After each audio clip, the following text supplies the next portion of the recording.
for that, you know. So, but isn't that interesting? And now you go buy jeans that are ripped up. Kids today, you know, and we used to wear a belt. Now they got to hold their pants up and walk. Times have changed. So they were a good influence to me. But when I was since 8th grade all the way through high school, I went to the school. Coeur d'Alene first, then we went to Mount St. Michael's in Spokane. Big, huge monastery, right? And there's only about 8 or 10 kids in a whole grade. Like 9th grade was 10 kids, maybe 11 if they got a, you know, increase. And the way the teacher taught is, you remember the chalkboards? We had the left-hand side, right? And they'd write on the chalkboards. Well, what our job was, they wouldn't give us all books. They would take and they'd write down and we'd copy it down. They'd get on the right, copy it down. They'd take the eraser and erase it. And it was our job to copy it down. That was our textbooks. The only problem was I couldn't write as fast as they were erasing. And if I wrote faster, I couldn't read my own handwriting. And as my wife knows, and Michelle's seen me write, it's not pretty handwriting I have, you know. So needless to say, going through that, guess what kind of grades I got through high school? Straight Fs. I failed every single grade. I was just talking to my friend yesterday, and he goes, now how long did you spend in high school? I said, well, 2 years in 9th, 2 years in 10th, 2 years in 11th, and 12th. So I got 7-year education in high school. Before I finally just got where I just dropped out. Because I remember them telling me, they came to me and they said, you know what, why are you failing every grade? And I said, well, the problem is I can't keep up. And if I do, what's going to happen? I can't read my own writing. And they go, you're not trying hard enough. You're a loser here. You'll be a loser in life. You'll be a failure in life. What makes you think you can make it when everybody else you can't? You know, they poke you and all that stuff. You know how Catholics can be.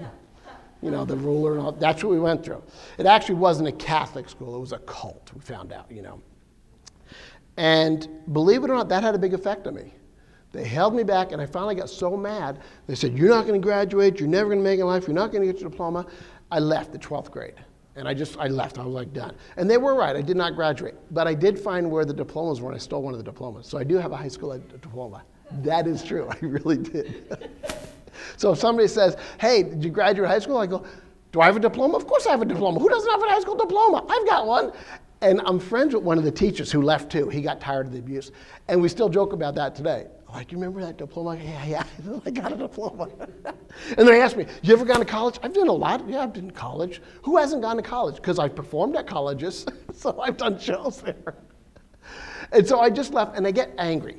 Sometimes in life we're motivated by 2 things, inspiration or just anger. You know, I want to make it because, you know, I see other people making it. And some say, when they tell you can't do something, it motivates you to want to do it. I'm the guy that when you tell me I can't do something, I'm going to prove you wrong. So I was determined. I got into real estate at a very young age. And I mean, I told you this, I kind of bought one house in 1984. Then I bought 9 houses in 1985, 36 houses in 1986, all in Phoenix. I mean, it's all, look at the Maricopa County Record House. You could see all these deals I've done, you know? And I get to a point where I'd sabotage myself, you know? I'd live above my means. I bought an airplane and never knew how to fly it. It was just a little 5-seater. Stupidest thing I ever did. Yeah. You never own an airplane? I'll show you the pictures of it. I had a mullet too back then, but that was cool back then, just so you know, that was cool. And I remember going to the fair. My brother said, hey, let's go to the Phoenix, Arizona State Fair. I want to show you this hypnotist. I said, Tony, you don't really believe in that crap. Seriously? We're going to wave the watch. You know how it was, you know. People say it all the time, to this day. Not as much as when I first got into it, but to this day. And I remember watching the hypnotist, and I said, Terry, I went up to others, Terry, are you using plants? He goes, no, I'm not using plants. I said, just tell me, I don't care, I just want to know. He goes, no. I said, well, what is this hypnosis? He said, all I'm doing is I'm relaxing the conscious mind, the part that analyzes, and giving the subconscious direct suggestion, like when you dream. He says, does that make sense to you? I said, yeah, it makes total sense. And as I'm walking around thinking, what the heck did he say? It didn't make any sense. But what do we do in life? When somebody says you're a failure, you're a loser, what do we tell people? We tell them what we want them to hear so we don't look stupid. So what I do, I said that. And as I walked away, I watched another show and it's different people. And I'm thinking, he's got 15 people average on the stage. If he pays them $20 a head, he's got 3 shows, it's $900. How much is this guy making? He's got a tour with all these people. And this is what's going through my mind. So I remember the second show, you know, asking him again. He said, why don't you get my next show? I'm thinking, uh-oh, maybe this stuff is real. You know, and I remember when it was the third show, and you know how ever they say you got to participate, so you intentionally Subconsciously, you sit behind somebody bigger than you, and when they ask for volunteers, you raise your hand like this so they don't see, but you tried. I gave a commitment. You didn't pick me. I knew it. It's your fault. So that's what I did. Because I'm thinking, if it's real, I don't want to do that stuff. I mean, a part of me does and part of me doesn't, right? So I go home and I couldn't stop thinking about what I saw. I'm thinking, oh my God, if this stuff is real, this is a life-changing event for me. What I just experienced is either really powerful or something evil. I'm not sure yet. So I got up the next day and I got to go back to the fair. And I remember my cousin at the time, Teddy, I said, Teddy, you got to go to the fair. We got to look at this guy. This guy is freaking something weird about him, you know.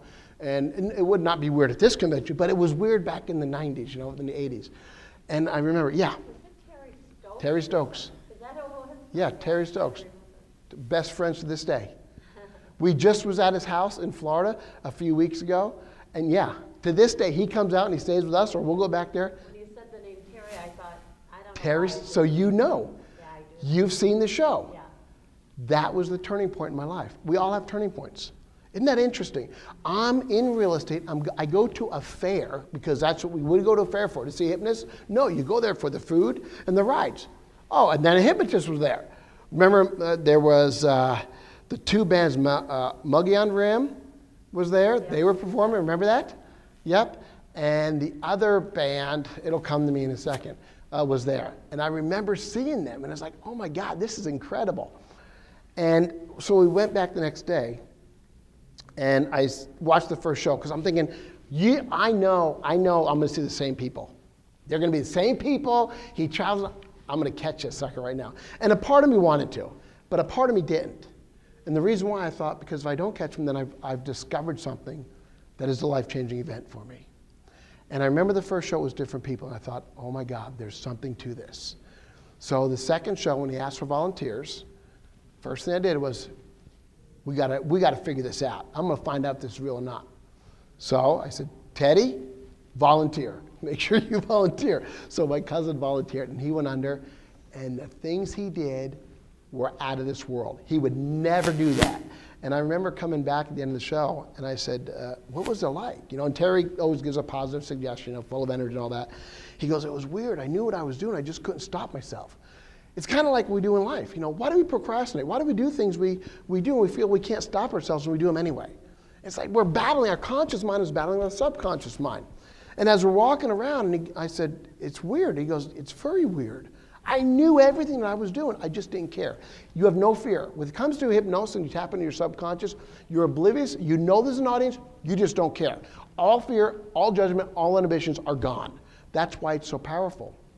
The thing that holds us back is, are people judging us? Are we good enough? So it's like, wow, if you remove fear, where would you be in life? So this is going through my mind. So I said, well, what if he told you you'd be a non-smoker? Teddy, would you stop smoking? He goes, I guess. I said, well, what if he told somebody to lose weight? He goes, I guess they'd lose weight. I said, what if he told them that they would be more successful financially? He goes, I don't know. I go, well, let's go talk to him, right? So we beat it back there. True story. And we still laugh about this today. I said, Terry, I got to ask you a question. You hypnotized my cousin. I believe it's real, but you got to tell me the truth. I said, did you sell your soul to the devil to have this power? That's all I cared about. And he just laughed. He goes, no, I did not sell my soul to the devil. Remember, I was in a cult, so everything was wrong. You know, it's like, oh, you believe our way or you're going to hell. Everything's the devil, right? So I said, well, tell me what this hypnosis is. You know, can you get somebody to quit smoking? He goes, yes. Got cassettes. Remember the cassettes back then? Cassettes right here. How about lose weight right here? How about becoming successful? He goes, yeah, why are you asking me all this? I said, well, I am successful. But I get to a point where I feel like, you know, I'm buying a motor home, I bought it, and I stop. And I want people to think I have more than I already have, which is a normal behavior for most human beings. Unless you're ultimately rich and successful, they don't brag about it. But the ones that have just enough, you'll hear them bragging because we want people to think they have more than they have. It's human nature that we want people to love us and accept us for what we have. And I said, but I get to a point where I sabotage myself. And he said, well, what was your childhood like? I said, my dad told him I could do anything. I told him about the pants I ripped up. He laughed about it, and he goes, okay. Well, has there ever been a time in life when somebody said you couldn't do something, where you would never make it? And it was that moment. Remember I said your body responds first, and then your mind catches up? My whole body got this heat wave. You know, I got like a hot flash. I didn't have any estrogen pills at the time, so I knew I was in trouble. And it was like, bam, I knew it went back. You're not good enough, you're not going to make it, you're a failure. And I thought, oh my God. And he said, you have a program you're running. I said, what is hypnosis? And he explained to me exactly what it was. Conscious, subconscious. Interesting. What was taken from me as a youth, I now learned and developed as an adult to give people their mind back. We go through things in life because we're supposed to. And if we have pain, it's because we haven't got the lesson. The lessons are there for us to learn and help and pay it forward, you know. So I got back into real estate, and as you know, I said before, I started doing a lot more deals. I've done several thousand deals now all over the country. Still in real estate, now I travel over to do the things. So you ask yourself, well, what right do I have to teach you about things when I'm a high school dropout? You know what? I'm not teaching through some knowledge. I've done this. I understand patterns, behaviors, why people do what they do. And the one thing is, don't ever let somebody take your mind from you.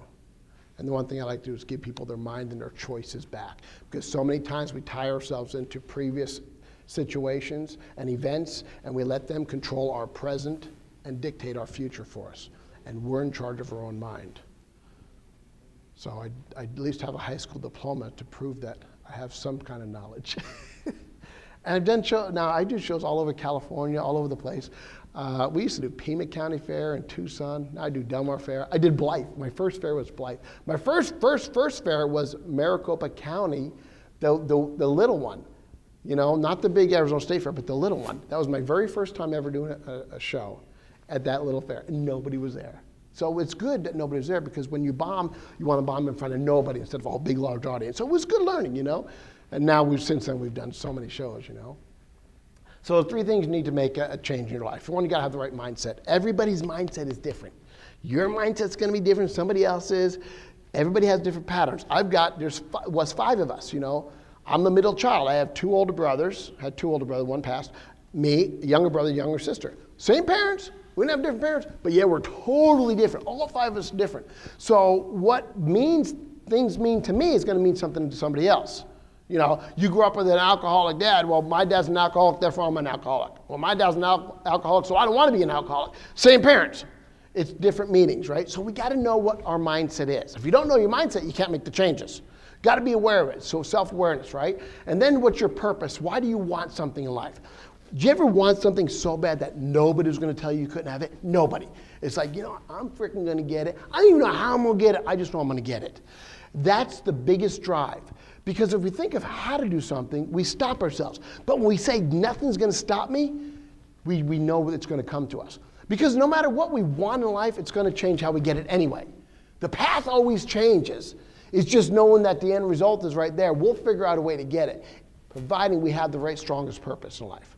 And then it's about making the right moves. That's what I love about hypnosis. We hypnotize you to make the right moves so you don't think about it. And when it says, well, do you motivate somebody? I go, no, people are already motivated. I don't need to motivate anybody. Motivation, it will wear down you. It's very exhausting. What I do is I hypnotize them to take the action so they get the results, and let the results be the motivation. So I do completely opposite. It's easier that way. Wouldn't you rather have results than motivation? Right? Your mind does not know the difference between vivid imagination and reality. You think about something strong enough. How many of you ever realize that? If you think you're going to have a bad day, you wake up in the attitude and you go, oh man, I'm going to have a bad day. You can have a bad day. You can think yourself to worry. You can think yourself about, oh, I got all these bills. You can think yourself about stress. You can think about all these negative things, and you're right, they'll come to you. And people have a tendency, oh, you know what, it's COVID, you know, and so they hang on to this, and they find reasons why they could feel negative or bad. But if you can feel negative or bad, and you're in charge of your mind, then, what's the matter? Are you looking for another man again? That's the 3rd man you've gone through today, Michelle. Then you could think yourself of being successful. You could also think yourself of living in a house and also driving a car that you want. Nobody is in charge of your mind. Don't let anybody ever tell you what you should or shouldn't do. That is their belief. Their either positive or limiting belief. Only surround yourself with people more successful than you, and know the people that you want to be like, and surround yourself with them, and by default, proximity, you'll be more successful. You'll have more. And when somebody tells you you can't do something, I just tell them that was my little baby fighting right in there in me. So your mind does not know what's real and vivid imagination reality. Peter Vidmar actually is winning the Olympics. And what they did was before, they haven't won the Olympics since the early 1900s, and he wanted to win the Olympics. So they go, well, everybody's better than us. So they settled for second. They go, we don't need the gold. We'll be happy with the bronze or the silver, we'll be happy with that. And then they said, wait a second, we've already beaten ourselves up and accepted the fact we're going to fail? Why is that? Because they would find what other countries did, and they would do the exact same routine, and they'd get second or third. So they said, you know what, we've got to do something different. We've got to be creative and come up with our own thing. And then what we're going to do is we're going to stay in the studio, and we're going to stay here and practice until we're the last ones out. So they all wanted to be the last ones out. The problem with that is nobody ever leaves then. But they would actually sit there and visualize and practice if they're getting the gold medal. They actually put it on them and did all that. And in 1984, they won the gold. It's the first time they won it since I think it was 1907 or something like that. All because they vividly imagined it could happen to them. I mean, if you think about something you really want in their life, I have people at every event say, I put up this board, I wanted this certain car, and the exact car I wanted, or the exact car came right to me. It was so weird. It's not weird. You're attracting it in. See, that's what it is. If you know what you want in life, your subconscious, your brain has to go get it. It also knows what you don't want. The way you word certain things, I know I don't want this. As soon as you say you don't want something, boom, you bring it into you. So you got to understand the power of languaging as well. Once you understand that, because so many times people in life, they say certain things they don't mean to say because they want it. You know what? I know I don't want this kind of person in my life. I know I don't want to do this, and they track that right in their life. So when we do a lot of coaching, first thing I listen to is their language patterns. Everything you say is hypnotic, whether you can or can't, And all of the answers we have are already within us, already outside the circle. But what happens is our brain focuses on certain things, and it only sees one way of doing it. So how do we break through that pattern, What is it? I'm going to show you this real fast. I'm going to put there's 66 numbers up here, just so you know. I've done this event a lot of times. I've counted them all. I know where they are and everything else. Now, sometimes the answers are just right in front of you. You don't see them. I'm going to start counting out the numbers, and you follow along. But I'm going to give you a second to look at them, okay? So you get it going, okay? Okay, you ready? You got to keep up. If you can keep up, there's a big surprise for you at the end, okay? Ready? Find the number 1, 2, 3, 4, 5, 6, 7, 8, 9. Are you keeping up? Is it getting kind of tougher? You don't tell me you already lost at 9. See it close enough. Yeah, you get up here. You can come up here. We'll have the whole audience stay back there if you want to come up here. Here's what's interesting. I want to show you a way that this happens every day in our life. The reason why people get frustrated, they either get frustrated, angry, and give up, and they go, it's not for me, and then they move on to something else. And that's things that we have goals in life, because we only see one way of doing this. If I could show you a way where you could find the numbers twice as fast with less stress, and you apply the same strategies in life, whether it's whatever goal you wanted, that would be pretty powerful. So let me show you. The answer is sometimes right outside the circle. There's a dot there and a dot there. Now, being far back, maybe you couldn't see it, or the screen's a little small. Notice that. Can you see it now? Can you see the dot? Oh, you saw the one on top and the bottom? Isn't that interesting? When you see one thing and make one change, your brain will find something else. Now, I never said anything about the top and the bottom. I just said you see the one there. What's happened is your conscious mind and subconscious mind are looking for a new pattern. There's always a pattern of doing something more effective and efficiently. So you apply the same strategies in life. Doesn't matter what it is. There's always a better way and a new way of doing it as long as you're open to it. So you notice on the top and the bottom. Now, because there's a physical line there, your vision, you will see it differently. And your brain will take it in. Now, if you find there's always a pattern, well, the number 1 would be in that part. Number 2 would be there. Number 3, number 4. You know which box number 5's in. Now, how fast can you find those when you only have to look at the part that matters and eliminate the parts that don't matter in life? See, now you can find those numbers twice as fast.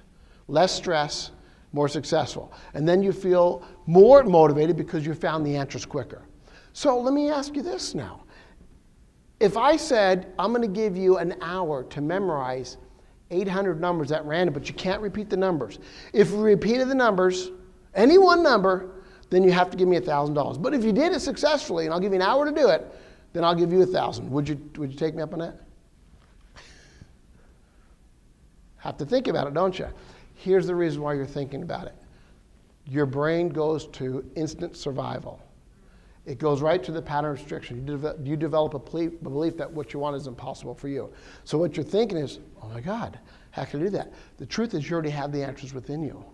The patterns already exist. The only reason I showed you the 1 through 66 is I'm getting you to identify there's patterns in life.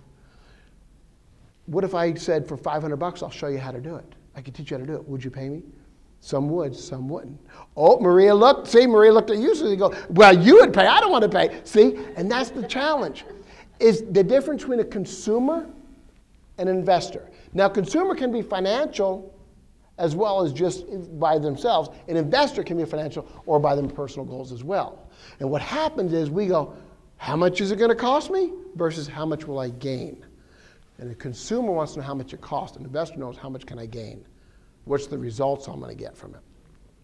Nothing wrong with either one, but if you can identify which one you're primarily using, then you can make the change. Say, if I'm a consumer and I'm not getting what I want, I have to adapt an investor mindset because investors, we focus on what we want to grow from.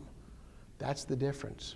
Consumer says $500. An investor goes, $500 and I'll have the combination? Hell yeah, I'll do that. Well, see, the pattern's already there. It doesn't matter how long it takes me to teach you. If I can teach you in moments, that's better than spending an hour. Because then you could use the same strategy. Why can't you go 2, 4, 6, 8, 10, 800 times? It's random. It's just a pattern. We go, no, it's not random. It is random. What about 1, 3, 5, 7, 5, 10, 15, 20, 20, 30? Now your brain goes, oh my God, how many are there? It's so many patterns in there. And same thing in your personal life. No matter what you're going to get, it's already there. But we only see one way of doing it. See, that's the problem. We see just this block and we go, well, it can't be done. So we give up. It's a pattern of restrictions. Our mind is only designed for what? Survival, not to look bad. So when we interrupt that pattern and go, well, many ways can I do it? You break the pattern of restriction. Here's Edward Deming. He said 94% of all failure is a result of the system, not the people. Now, this is a guy that kind of changed the face of China and Japan. He didn't go there and get all new people and say, okay, we got to start all over. Let's clean the slate. What he realizes, people have certain patterns of behaviors.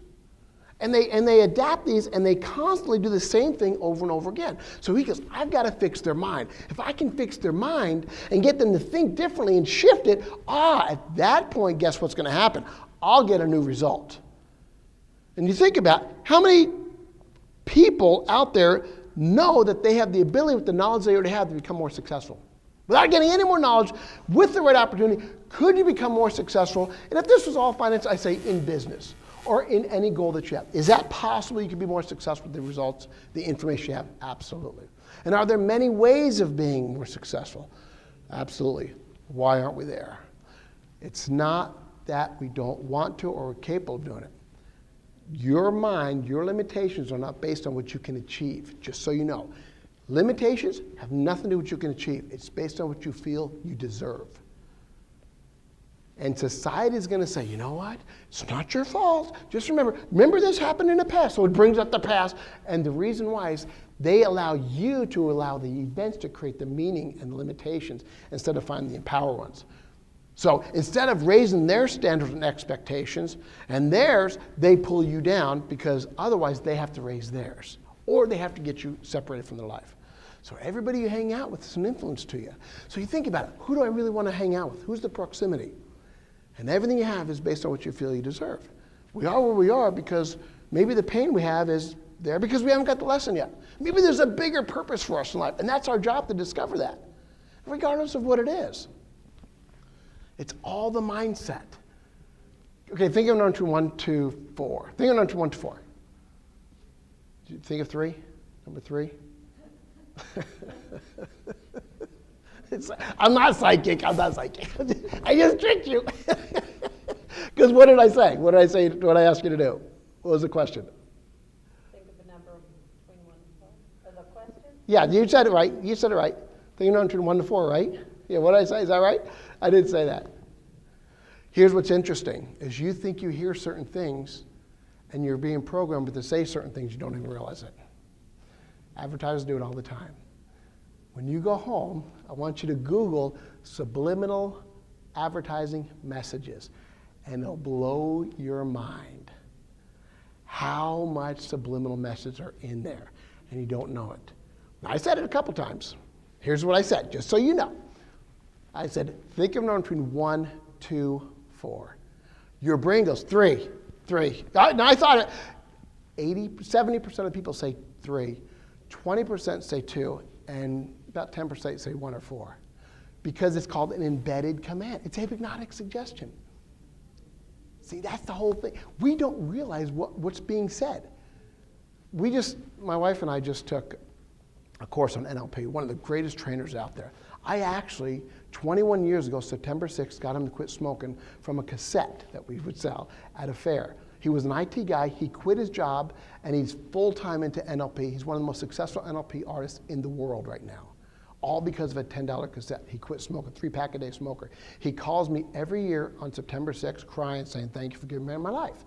We're going to Puerto Vallarta with him December 3rd through the 9th for a mastermind, with all these high-end people. We're going to be the brokest ones there. It's so cool, because now I can always learn from them. You know Michael Stevenson? No. Oh, phenomenal. Ruben, you know Ruben? No, you said that. Okay, I'm going to hook you up with Ruben. You'll like him. You can marry him. He's single. He's single. He's trying to marry you off. That's fine. I got to find a man. It's my little sister. I got to marry her off. Yeah. If I marry her off, then I get more than inheritance from my parents. So, so you think about the words that we use every day. Now, here's the easiest way to correct language. Because I hear people go, you know what? I've tried it. I can't do this. I don't know if the slides are up here or not, because I do a whole NLP. Remember Friday, the NLP program that I was going to do, the whole thing? I'll show you some of that stuff. But when you the easiest way to remember how to use your language properly so you get the results you want. I know what I don't want. I don't want some guy in my life that's going to be like that. I don't want that. What do? You track that in your life. I know I don't want to be broke the rest of my life. What do? You broke the rest of your life.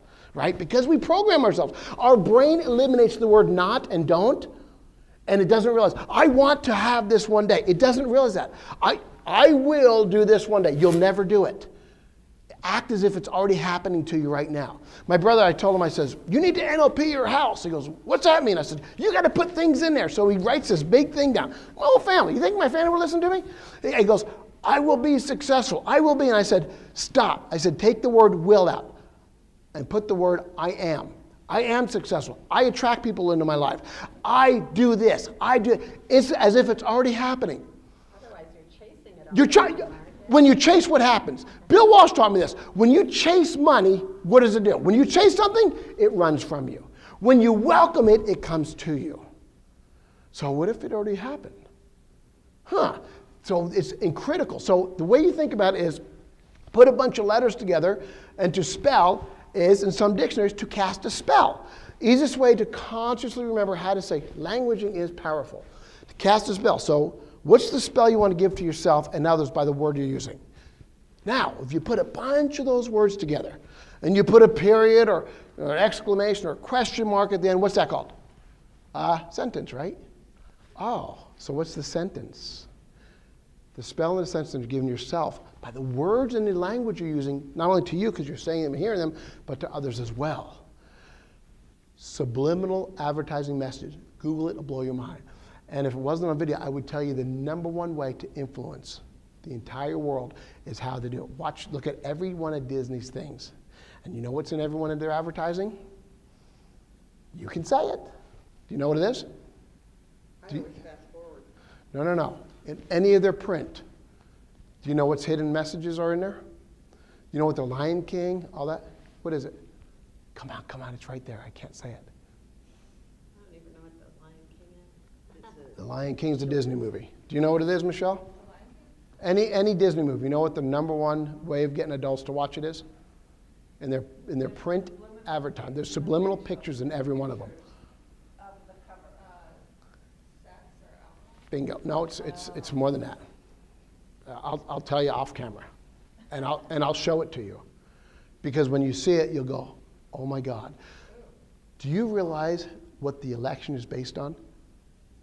Subliminal messages. Nobody knows that. It's programming. Right or wrong, like it or not like it, that's how advertisers get you. So you put a bunch of these sentences together. So what's the sentence you're giving yourself and others? I don't know if the next slide has it or not. Oh, my power of influence. I have a whole power of influence. Teach you languaging, visual, auditory, kinesthetics, how to read people, how to read their body language, what they're saying. What does it mean when they do this? What does it mean when they open their arms this far? All that stuff. It teaches you how to do all that stuff, you know. Oh, asking the right question, power of language, power of decisions, videos on, you know, how to read people, workbooks, and all that. I will show you this after this is done, just so you understand how powerful this stuff is. This is the coolest thing in the world. I started getting addicted. You've been to my seminars, my live events. Actually, in this room, you were here. Remember the posters we have? All the posters, we put up posters through the whole room. And all the posters, nobody knew it. It's a 3-day event. We do a whole oh, if you're going to come to the 3-day event, you're going to know now. Okay, y'all hypnotized you to forget about it. Okay.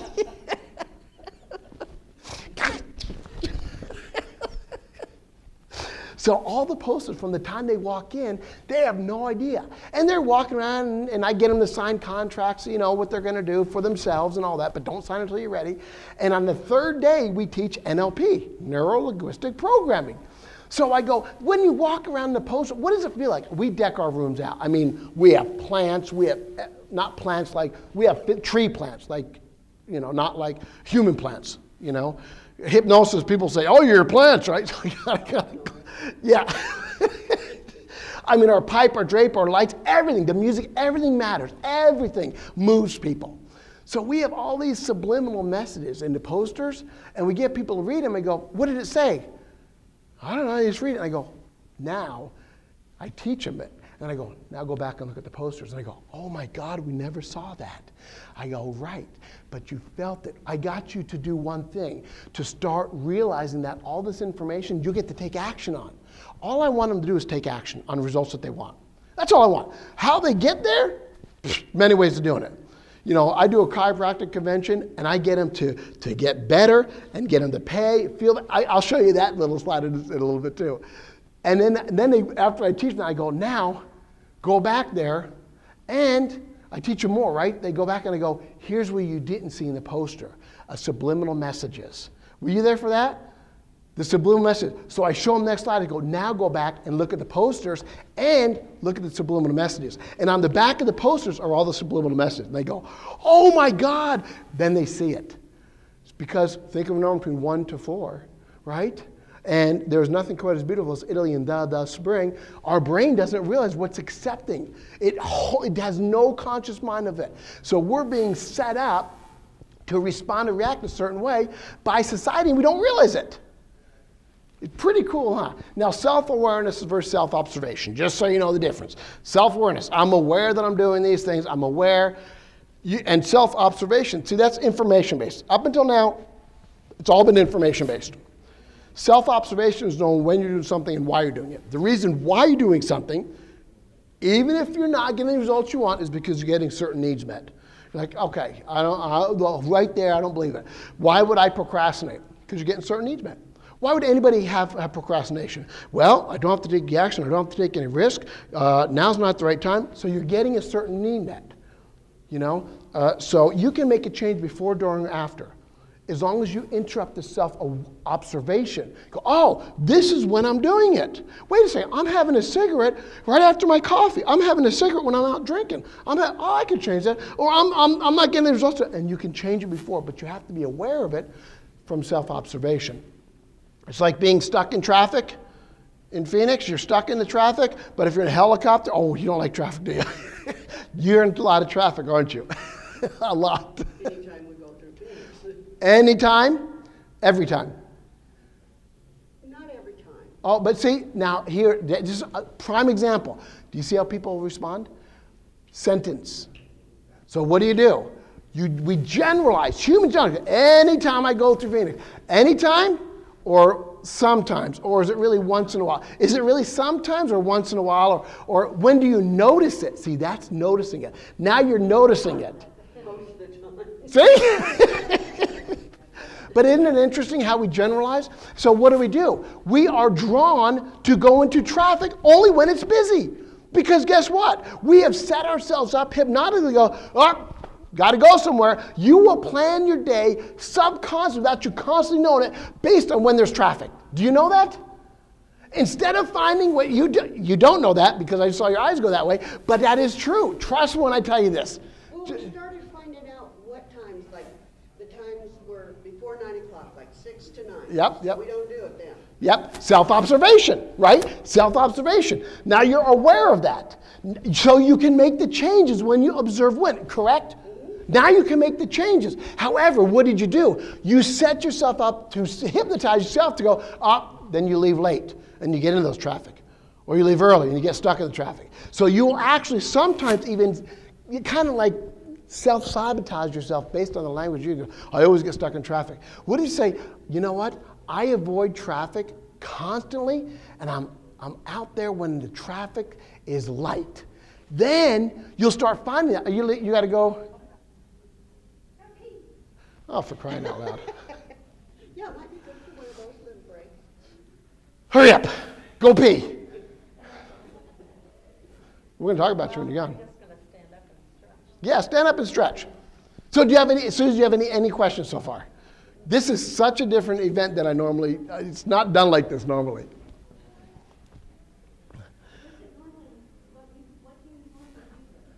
Well, usually there's quite a few people, and we don't get an opportunity to actually interact one-on-one. So this is kind of, to me, it's like, it's a personal thing. And they had come back just to see this. So they were here on Friday. I was going to do my NLP. And then they're like, well, I said, come back Sunday and I'll include some of this stuff in it. So, because they were going to be late because their Uber driver was late. So we had kind of waited till them to get here. So, yeah. Yeah, you did. Yeah, we started at 10:15. Yeah, we're just about done. Yeah.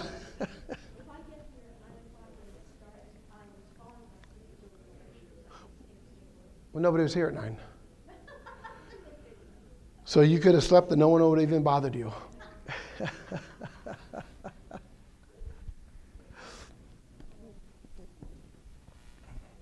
Ma'am in the dress, do you have any questions? Are you wondering if I'm single or not? Now's the time to ask.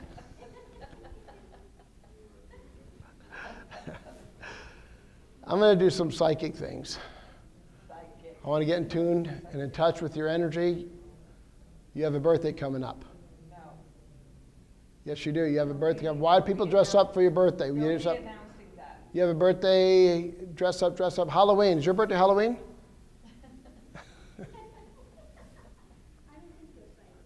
Shoot.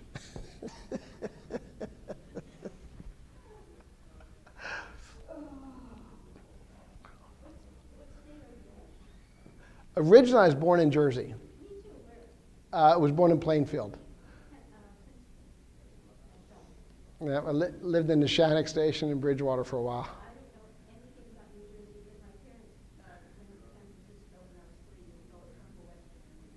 Yeah, I'm from Phoenix, Arizona, base. I call myself Phoenix more than anything else. Well, you started the whole trend here. Well, you didn't. Yeah. Yeah, she's not really my sister. Michelle's just somebody. What? Careful, careful. She's actually one of the speakers. We've known her for a while. Okay, so self-awareness versus self-observation. Now you kind of get an idea of is this interesting so far? Yeah. Okay. Because I want to make sure that you're happy. You're in the front row. I want to make sure the front row's happy. Okay, there's 3 ways to make change, okay? One is you got to have the right leverage. The challenge is when people say they have the right leverage, they think that intention is the right leverage. You know what? I want to be successful. My intention is I want to get a health risk. I want to be a non-smoker. I want to lose weight. I want to do these things. Hey, so I have the right intention. I'm even learning about it. I'm doing it, and I'm motivated. So what's wrong with that? Problem is our subconscious mind. It's throwing up reasons why we can't succeed through pattern of restrictions. So oftentimes what I'll do is I'll ask people, especially in a business seminar, I'll say, who in here procrastinates? They want to make more money? Pretty much. Almost 100% of the audience. There's those exceptions where they don't even know what procrastination is. They're so, people, they have different drives in life, They don't get it. Tony Robbins doesn't know the meaning of procrastination. People of that nature. Oprah doesn't know the meaning of procrastination. Gary Vee, people like that. So I go, okay, who wants me to help them make more money? Have you tried for your family? Have you tried for your children? I've tried for everything. How old are your children? I'll find out all their information. Have you done everything you possibly can? Everything. And they're sincere. They truly intend to do everything. They really have. And they've pushed themselves. I mean, hey, has there been a time where you've really pushed up and haven't got the result that you want? And you're like, and you give up. So what I do is I get them up on stage, and I just ask one simple question. If I said, you've tried for your family and all that. And I believe you. I truly believe you. I said, no, you've tried to be successful. You've done everything you can. And you love your family, and give me their ages and all this, whether it's smoking or losing weight or being more successful financially. The patterns are always the same. Just so you know, it's always the same pattern. What you're doing now is you're finding out what's on your brain, your subconscious, the part that doesn't think, that responds, and you've got to trick your subconscious mind to have a different meaning of what things mean to you. Me and Ruben are doing we're NLP in a drug rehab center, which is 135 employees. We're training the employees. We're teaching people, finding out what their story is, why are they addicted to heroin, drugs, alcohol. These are hardcore people. So we're finding out their story. Everybody has a story they convince themselves of, okay? So I'll ask them, I'll go, well, before I go any further, and if I help you stop procrastinating, I want to make sure you're committed, other than I'm working with somebody else. So here's the deal. If you've tried for everybody, yep.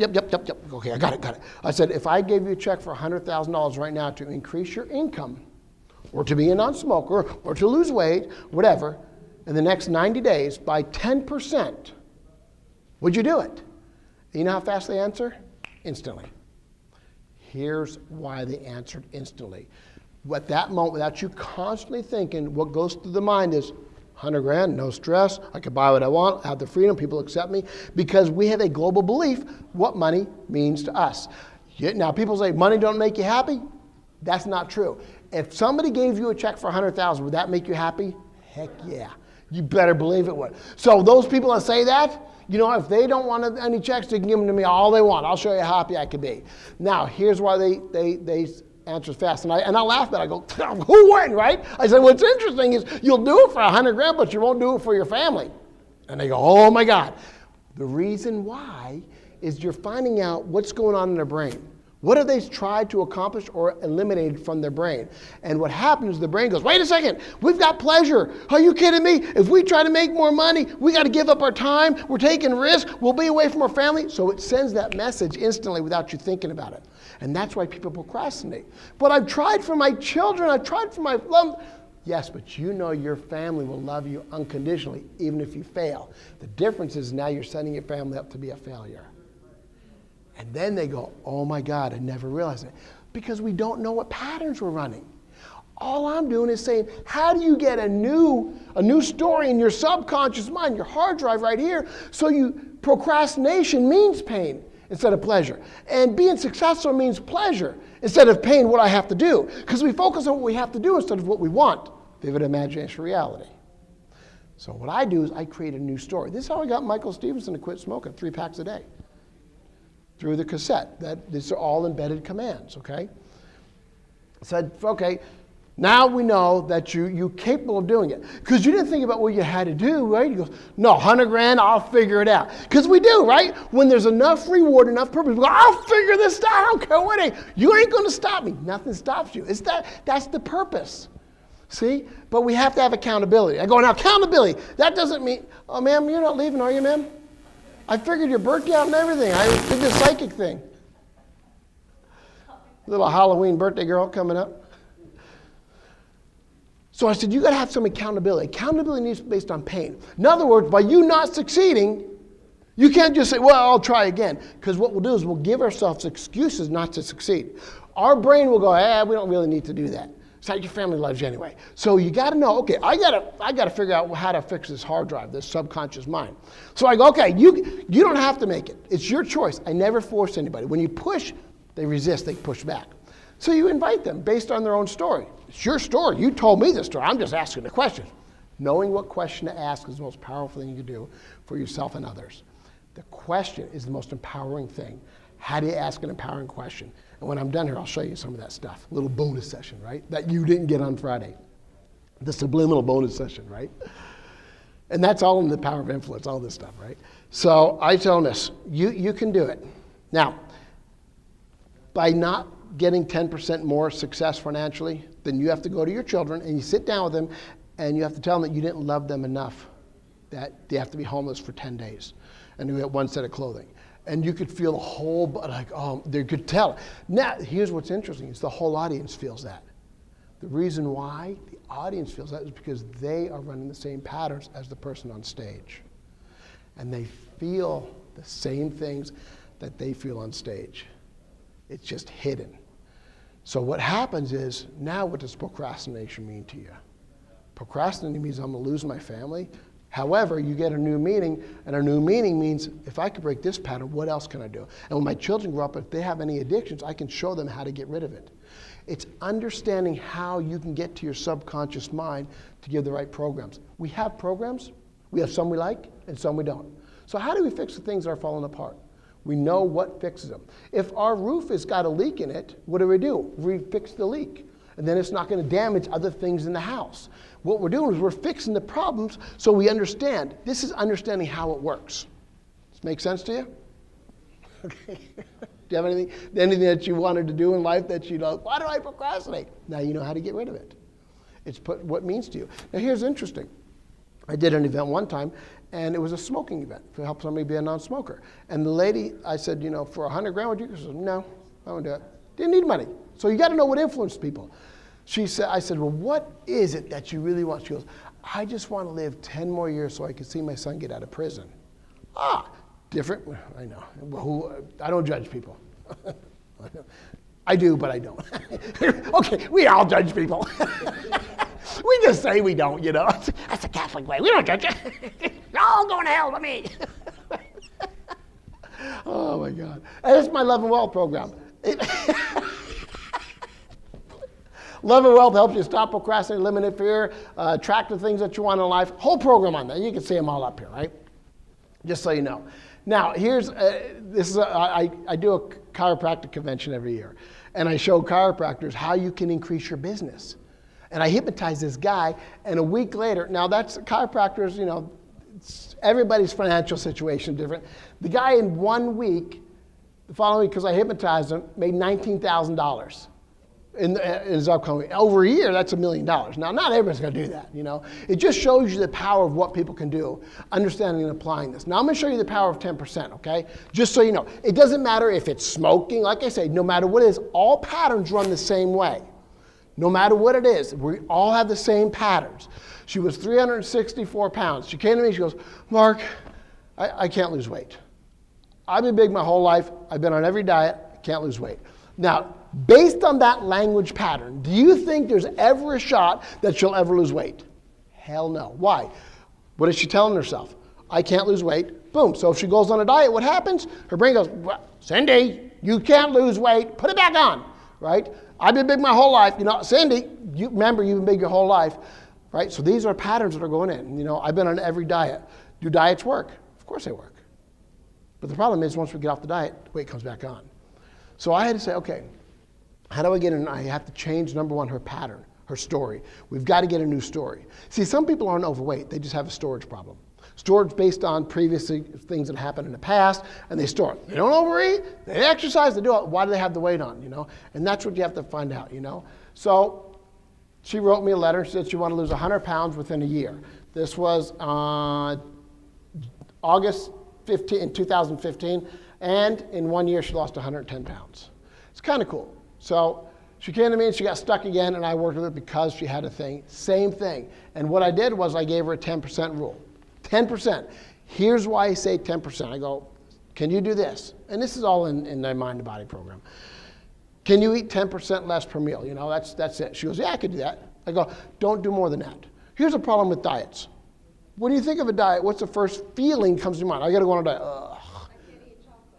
Right, bingo, right? What you can't do, what you have to do, what you have to give up, all these things. So why do diets don't work is because you're coming from something that is negative. If you're trying to get a result based on pain, you convince yourself that you want it and it's painful to you, and here's how you know it. Every thought is a physical response. So if you go, I got to go on a diet, you know by just the way you say it, the moment you have that feeling, you know it's never going to work. The moment, I got to quit smoking. The moment you say that and that feeling comes in, remember when they told me you'll never make it? Boom, first your body heats up, then your mind goes, oh, where did I hear that from? Never, ever go after a result based on pain. It'll never be a permanent result. So you have to make it simple. What do? You trick your subconscious mind. That's all I'm doing. Your subconscious mind doesn't analyze, just like doopy-doopy-doo. It's kind of like the dopey person, you know. So let's put in the dopey person to things that need so we get where we want out, to the conscious. So I said, you got to eat 10% less per meal. She goes, I can do that. If you put 10 pieces of chicken, like, you cut it up, just eat 9. Would you be willing to do it? She goes, yeah. She looks at me like, give me the solution. You know how they don't believe it. But if you ate 10% more, would you put on weight? Well, yeah, they agree to that, but they won't agree to the opposite. Isn't it interesting how our brain works, right? I said, you got to eat 10% healthier per meal. She goes, yeah, I could do that, more live foods, things like that. I said, you got to walk more. Most people in this country, they don't walk that much. The 2,000 to 3,000 steps. Now they have Uber Eats. If you really want to be lazy, you can go, Uber Eats will go to McDonald's for you and bring it home to you. It's even better than before, I said, get a pedometer, measure it up. She goes, I could do that, Just increase it every week by 5 or 10%, you'll be good. I said, you got to cut back on the junk foods. Go to McDonald's, just order a small instead of a large. Would you do that? She goes, yeah. I said, chocolate. Do you eat chocolate? She goes, here's what I found out. She goes, yeah, I own a candy store. I think I see the problem. I said, you can keep that one. Never deprive yourself. Everybody tells you, deprive yourself, you'll never get a result. PX90, work hard 15 minutes a day. Who the hell wants to beat themselves up? Some people like pain. Pain is their pleasure. I don't like pain. No. I said, you just got to eat it in the morning. So you still get the craving, the satisfaction, you reward yourself, and you get to work it off during the day. And because of that formula, I said, don't do any more. If you do 20%, don't do that. Here's what's going to happen. You'll take 1 or 2 pounds per week off. You'll never be on a diet, and you'll condition your mind and body in a certain way. I said, no, we're conditioned also. Eat everything on your plate because they're starving kids. I was like, oh, you've heard that one before, I could tell. So what you do is just put less on your plate. Very simple. And you'll take 1, maybe 2 pounds per week based on where you're at until you get to your ideal weight. See, I don't believe anybody's overweight. I believe they have excess weight that doesn't belong to them, and they borrowed it. Give it back. Don't steal it, right? So that's what it is. And it works the same way in business as well. The whole lose weight program, this is the whole lose weight program. You can see it all up here, okay? Now I'm kind of wrapping up here, but I'll still go further with the NLP stuff. I want to show you some more NLP stuff, all right? This is my closing where I come to sell you, just so you know, okay? So get prepared, all right? Who loves to be sold? Nobody loves to be sold, but they really do. Nobody comes to an event not to be sold something. They just want to make sure they have value and they utilize it. It's pretty interesting, right? I mean, why do you go to a car lot? And then what do? You argue with the salesman. I ain't going to let him sell me, but you have to go there because if you don't get something, how are you going to advance in life, So we have a Zoom webinar. We normally do live events. However, based on COVID, we don't know when the next one is. So we're doing our Zoom webinar Friday and Saturday, which you'd be able to attend as many as you want. Also, we have weekly events that you'd be able to attend too. So we've added a lot more events so we keep in track, 10 a.m. to 2 p.m. The reason why is nobody wants to get up earlier than that. Friday and Saturday, Sunday people, we found out, we've learned that more people will be on Friday and Saturday than Saturday and Sunday. Interesting. Even at our event, when we do a live event, a lot of people will leave on Sunday afternoon to get home. So 3-day workshop, first available date, either back east or out here. The live event where we create strategies for your business. We hypnotize you several times. We teach you how to hypnotize others. We condition the mind to automatically respond. Share relationships where you can grow your business, get rid of fear, procrastination, teach you all the NLP stuff, and I'll show you some stuff in a second, NLP. I'll show you some bonus stuff. Hi, sir. Ma'am, your husband's back. I divorced her. Yeah, she needs her alimony check, too. You need to give her an alimony check, sir. Oh, God. And what's cool is my wife thought of this, She goes, why don't we do a red carpet event every Saturday, So Saturday we have this big old party and just have a lot of fun where everybody comes together and has a lot of fun, And we actually offer you joint venture opportunities and teach you how to duplicate your system.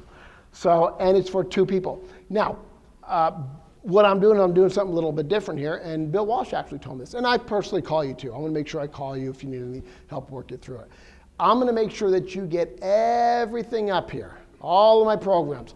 The Quick Start program, it's got your mindset, workbook in there, and then a hypnotic program to get you to take the action. We've got the Power of Influence, which is all about the language patterns. We've got the Mind and Body, the Love of Wealth, Eliminate Fear. We've got I Teach You How to Hypnotize Others, and we give you the whole 2-day on video. So you get all these programs. Each one is like, there's probably 6 or 8 in there, 6 or 8 in here. Videos, auditory stuff, so we actually show it to you, you know. And I'm going to personally call you. Now, that's for 2 people. What I'm going to do is I'm going to do it a little bit different, okay? It's always $997. Or $2,000. It depends on where we're going. Because of all the things, COVID and all that, we actually cut it in half and made it $495. And instead of giving you 2 tickets, I would give you 2 tickets each. If you did it together, you can get 4 tickets. You know, so if you didn't want it to be 4 tickets, you didn't want it to be 4 tickets. So you get 4 tickets together. So you could bring a couple other people. And if you want to sell those tickets, go sell the tickets. Now, instead of giving you CDs and all that stuff, because nobody has a CD player anymore, it comes on a thumb drive. So we actually give you a thumb drive with all the programs on here. So you get this is the 2-day on here, and this is also all these programs on here. So interested in doing that, let us know. We'll take care of it. You'll get all the stuff today. I'll personally call you. I'll keep in touch with you. We're also going to include every week, you're going to come to a live event where there's 2 hours of really masterminding and getting together with people. All good? All right, any questions? Okay, now I'm going to show you some NLP stuff. Now remember, when you buy it, I'll have 100% of the audience sold. And I could tell people I closed 100%. All righty. Yeah, hey, shut the camera off. That's how. Can you go, Alan? Can you get Alan to come in here?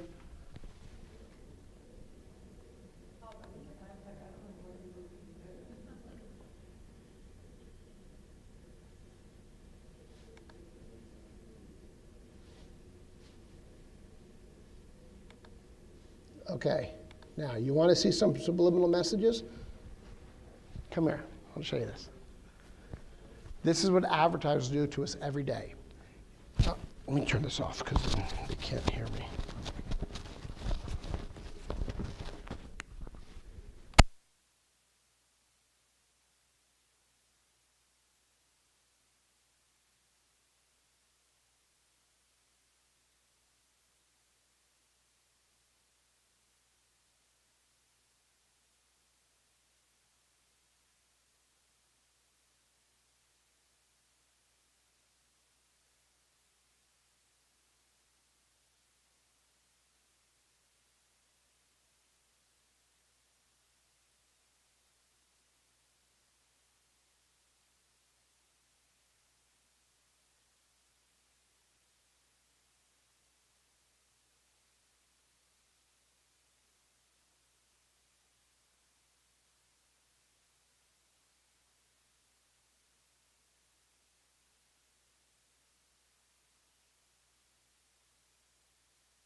Testing, testing. 1, 2, 3, testing. Testing, testing. 1, 2, 3. Hello. Good, good, good. I'm on.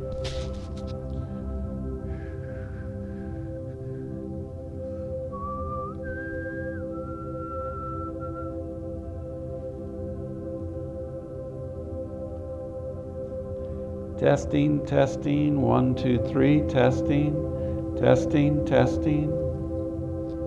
Good.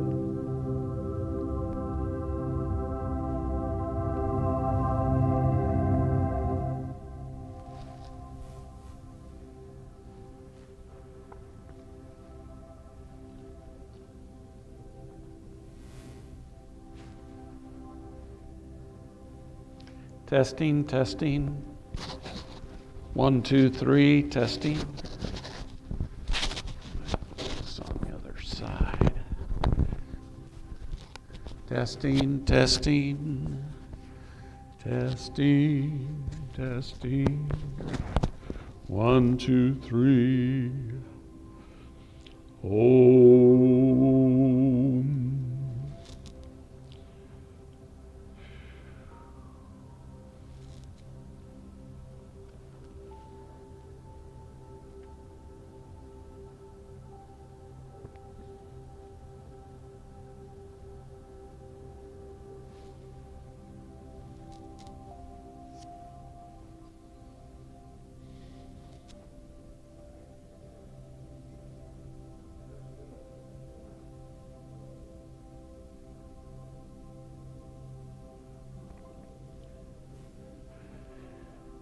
Hi, this is Dr. Scott Werner, and this afternoon I'm going to do a continuation of the talk that I did yesterday about the love of God. And it's fascinating because currently most of humanity is in fear, they're in seclusion, they're being separated. And we are one. And the trick behind this whole thing is to separate us, our thoughts, our wants, our desires, separate us from the reality. So we're going to talk. I hope I turned that on. Yeah, oh, pause.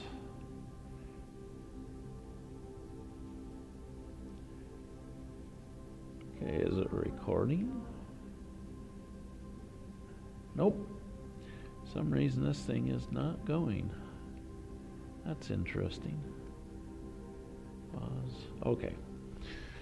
How are you? Glad to see we've got some people here. So what I'd like to do is expound on what I was talking about yesterday, because it's very vital information, very important. I better move over so I'm not in the way of my slides. Of course, my computer's clear over there, so I'll have to go over and change them. In the beginning, there was the Word, and the Word was God. And God came down and dwelt with us and taught us many beautiful things. And one of the most beautiful things that was taught is I'm going to pull it up here. In Matthew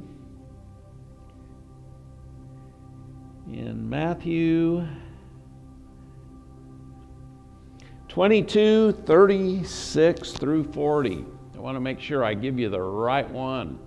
I was going to say that one, but in Matthew 22, Jesus is teaching the people, and he's teaching them about love and very kind things and about the law.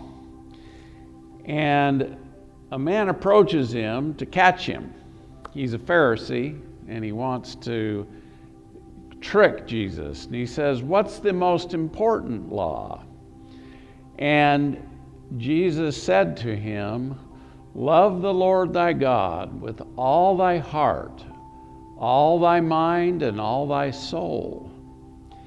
And so we're going to do a little meditation, bringing in God's love into our hearts, our minds, and our soul.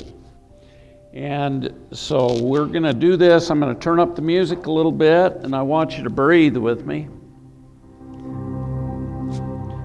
This music vibrates in the heart vibration. That's why it's so soothing. Boy, that's a little loud. I'm going to turn her down just a hair because we want to make this recording good. And I'm going to make this recording available to people. Yesterday they kind of messed up on the recording, so we're going to make another one. That's why I'm doing this again. I was going to go straight into the next talk.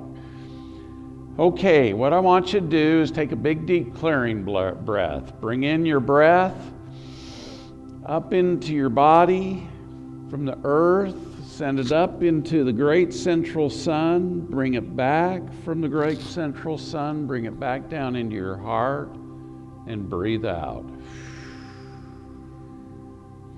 And now I want you to breathe in.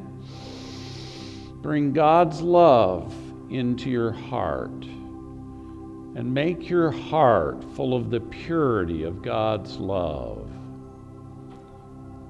And we bring God's love into our heart because that is how we honor God, is through bringing His love into our heart. And breathe out. Breathe in again. Breathe in God's love. Bring it into your heart and know that God loves you and brings that love into your heart.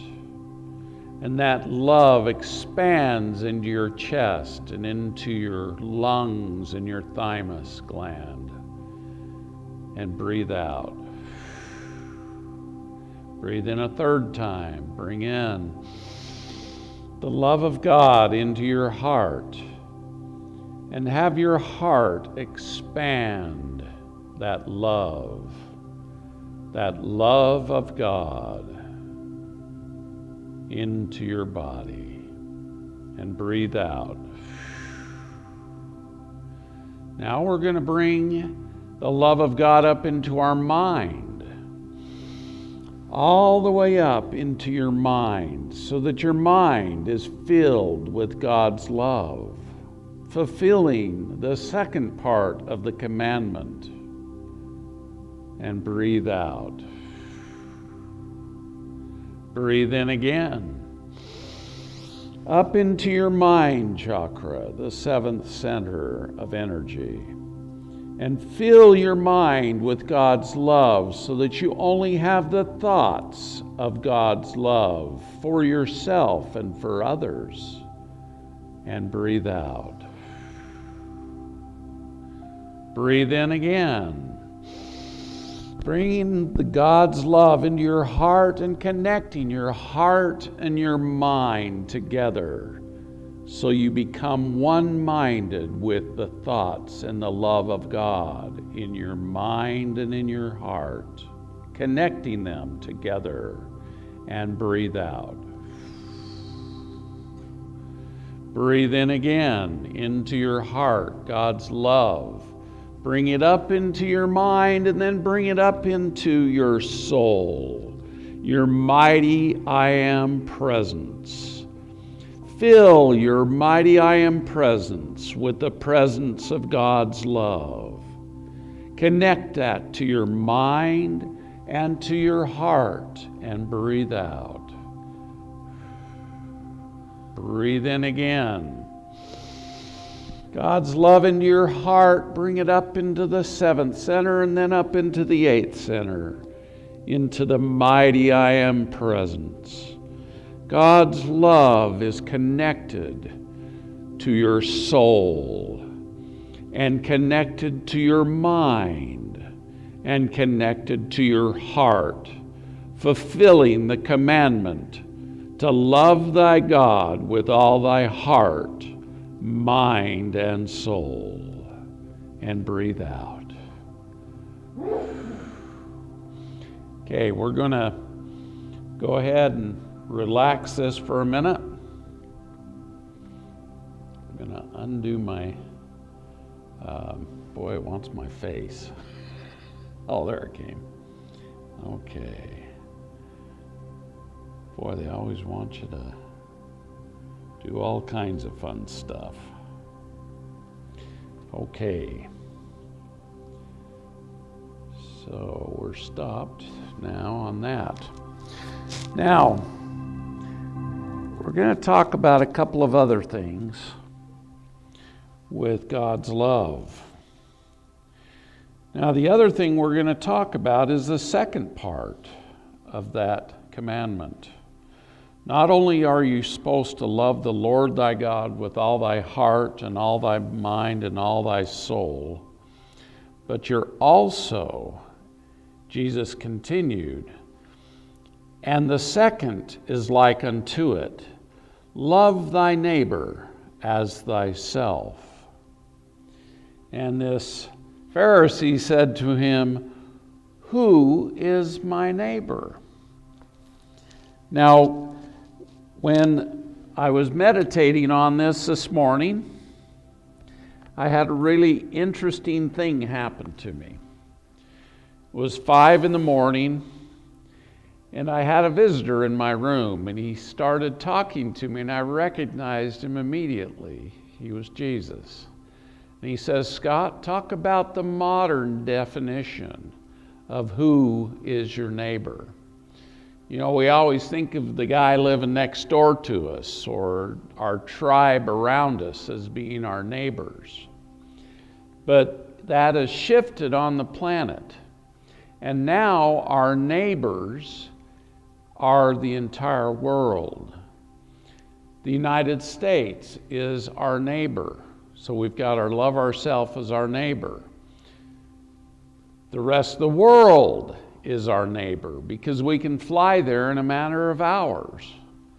You know, if we had the secret space program craft, we could get there in a matter of minutes and transport ourselves.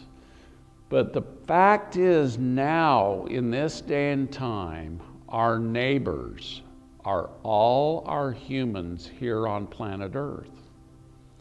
And so when we say, love yourself, love thy neighbor as thyself, do we really know how to love ourselves? And do we love ourselves? You know, that's the $56,000 question, is are we loving ourselves enough to even love our neighbors? Now, as I bring this up, a lot of questions came to my mind, and I said, well, teach me more about this. Now, Jesus said to me, you need to tell a story about loving yourself and loving your neighbor. Love thy neighbor as thyself. Now, when I was, in 2004, I was fighting against the federal government. And it was a fight for my medical practice, my patients, my clients, everything. And they were trying to find some way that I had committed fraud or committed some sort of treasonous act or anything else that they could find. And they had raided my office in 2000 on, believe it or not, and it went on the front page of the newspaper on Thanksgiving, the most read day of the year, and they tried to tell the public, this guy has committed 156 counts of fraud, and yet they didn't have one witness against me. And so I fought them in civil court, and I won, but then they came against me criminally. And, you know, here they are my neighbor. Here's my neighbor, the United States, a country I loved for my whole life up to that time, and they were coming against me. And so I was still trying to love them and be kind, but I had to defend what I was doing. And I defended it, and I ended up having to become sovereign because I had to take back my powers because of maritime law and move it into common law. And the judge didn't like this. In fact, he threw me in jail the night up there in Salt Lake that I went through this. He just said, lock him up. And by the end of the day, he couldn't figure out what to do with me, so he let me out again. And I went back home, and I was trying to figure out what to do. And the judge sent me a thing saying I could not plead my case anymore. And so I sent him a pleading saying, you can't tell me I can't plead for my case, because that's my right. And within a week, the marshals showed up at my office. I was working. I had 8 people hooked up to chelation and a couple of people in rooms. And they shackled me, cuffed me, and threw me in the back of a van and took me away from my business while I had people hooked up to IVs. Luckily, I'd taught my wife how to unhook people, and she did. But it started a 5-month process of being taken from prison to prison to prison. And during that time, they would not allow me to even plead my case, have any say at all. In fact, when I tried to ask them to let me use a computer, they refused. Paper to write letters, they refused. And I was isolated. And so the only people I had to talk to were the people in the prison and the guards weren't supposed to talk to you. And so it was really interesting because, you know, my first cellie or companion in the cell, they had 2 people in each cell, and he was an arms dealer, or he sold firearms. He hadn't done anything wrong, but the marshals had come to his place, picked him up, and locked him up in this prison. And I got put with him first, and he was a very kind neighbor. We actually got to know each other and love each other and be kind to each other, and we actually had some fun. And then I got transferred to a different prison because they were doing what they call diesel therapy to me, where they used to put the criminals in diesels and drive them around the country so nobody could find them. And at this time, they started transferring us just from jail to jail to jail. So by the time I got in touch with my wife and got some commissary, some decent food, they'd transfer me and I'd lose everything again and again and again. And I started getting a little bit angry about this because nothing was happening. And I ended up in a prison, and my cellie ended up being a meth drug addict. And I call meth, after I met this guy, the devil, because it makes you do things that are very evil. In fact, this cellie was absolutely horrible. He was something that I never wanted to be in my life. He would come in and he would brag about raping women, raping small girls. He would go into people's houses, steal money, steal whatever he could find. And if there was a kid in there or a woman, he would rape them. And he would brag about this. And every time he would talk, I just got angrier and angrier. And finally I said to him, "You either shut up or I will kill you." Now, did I love my neighbor at that time? No. I wanted to kill him. And I expressed that to him through my voice. And you know, I look back at that, and I look at what I had become. And luckily, you know, I said to the guard, I said, you got to get this guy out of here. Either that or get me out of here, because I don't want to see what happens next. And I was at that point where something had to happen. And luckily, he was transferred out that night, out of my room. And again, I had peace. But let me tell you, that taught me a very important lesson. Certain things happen that irritate us, make us angry.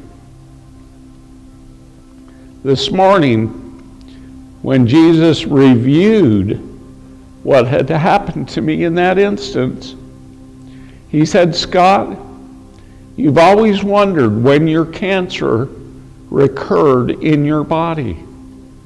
And guess when it was? It was that night that I told my companion in my cell that I was ready to kill him. And when we want to kill others, guess what happens to us? We start killing ourselves.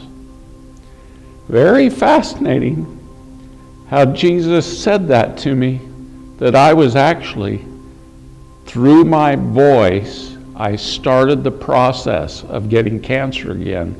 I don't know if you guys know my history, but I developed cancer back in when I was 29 years old in 1987. I'd been exposed to lethal doses of radiation, not only being a downwinder living in southern Utah as a kid, but also was exposed to a lethal dose of radiation at St. Louis City hospitals. And within a year, I got malignant melanoma, stage 4. And all the doctors were telling me, Scott, you've got 2 months to live. Radiation makes your tumors grow. Chemo doesn't do anything to them. And surgery would make you an invalid. So go home, get your house in order. You're going to be dead in 2 months. You know, and this was many years before this incident in this jail. I loved myself enough to go to God and ask, what should I do about my cancer? What should I do about this? And the name Hulda Clark kept coming to me. And I went to work the next day, and there was an article by a Dr. Hulda Clark saying fungus, parasites, virus, and toxins and radiation cause cancer. And she outlined in there what to do, and her name and number was at the end. And so I dialed her number because we had rotary phones back then. And she answered the phone, and she told me how to cure my cancer. She also told me to divorce my wife because I was in a bad relationship. But that was the one thing I didn't do. I did everything else she told me. And within 2 months, the cancer was gone. So I came back from trying to kill myself back then to loving myself again. I was so happy when the cancer was removed. And so from this, we learn a lesson about, you know, we really need to love ourselves before we can love others. And so I really worked hard.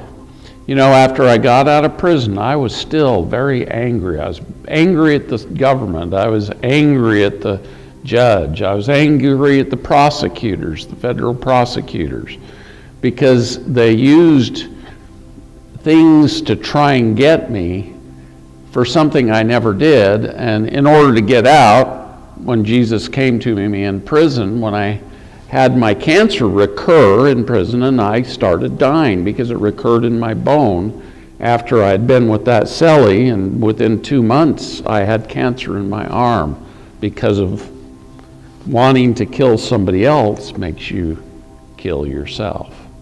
Kind of a fascinating story, but it goes further than that, because Jesus appeared to me and said to me, do you want to get out of prison? You know, and I was dying. And he says, you're going to have to lie. You're going to have to bear false witness. And I'm like, this is coming from Jesus?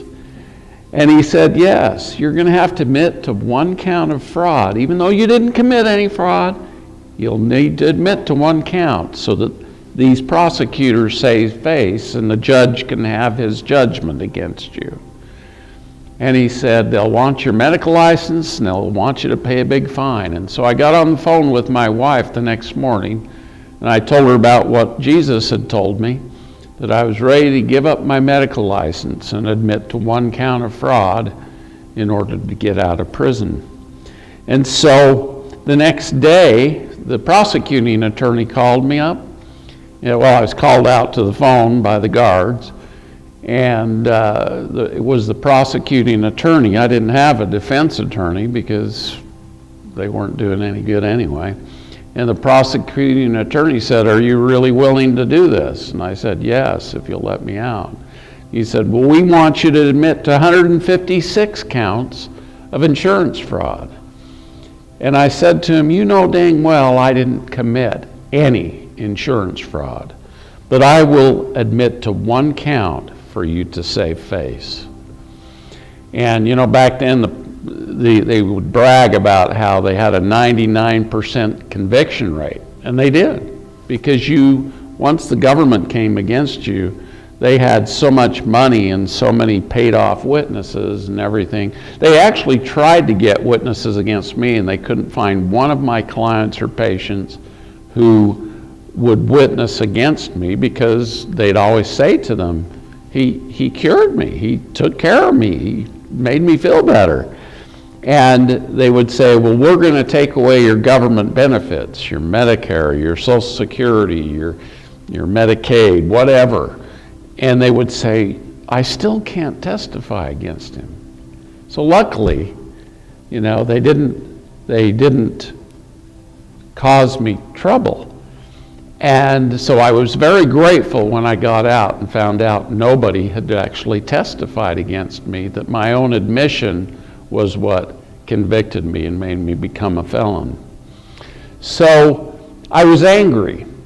And God loves us in so many ways, because when I got out, the first thing that happened was I was invited to a psychic session with a bunch of people, and she was teaching them about how to become more in tune with your psychic abilities. And there was a group of 30 people she was teaching, and I got invited to go. And she took one look over at me, and then when she got done with the session, she said, I'm no longer going to be teaching. I'm going to take this man and start taking care of him, helping him to get over his anger. And there is a God, because when this woman, Catherine Beck, came into my life, she helped me get over my anger. Now, you look at what's going on right now in our world. People are angry. People are out there hurting each other, killing each other, doing things. They say COVID is so bad, but we have 600,000 people dying per year in the United States from cancer, killing themselves with cancer. And how did they come into this energy? They have been angered, and they started to kill themselves with cancer. Because that's what cancer is. It's an outward expression of your own feelings within your body. And it's a very tough thing. But we can remove this by loving ourselves and then loving our neighbor. Now, how do we do this? It's quite interesting how Jesus came in and he told me, Scott, I want you to talk about a couple of things. And so we're going to go through that. One of these things that was so interesting,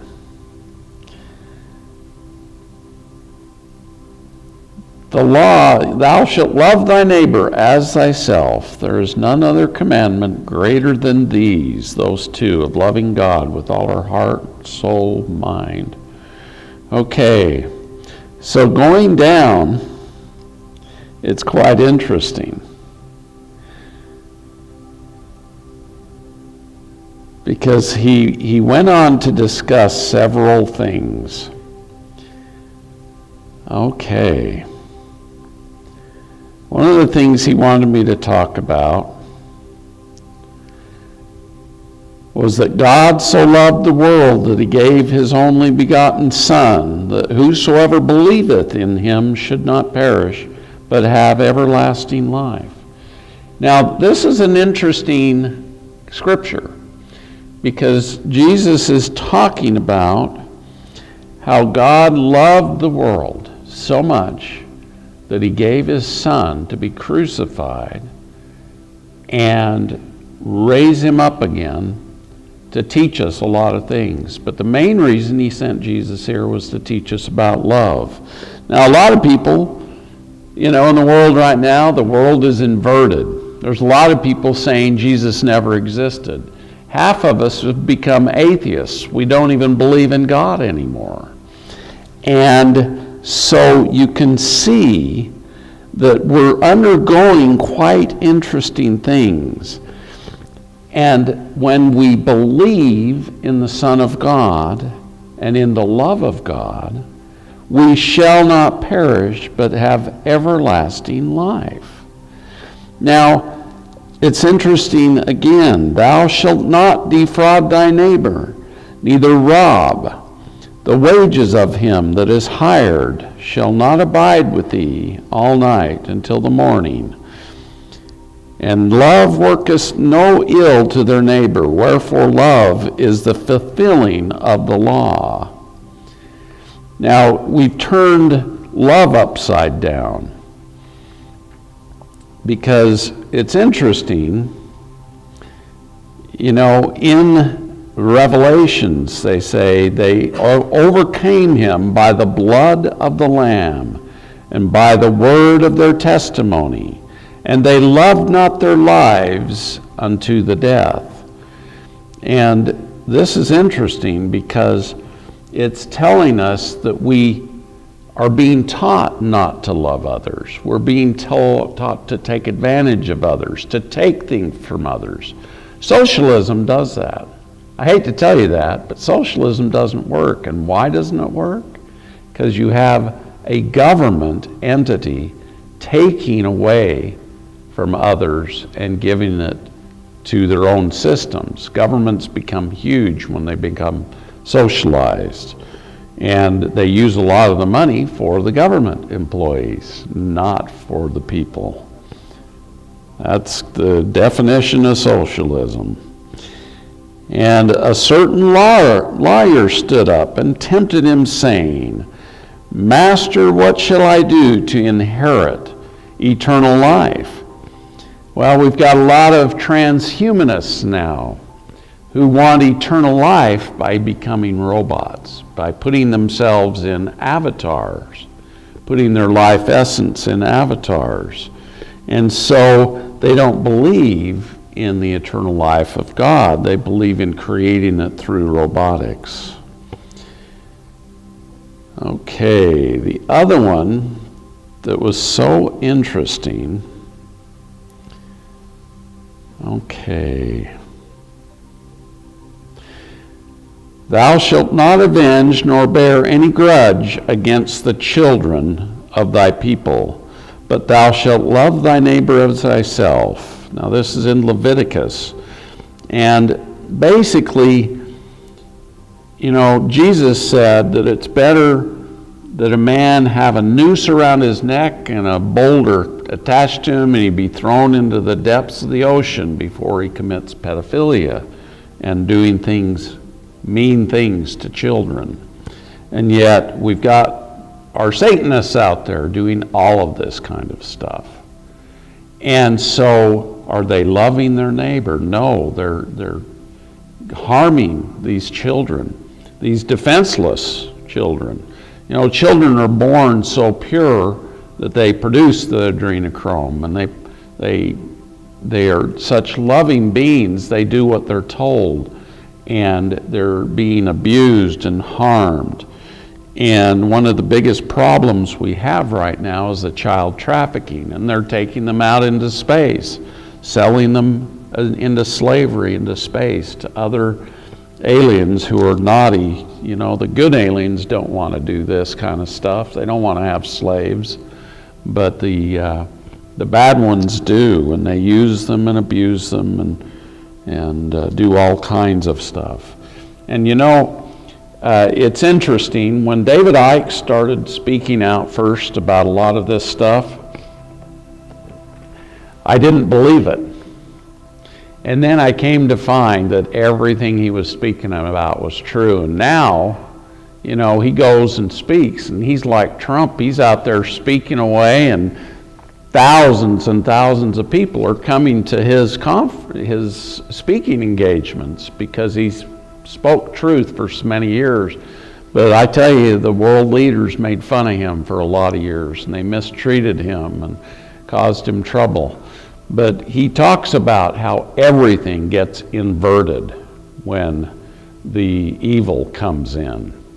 And so what we have to do is, number one, love the Lord our God with all our heart, mind, and soul, and love our neighbor as ourselves. So I want to talk a little bit about how do we start loving ourselves. Because until we love ourselves, we can't love our neighbors appropriately. We've been so messed up and taught so many evil things that we need to come out of that and come back into the love of God.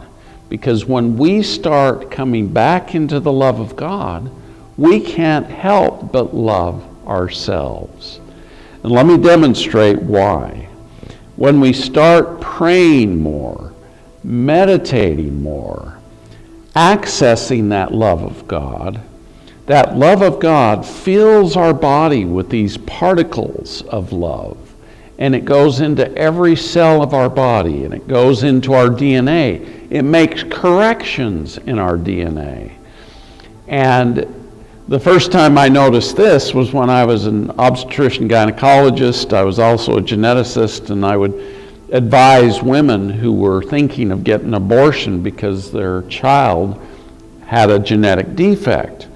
And I would teach them to send love to that child, to send good vibrations, to eat better food, better vibrating food, higher quality food, to think higher thoughts, and to love themselves and send love down to their baby. The baby was their closest neighbor, believe it or not. And also to play good music, high vibrating music, you know, like Bach, Beethoven, Chopin, all these guys. And these women would do this, and for the next, you know, we do the amniocentesis and get the abnormal genetic makeup at about 3 months, and they would do it for the next 6 months, and guess what would happen? Those babies were born with perfected DNA. Here they started out, and it was abnormal by a lab test, and they would come out perfect. And they were beautiful babies. They were happy. The mothers of these children who did this, they said they'd never had a happier child, because some of them had children before, and a lot of these women were older, because you have a lot more genetic defects as you get older. And so they were very pleased with the outcome, because they had this perfect baby, and they were afraid that it would not be perfect, but they believed me enough to do what I was teaching them. So we've got to do the same with our live children. We've got to help them play better music. We've got to help them know better things. We've got to help teach them.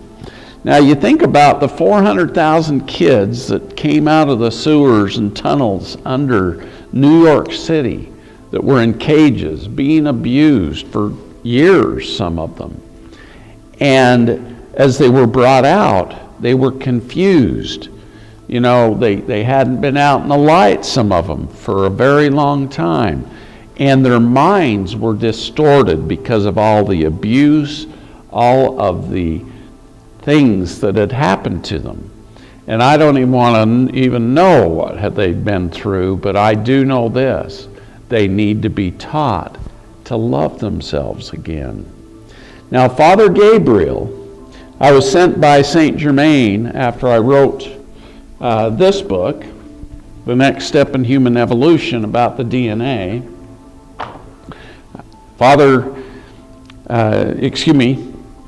Saint Germain sent me down to heal Father Gabriel.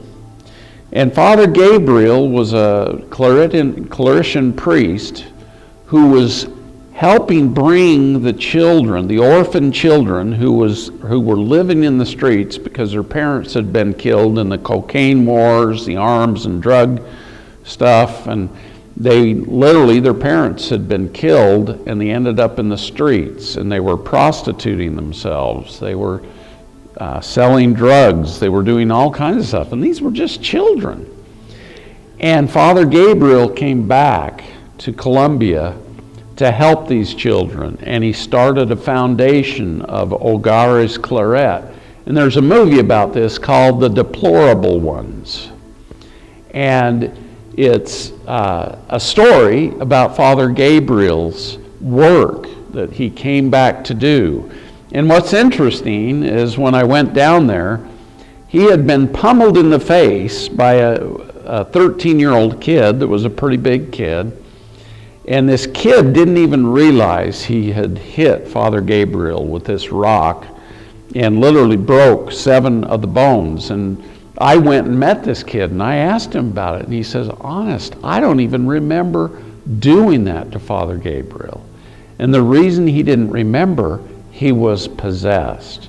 And as he pummeled Father Gabriel in the face, this demon went into Father Gabriel to kill him, to destroy him and keep him from doing the work of God. And when I got there, I could see this demon was right here in the 6th energy center, and it came in through this kid breaking these bones. And I was told by Saint Germain, you need to heal Father Gabriel. And I was told to take oil from the Garden of Gethsemane. I had been to Israel, and I had bought some oil from the Garden of Gethsemane, the olive trees that were there. And it's the same place where Christ prayed for all of humanity, the born, unborn, the dead, everybody. He prayed for them. He prayed for us even during that night. And that oil still has the energy of those prayers. Those olive trees have been there since Jesus did that prayer. And I was told to bring that vial with me. And when I got there, literally, I knew I had to anoint his head right in that spot with that oil, and that demon would come out. And I talked to the priests and I told them, look, you need to do your depossession techniques.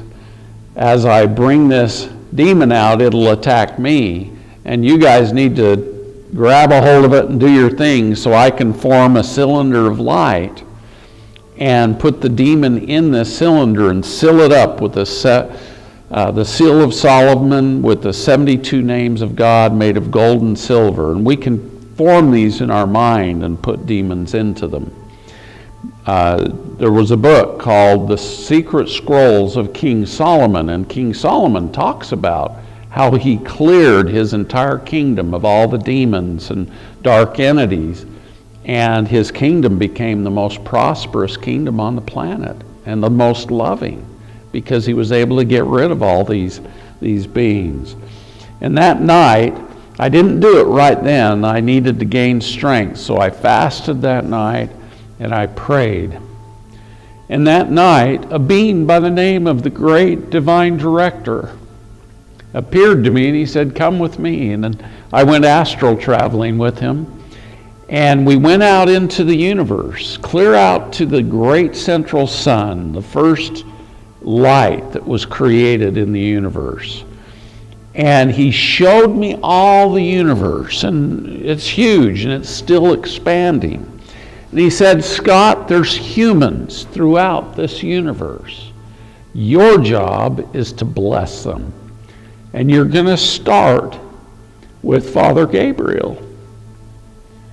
And then he told me some other things and said exactly what I should do. And so I came back and I woke up at 5 in the morning. The fathers had started doing their Mass. And then after they'd do Mass, they'd meditate for an hour. I went in directly after their Mass and I told them, we really need to be present for this. This is going to be massive to help Father Gabriel get rid of this demon, and we're going to confine the demon in a cylinder of light. And they said, how are you going to do that? And I said, I'm just going to visualize it in my mind and create it and grab a hold of the demon while you guys are pulling him over to you. I'll grab him, throw him in, and put the seal of Solomon with the 72 names of God. And Father Gabriel was like, his eyes just got wide. And you could tell that demon was listening to us. And we went into the other room after they got done meditating. And Father Gabriel actually exited and didn't meditate with him that morning. He went into his room because the demon kind of took him over there. And when he came out of his room, he really didn't want me to do anything. And I said to him, I command that this demon listen, and that if you're ready, accept the love of God. If you're not ready, you will be put in a cylinder of light and confined until you do accept the love of God. And so Father Gabriel came in because of that little talk, and he sat down, and I put the oil on his head, and immediately the demon came out and started attacking me. And the other two, or Father Orlando and Father Jose, they saw this happening to me, and they go, oh yeah, we're supposed to do the exorcism. So they started doing their Catholic exorcism thing, and the demon went over and started attacking both of them.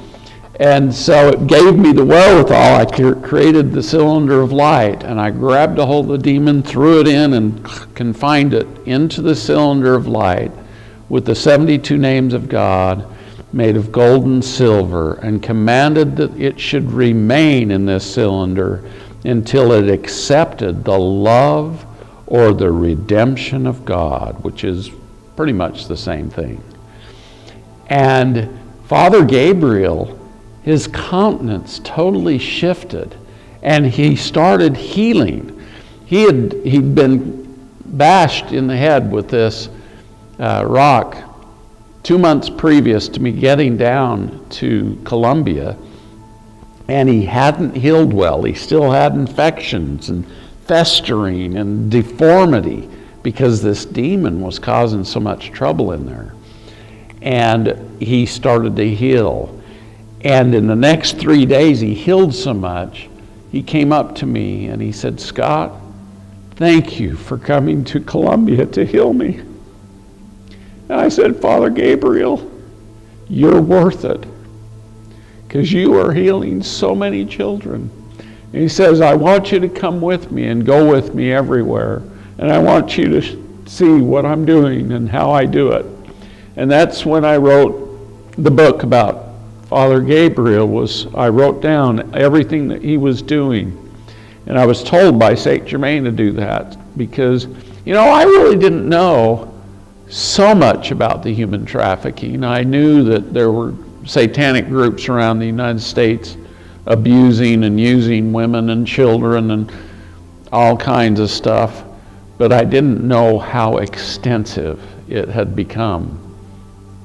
And so this book is very good right now because it gives information of how to teach these children, how to come out of all of the low vibrations they've been subjected to and bring them back into the love of God and into the love of themselves so that they can love others.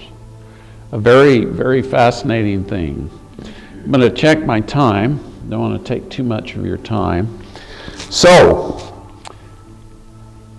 one of the things Vicki and I are doing currently is we're teaching. Now, St. Germain came to me and he said, Scott, you're not giving the talk that you're going to give to. This was 2 years ago, up in before I went to Mount Shasta to give a lecture. He says, you're not giving the lecture you're planning. You're going to give a lecture about creating a mentoring program, a single mentoring program.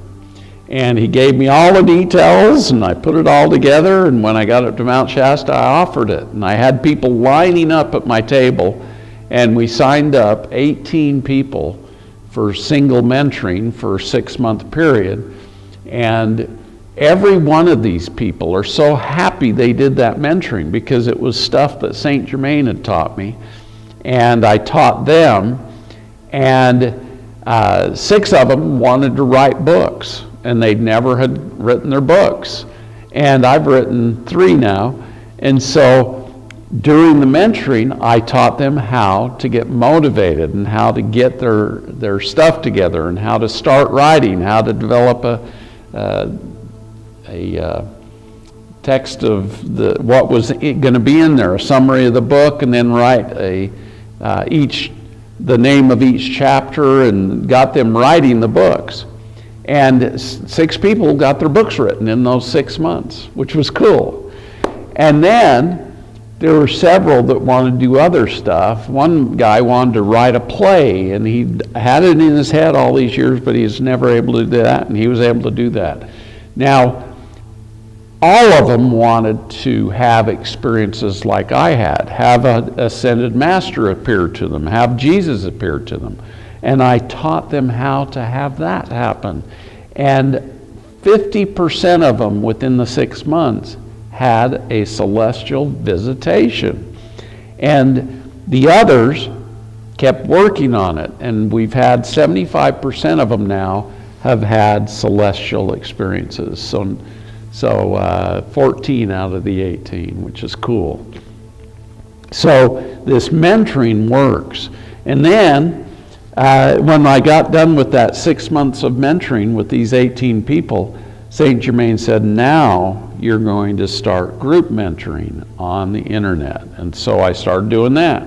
And he taught me how to do that. And then I did mentoring for mentors, because St. Germain said, we need these people to start mentoring and teaching others what I'm teaching you, so that it starts out as a ripple and goes out as a wave to the whole world. And so we did another mentoring last fall in 2019 that was all about the ascension and about the universal laws that are needed to be fulfilled in order to go through the ascension process. And then we went with Dr. Joe last January to Dubai, learned more meditation, learned more things about how the brain works and how to integrate things into the brain. And then we attended the follow-up in Munich, Germany, in the last part of February, early March, and had some really wonderful experiences there. But the reason why we did all this is because we want to teach others how to love themselves so that they can love their neighbor and help them come out of the chaos, come out of the fear, come out of the negativity, and fulfill why they are here, which is to go through the ascension process. Because that's the most important thing that is going to happen upon this earth, and to the earth, because the earth's going to go through the ascension too. So I'm supposed to give you a blessing, and I'm going to do that now. In the name of the mighty I am that I am, the creator of the universe, and by the dedication of the great divine director, the Holy Spirit, of God. We give you a blessing for your behalf. We bless you that you will practice bringing the love of God into your hearts, and then into your mind, and then into your soul, so you fulfill the first commandment. And then we bless you that you will be able to love yourself as you love your neighbor, and develop a deeper love for yourself, so that you will understand that love is not harming anyone in any way, or taking away their sovereignty, taking away their consent, but freeing them as human beings so that they can fulfill their destiny of getting ready for the ascension. We bless you that you will learn more about the ascension, that you will focus your attention on loving yourself, and then teach love to others, and bring this about and fulfill all of the law of God. Because thou shalt not kill is just a part of loving your neighbor. Thou shalt not steal is a part. Thou shalt honor thy father and thy mother, that thy days might be long upon the earth that thy Lord thy God gave to thee. We bless you that you will have a beautiful long life until we go through the ascension together as one, and go to the fifth dimension with love and unity consciousness. This is what is to occur on planet Earth. We bless your body to be healthy and strong. We bless your vital organs, your glands, your tissues, your sinews, your joints, your muscles, your minds, your brains, your nervous system, that it will be freed of pain, that you will have a glorious, happy life. And we seal this blessing upon you in the name of the Almighty, I am that I am, and in the name of Yeshua ben Joseph, Sananda, also known as Jesus, so be it, so it is. God bless you guys. Thank you for coming to the lecture. And I did record it, so hopefully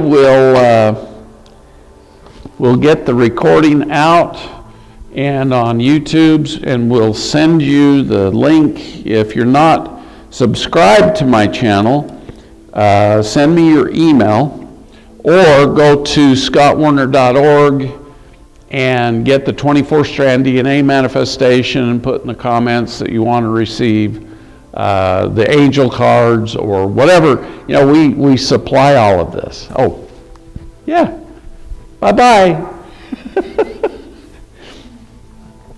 Thank you for coming. Glad you guys were here. We had 2 beings that want to ascend. That's good. Oh, you're welcome. Thank you. Thank you.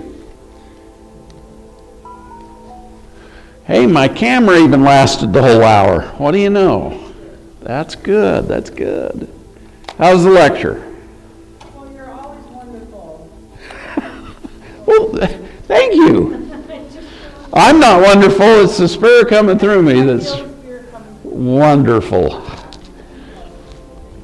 So I'm going to stop that recording. So they recorded it. Hopefully it worked this time. I didn't do the whole meditation because I knew I wouldn't have time. Yeah, no, it was perfect. But I am going to redo it and hopefully get it out on a CD. And I do have it already on a CD, but the recording came out so quiet, people have to turn it way up to hear it. But I even brought some of those CDs with me. And but so if you want one, you can grab one today. And it is good, but it's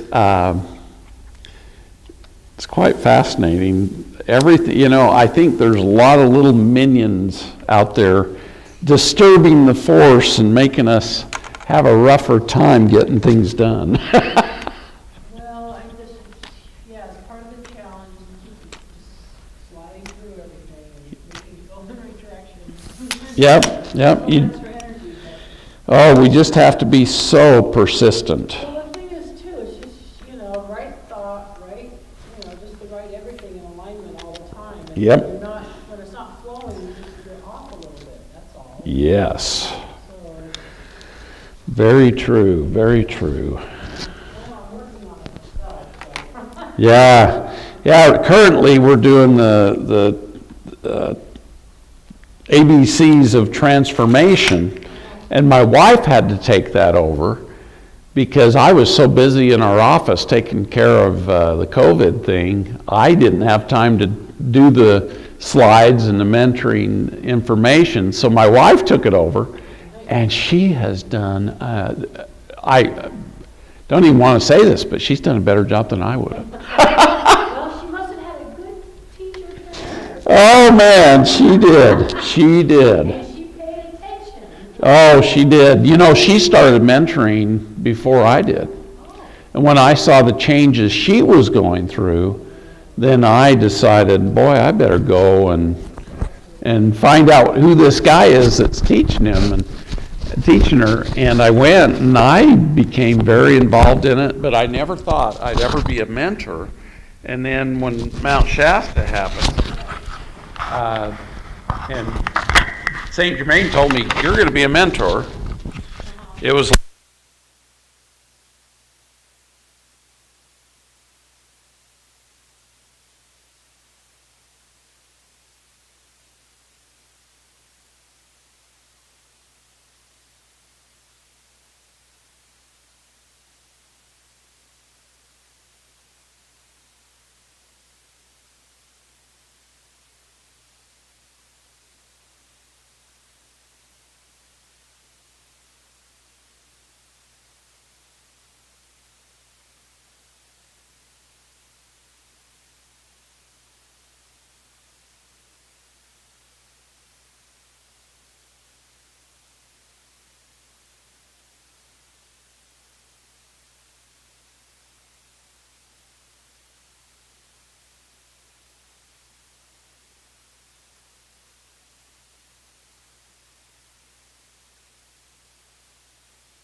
Hello, hello. I hear it, sort of, hopefully. Hello, hello. Here we go. I don't think so. I don't know. All right, we're ready.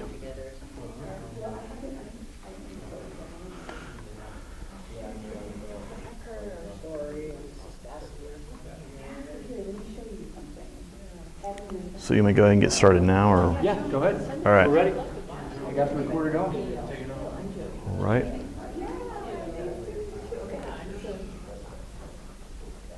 All right, you heading out? I'll catch you in a bit.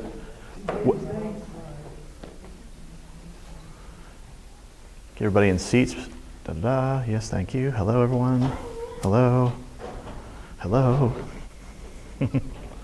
Okay. All right. So, as some of you may know, my name is Johann Fritz. I am an SSP experiencer and veteran. To recap a little bit about what we talked about in part 1, which was yesterday, we actually discussed very briefly the timeline that I served on there. And again, just to kind of recap a little bit of this really quick. Screened as a kid. As a teenager, I was eventually trained under MK Ultra style programs.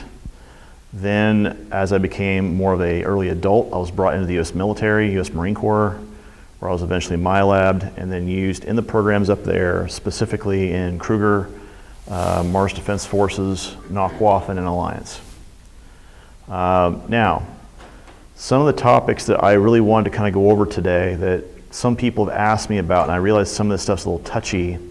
I want to go over this stuff because I think it's not only important for us as a species to discuss it and i.e. get some healing to these particular wounds, but it also emphasizes the fact that we also need to protect our own. Now, one of the things that has been asked of me a lot is this idea around what they call the black goo, right? So the black goo is essentially a sentient AI nanite virus or being that's made out of a femto-type tech, and that femtotech essentially originated from the star system 13.5 billion light years away. You can barely see it on any of the equipment we currently have today. And that femtotech has been used and reused by programs here for, we'll say, nefarious purposes. How does this particular femtotech actually work, right? So the way the black goo works is that once it's injected into the host, or it comes into the host, essentially it asserts control over the nervous system and brain tissue of the host, and it creates what's called a hive mind effect. Sort of like the way the zeta reticulans, the way they think. And what I mean by that is, for those of us that have acted as interfacers, when you are directly addressing a zeta reticulan, a gray, what you'll notice is that you're not only connected to that individual, but you're also connected to every individual they're connected to. And you're hearing all of that cacophony from all these different beings between all of them in that net. It's hard if you're someone who is used to having just your own thoughts in your head going to cacophony. And one of the things they taught us in our schools at Ares Prima, which is the primary academy for the SSP stuff, which is on Mars, is that, so the first thing they teach you is how do you use your intuitive empathic skills, right? They usually have amplified it already through some of the programming you've done in MK Ultra, but at this point they're actually telling you how to use it. Like, how do you use those abilities? And that's what they call level 1 intuitive empathic training. Level 2 is called interfacing. Now, some of the folks that you're seeing have talked on Gaiam and other channels. These individuals are, in fact, interfacers. You look at people like Corey Good and others who have done this kind of work. They've talked to other star beings. They've actually been through that interfacing school, whether it be on Mars or elsewhere. Now, the third level in that is called astropathics, which has a lot to do with this idea of, if you have a ship out in the vastness of space, what happens if that ship can no longer technology-wise communicate back to home base? And I've been on a ship when all the comms actually went out. We had actually been attacked, and the comms on the ship died. What they do is they have someone like me who's astropathically trained to send a mayday back to the LOC to tell them, yeah, the proverbial shit hit the fan, and we need help.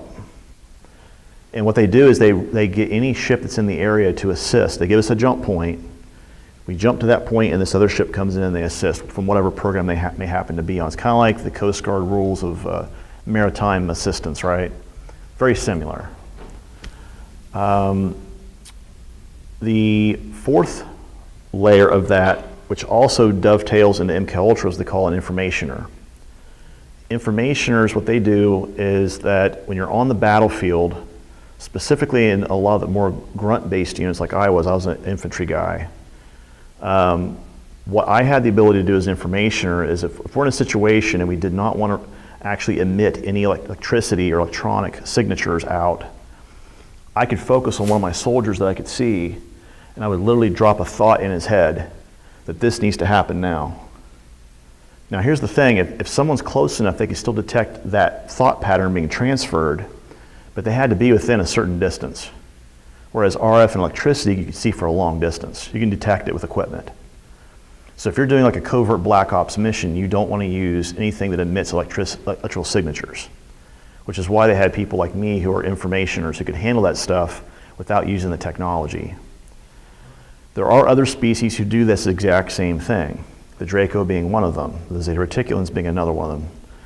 The Zetas specifically are the people we learned this from because they're great infiltrators, meaning that they could go into a society and basically mask not only their signature, but they could also get into that society in such a way that you wouldn't even know they were there, because they could actually erase your memory to the point that you wouldn't actually acknowledge them in the memory. So an example of this would be, how many of you guys have seen The Fifth Kind, the movie? About Alaska, the psychologist who screened all the people in the one town, and they all kept seeing the image of the owl-faced being in every single post-hypnotic regression they did. That is literal screen memories being talked about in the movie, and this is Zetas actually abducting these people. And that's how they do it. They place a screen memory in place so that you don't remember what actually happened. The one guy that she actually got to go through the screen memory, when he finally did get through the screen memory, if you watch the movie, they actually show the live video that was being recorded versus the movie remake side by side, right? And the guy literally levitates off the bed as he's channeling this being who he's attached to, and the being is essentially a Zeta talking about having been in charge of the Babylonian city of i.e. Anunnaki. And he literally tells these people in the room that they're nothing but cattle and they should leave them alone and not pry into things that aren't theirs. And he actually causes the guy's spinal column to fail. We're talking about very psychically advanced creatures, right? Understand that we humans have the ability to have the exact same skill sets. I'm not trying to put fear in anybody here. I'm trying to make it aware that we have the exact same ability. If the programs have taught me anything, it's that we as human beings have the ability to do the same things they do. And we should take stock in that fact, because that means we have the capability of also doing some pretty incredible things as human beings. And we haven't even scratched the surface on it here on Earth because of the powers that be. Second topic that people keep asking me about, which we're going to discuss really quick. We talked about why is the reason aliens do in fact come here? Why do star beings come to this planet? So we're going to talk about three things that are all attached to that particular subject, right? The first is that I mentioned this, I think yesterday. The number one currency up in space is not precious metals. It is not money. It is not even technology. It is DNA. So let's give a scale on value, right? On the far left of that scale, which would be least valuable but still valuable, is if you have a genetic sample of a creature. This is where you see people like Emery Smith, having worked at processing and logistics centers for the ICC. Those individuals are basically tearing that section apart of the creature, determining what the musculature is, what the electrical nerve makeup is, what the capillary and vein makeup is, what does their blood look like, what does their DNA look like, all that stuff. All that stuff is categorized, studied, and then we put a price on that sample, a trading price. In the middle of that scale is if you have an individual who's alive or in stasis that you can actually trade to another species for technology or some other value, equivalent value, right? Because from a live creature, you can actually create more of than just one. And on the far end, which is the most valuable, is if you have an actual breeding pair of whatever that particular species is, whether they're asexual or like us where we have two sexes required to actually procreate. So, understand this too, that most species are what they call pentagram configuration, meaning they have one head, two arms, and two legs. Most, not all. Just be very clear about that. But the genetics behind that makeup is in fact the most valuable thing that is out there. So they come here looking for DNA because think about this, every person in this room, whether you admit it or not, every single one of us has spliced ET DNA into our DNA streams. We may not have the same DNA spliced into all of our DNA streams because there's 22 programs all running at the same time. So with that being said, you may not know which particular DNA strand you have within you, but we know we have them here. We also know there are certain groups that are genetically pure, quote unquote, and this is where you start getting into some of these religions and groups that are very like xenophobic. They do not allow outside influence to come in within their cultures, and they tend to be very like, you're not one of us, so you're not marrying one of us, or not having kids with one of us. Number two, why do aliens come here? Well, the second reason why they come here is because we as a species have something that most of the species that are up there do not have. It's called a right hemispheric brain that allows us to be artistic, it allows us to be creative, it allows us to reverse engineer, it allows us to adapt when they can't, and it also allows us to come up with tactical solutions that they would never come up with. I think we're the only species that I can remember off the top of my head that would actually use a tactical orbital bombardment to wipe out a planet. Been there, done it.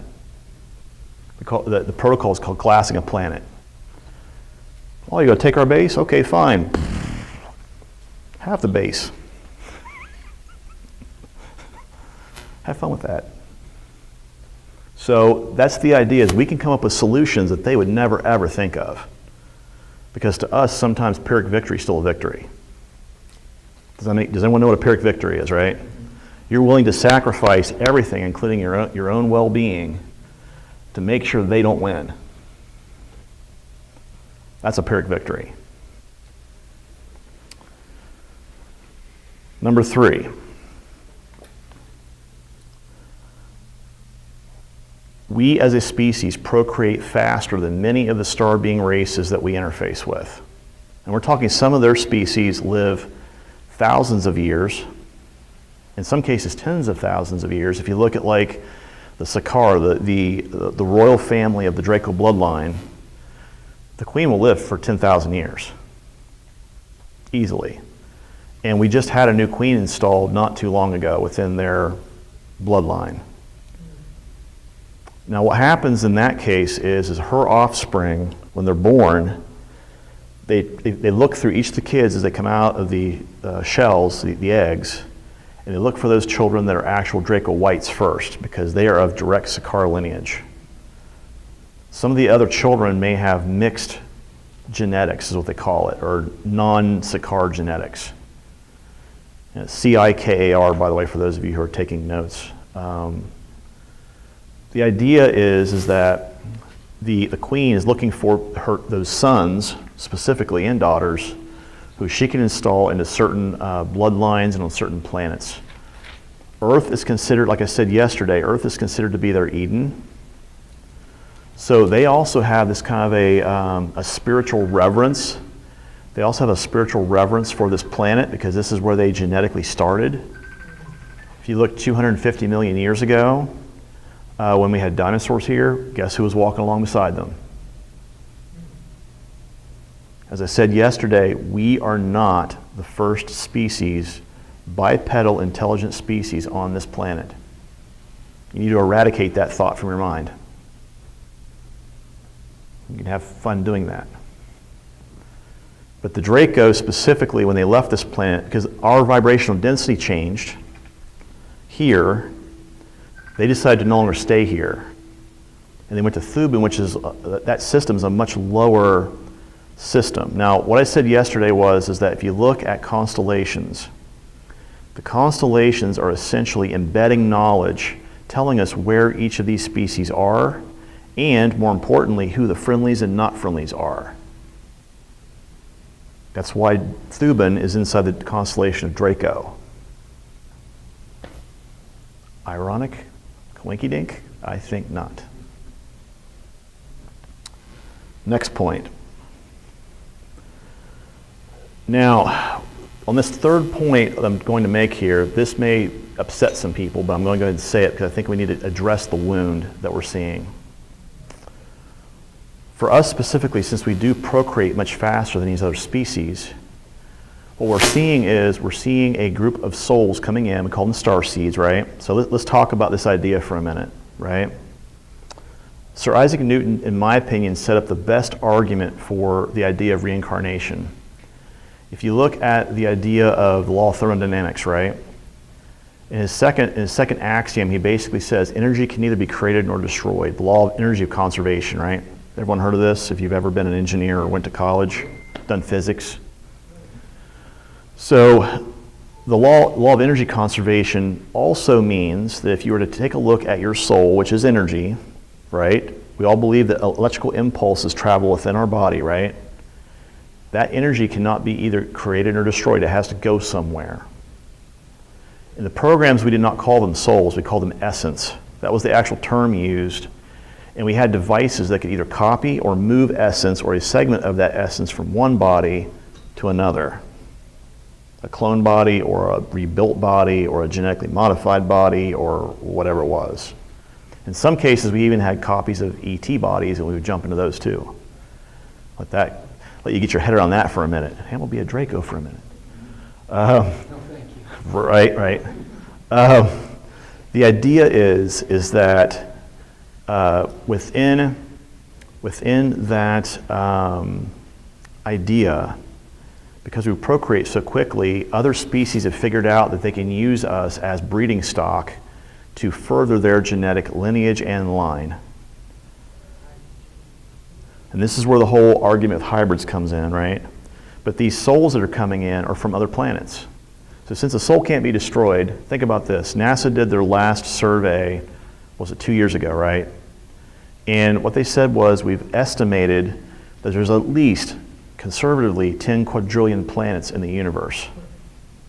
Quadrillion's a really, really, really, really, really, really big number. Really big number. Yes. Now, look at Drake's equation. Let's use an extremely conservative value of 0.01%. That means there's 10,000 planets at Earth's level of development or higher. And I'm being extremely conservative here. So this brings up a couple of things, right? One, this proves that there's other planets that are like us, that have intelligent species on them. Those souls travel between planet to planet, right? It can either be created or destroyed, transferred. Secondly, and more importantly, that also means that when you start looking at this idea of why are these souls coming here, well, guess what? You get groups like some of these higher 6th, 7th, and 8th density species. What they're looking at in terms of us as a species, they're saying this species has the ability to completely recreate the universe in a more positive image. Do we choose to allow this planet to fall into darkness, or do we help them keep it in the light?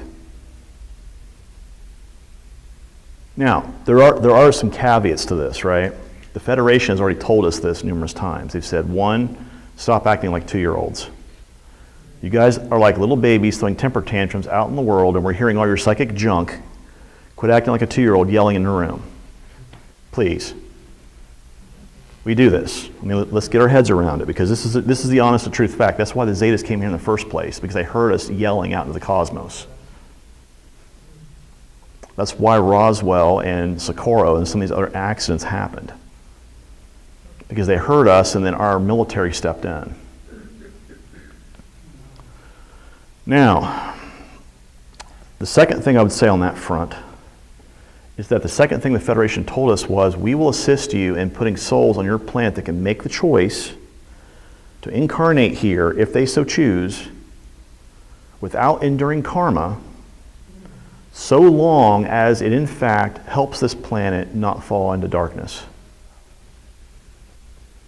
Now here's the thing, right? So we as individuals, many of us probably in this room are probably star seeds.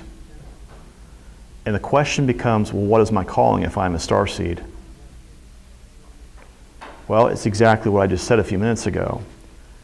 You have to, in your own way, authentically choose to step A, into love, and B, do whatever you can to make sure that this planet does not fall into darkness through your own method of expression. Now, what does that look like? Well, me doing this right now. I believe in my divine creator, and I also believe in doing what I do, talking to you guys through love, because I believe by us addressing this knowledge and by us talking about this, we not only raise awareness, but we also now know that other people know, and I'm putting a drop in their little bucket of knowledge.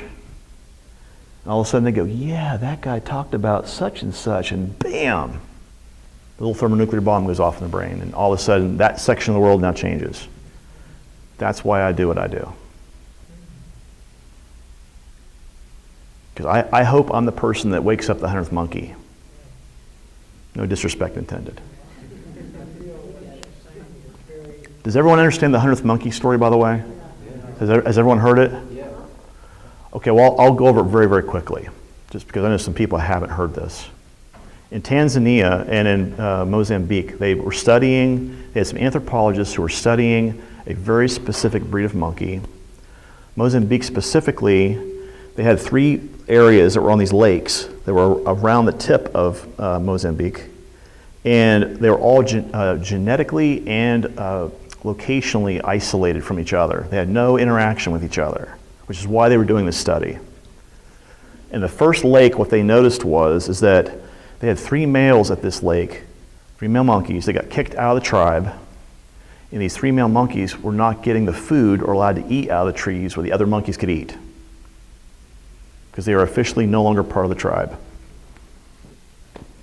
Well, the monkeys decided, okay, well, if I can't eat fruit, I'm eating meat. And they figured out how to use a rock, a tool, to start killing the flamingos in the lake. And all of a sudden, the other monkeys are like, wait a minute, he didn't eat fruit.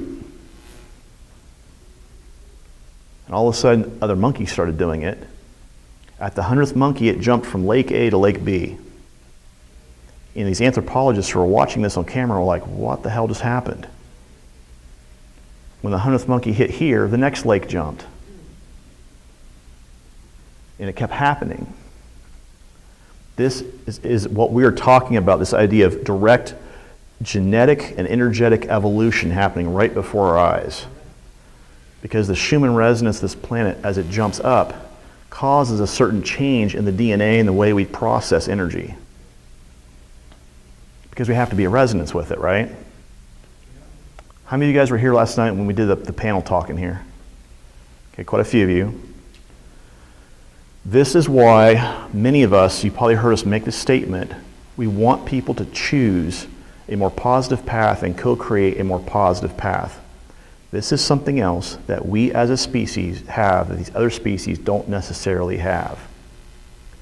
We have the free ability to choose our own paths, which means we can co-create like our divine creator in any way we choose.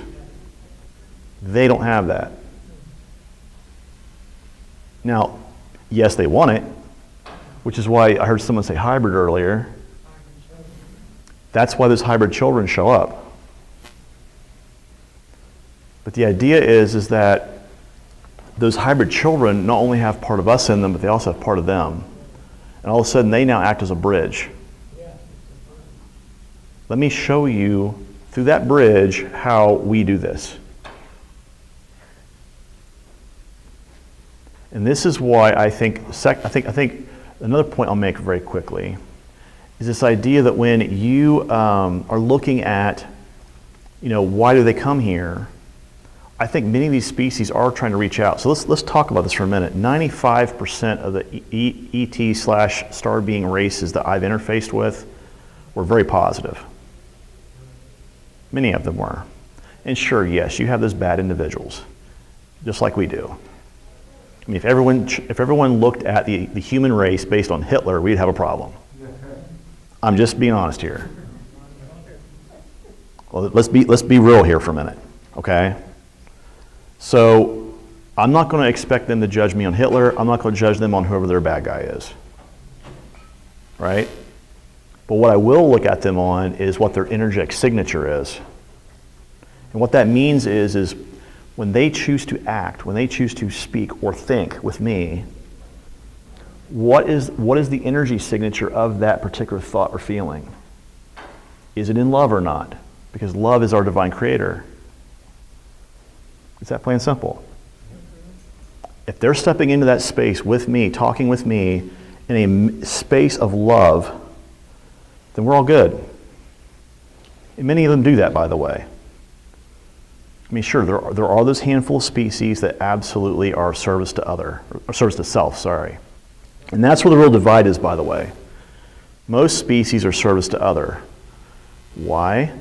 Because they recognize us as their cousins. Those guys up there are our cousins. They are our star brethren. When we finally get down with that and quit squabbling amongst ourselves and quit throwing our temper tantrums like 2-year-olds, hopefully, knock on wood or some facsimile, we as a species can then somehow get our head around the idea that we have family up here who wants us to join that family. And yes, the other service to self groups are they're 5%. They absolutely do not want, that was weird, they do not want us as a species evolving past them. So what do I mean by that? Look at the Draco, right? 4th density species. Highly developed psychic abilities. They believe they are the pinnacle of genetic and spiritual evolution. They look at us like cattle, the same way we look at cattle, by the way. Put your head around that for a minute. Because that's the way they look at us.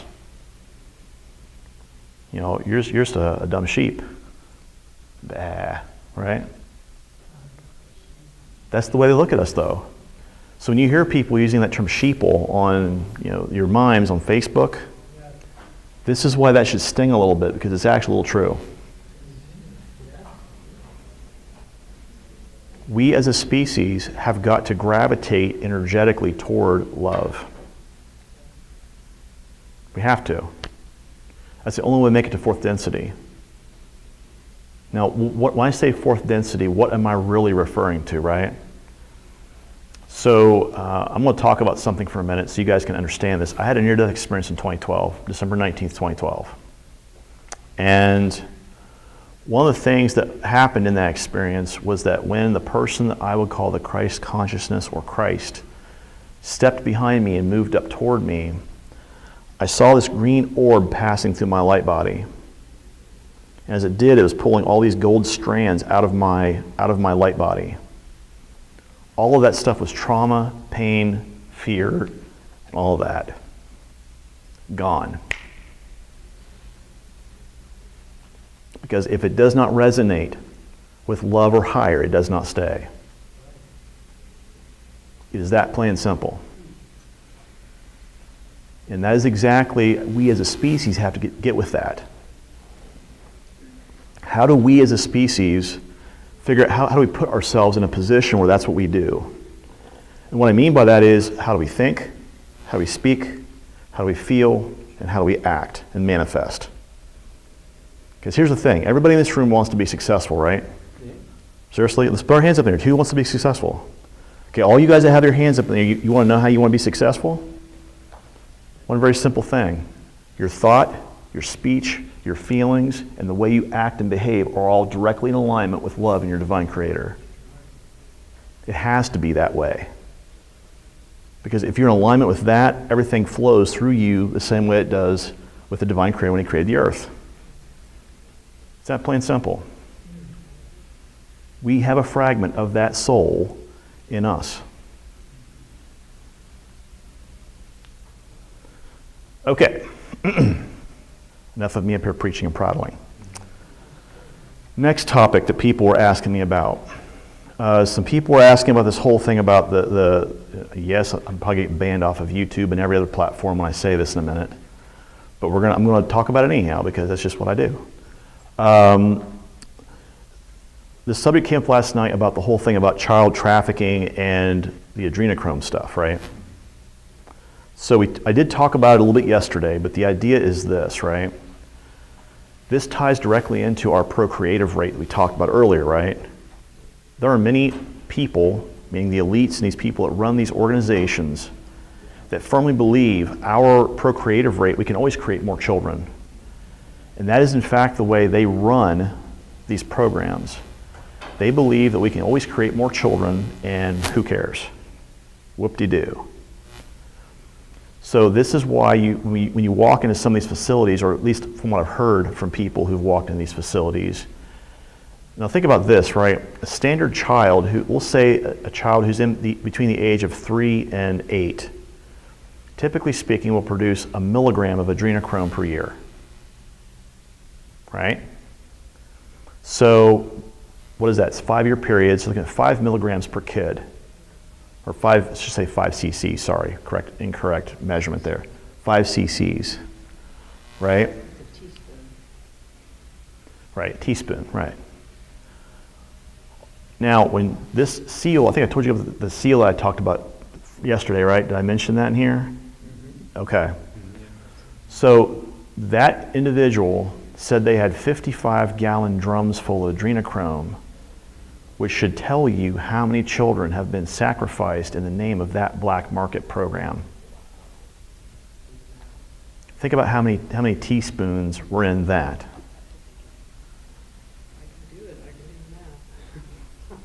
Let me know what it is, actually. If you can do the math really quick, let me know, because I'd be very curious. Because this is another question that came up yesterday, was how many kids were actually involved, right? Now, I'm not great at math. I will admit that. I'll let the Google calculator here do that for me if she's so kind. I am not good at math. But what I will say is the left brain part of me says, that's an awful damn lot of kids. My WTF meter goes really high on that. What the hell just happened there? Who said that's okay? So let's talk about this for a minute, right? So the way these programs typically work is you'll have a situation where, first off and foremost, most of these kids are bred in slavery. They're not even a part of the standard educational system or the society that we live in. They can be, in fact, bred from other slaves. And they're brought into a system that's called TAPSIS, T-A-P-C-I-S. That system is what's used to track slaves and assets on and off world. And what is happening is when TAPSIS gets invoked, they barcode them and put a chip right back here at the base of the medulla. And that's actually used in case if that asset gets loose, they can radio detonate the asset. Secondly, and more importantly, when you're dealing with kids and you're trying to traumatize them to create this adrenochrome, what you're also doing is you're also creating an MKUltra asset. So how many experiencers do we have in here, SSP people? I know 1, 2, 3 of us, okay, 4 of us. Those of us that have been through these programs, this is exactly what we've been through, most of us. Some of us also went through what they call the red-green light training, but MKUltra in and of itself was used primarily for a lot of the older assets. So what does that look like? Okay, well, I gave the example yesterday where the first 52 times, I was brought into a room at age 8. They had a guy sitting in a chair, a guy sitting back here, he's behind the light. Like you see the light coming down, and he's sitting in the shadows. There's a gentleman sitting over here illuminated in a chair with a hood. Well, I thought it was a man. It could have been a woman, I guess. But they were in a hood, tied down to a chair, and these two guys would bring me in, and they would say, "What are you going to do?" I refused to kill this person 52 times. And every single time I would either be drowned in a 55-gallon fish tank, I would be asphyxiated, got electrocuted a few times. You finally get to the point where you're sick and tired of getting that happening to you. And that's where they want you to snap. So on the 53rd time, before he even got the sentence out, I already had the person dead, and I was checking for the second round. And the guy asked me, he says, "Why did you check for the second round?" I said, "Because I'm going to kill you too." He says, "Congratulations, you graduated." But this is the way MK Ultra works. They want to break that barrier of you not doing what you don't want to do. They want to make you, morals no longer play any effect in MK Ultra. And that's what people don't understand. The idea of morals is a very elastic thing. It's a construct that's actually synthetic. It's not real. Now, not to say that I don't have morals, but what I'm saying is that construct sometimes of there gets very mixed up. What do the protocols say? Those of us that have been in the programs, we know about the protocols. That's the first thing they invoke. The protocols say such and such. The idea is this, that when you've got children being brought into these programs, some of these kids who've been in these detention centers that are being tortured for adrenochrome are eventually being made into super soldier assets and SSP assets because they've already been fractured enough that the mind is ready and receptive to that piece of information. You think about it, if you were one of these kids and they said, "We're going to give you a chance to be an awesome super soldier and you get to fly a spaceship," those kids are probably like, "Hell yeah." Yep. You want to know how many teaspoons? How many teaspoons? In 55 gallons is 41,635 41,635 kids for a 55 for a 55-gallon drum. gallon. And this particular SEAL saw multiple 55-gallon drums. Do that math for a minute. So why is that not against the law? Right? What age are the kids? 3 to 8. Any country? This particular instance happened in Michigan, here in the United States. It was actually in an underground bunker mid-Michigan. I was trying to think of the name of the town was. It was actually on the news. It's one of the few instances where I actually saw it hit the news. And my buddy who was the SEAL actually called me the day before it actually hit the news because the news crew arrived after the building had been cleaned out. They got everybody out. They got all the cages taken down, all the equipment taken down, and the news rolls in and they're like, "Yeah, we busted a drug den."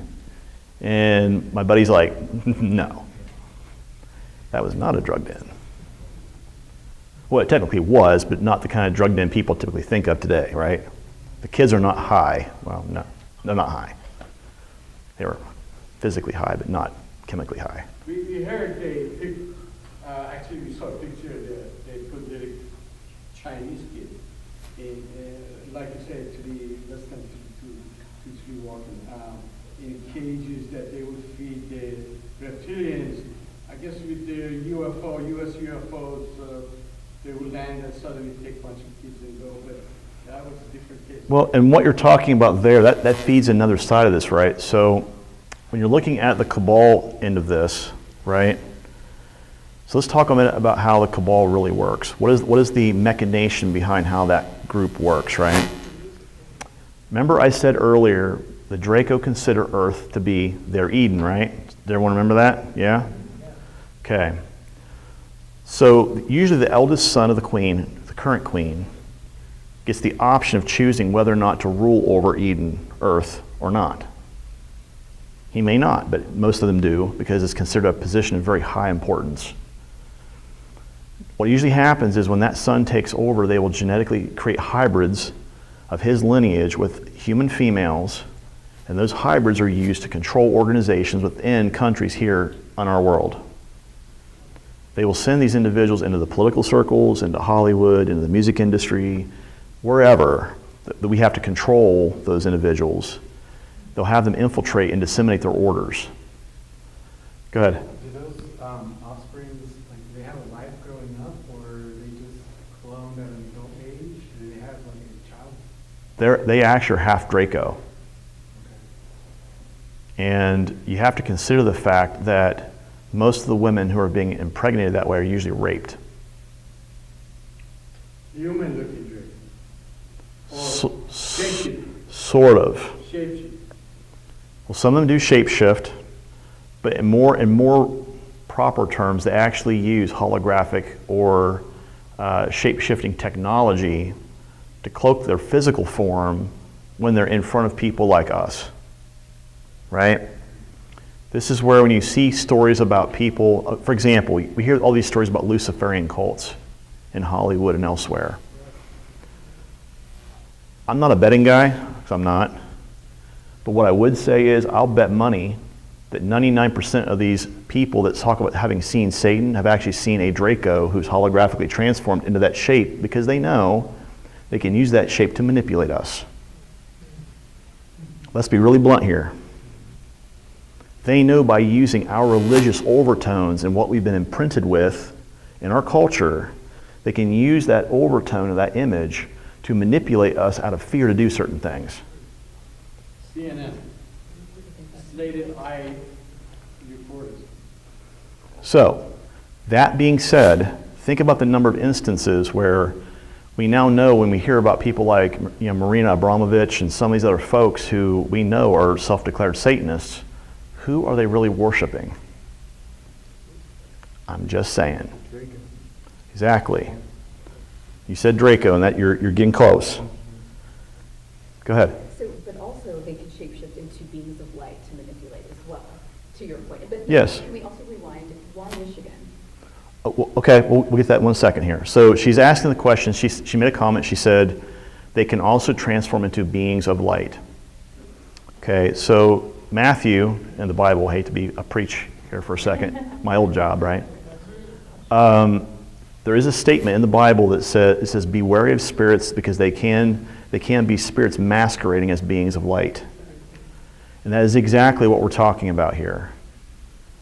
There are people who do exactly what some of the psychics in this room do, and they will say that I am channeling so-and-so, but every time you get around them and you hear them channeling so-and-so, the energy feels completely off. And you're like, what is going on with that? It's like every time I get around this person, it's like, yuck. Right? And again, I'm not dissing anybody. I'm just saying we've seen people like this. And we have to ask the question, why is it that that energy is so resonant with that person? It's because of that connection to a cloaked being who's acting as a being of light or portraying themselves as a being of light. Again, manipulating us because of religious overtones. You think about this. If you were a person like me who's a known psychic, right, and somebody walked up to you and said, well, I channeled St. Michael the Archangel, blah, blah, blah, right? Okay. Listen to what that person says when they do their actual channelings. That's some very, very high level energy you're dealing with. Very close to source. And yes, I'm not trying not to touch my mic. Had to make sure there for a second. Very close to source, love. If those messages coming through are not messages of love, forgiveness, healing, transformation, acceptance, oneness, it's not from God. It's definitely not from Michael. But what I will say, okay, if it's not from him, then who is it? Because that makes some yellow flags pop up in my psychdar. What's going on there? To go to your second question, why Michigan? because Michigan is on the border of Canada, and because they actually traffic kids out of the country sometimes to actually get them through customs.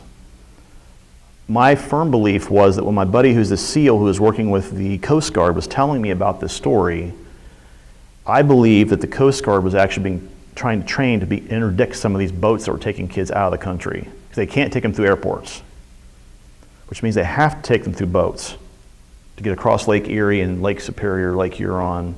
They have to do it in a way that they can't be sniffed out.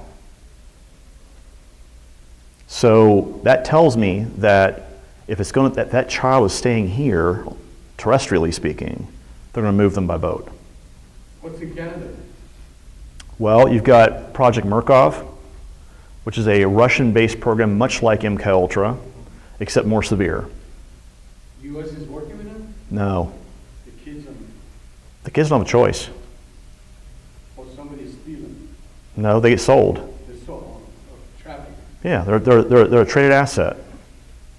But the idea is these kids basically are told, we're going to make you into this awesome super soldier, and you're going to be like strong and blah, blah, blah. And all of a sudden the kids are like, yeah. What's the Canadian government doing about that? The Canadian government does not believe in Murkoff, even though Murkoff is a known quantity post-World War II. Just like okay, so we're getting way down the rabbit hole in this one. They're underground. Okay, let's go way down the rabbit hole for a minute. Tavistock, another company you can go look up. Tavistock was a British company that started 2 days after the CIA was formed. The very same company who sold all of their mind manipulation programs to the CIA 2 days after MK Ultra was formed. They made millions of dollars. Same information was also sold to Murkoff. Because the Russians bought it and brought it to Canada because they wanted to do it in an isolated space away from everyone, and they didn't want to do it inside Russian territory because they wanted plausible deniability. And then they export the kids to Russia. Wherever. Think about this again. We're not talking about these individuals having rights. We're talking about these individuals are in fact a traded, controlled asset. You don't do what I want, we pop the chip. Kind of like, okay, this is going to get a little more mainstream here for a minute. How many people watch Star Wars?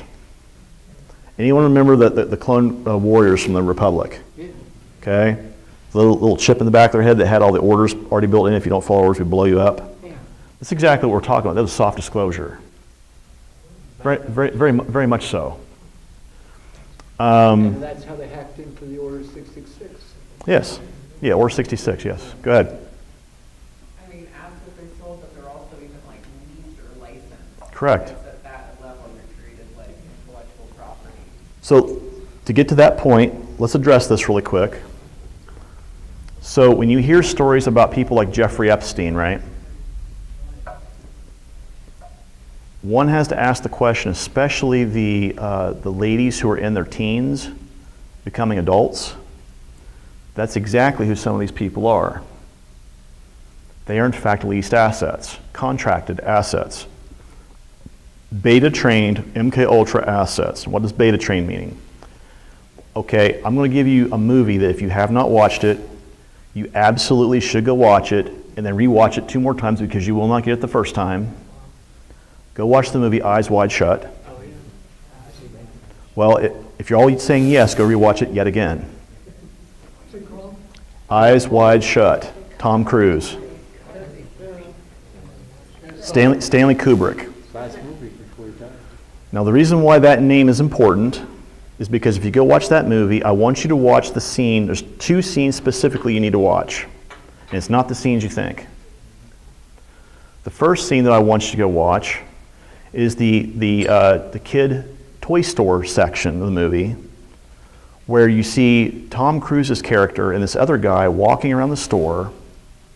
Every time they stop, Stanley Kubrick has them standing in front of a tiger or a lion. Why is that happening? Because what Stanley Kubrick was trying to emphasize is that there are people who are being trained as children who have this sex kitten training, beta training, that causes them to sexually act out way before their prime, their age. And they use these assets to do exactly what you're talking about, as leased assets and contracted assets. And these organizations will use these children in ways that are not good. But the kids don't have your memory of it usually. As an asset, when you get done being used, they blank slate you. Yeah, you wake up the next morning, you're kind of like, whatever. Because we don't have a choice in what is happening to us sometimes as assets. Now, the other half of that discussion, we're talking about, you asked the question, so what happens to these children, right? What happens to them as traded assets, right? To directly address David's question, the reason why some of these things become traded assets, kids become traded assets, is because some of these children all of a sudden develop skill sets. And this is where programs like Monarch and Kruger specifically come into play. Monarch loves these kinds of kids, by the way. So Monarch Security Solutions, LLC, is ran by a guy by the name of Paul Serene, who he and I don't get along. And Spacey, right? huh? Spacey's clone? He's in a Kevin Spacey clone, yes. And so when you see pictures of Kevin Spacey in the news, him doing like something really crazy and stupid, and he went to jail for it, you have to ask the question, was that Kevin Spacey or Paul Serene? You cannot trust your eyes. You can only trust someone actually taking a signature, an actual EKG or ECG, electroencephalogram of the brain to know who that person is inside of there. They can copycat anyway. They can copycat the physical body, yes.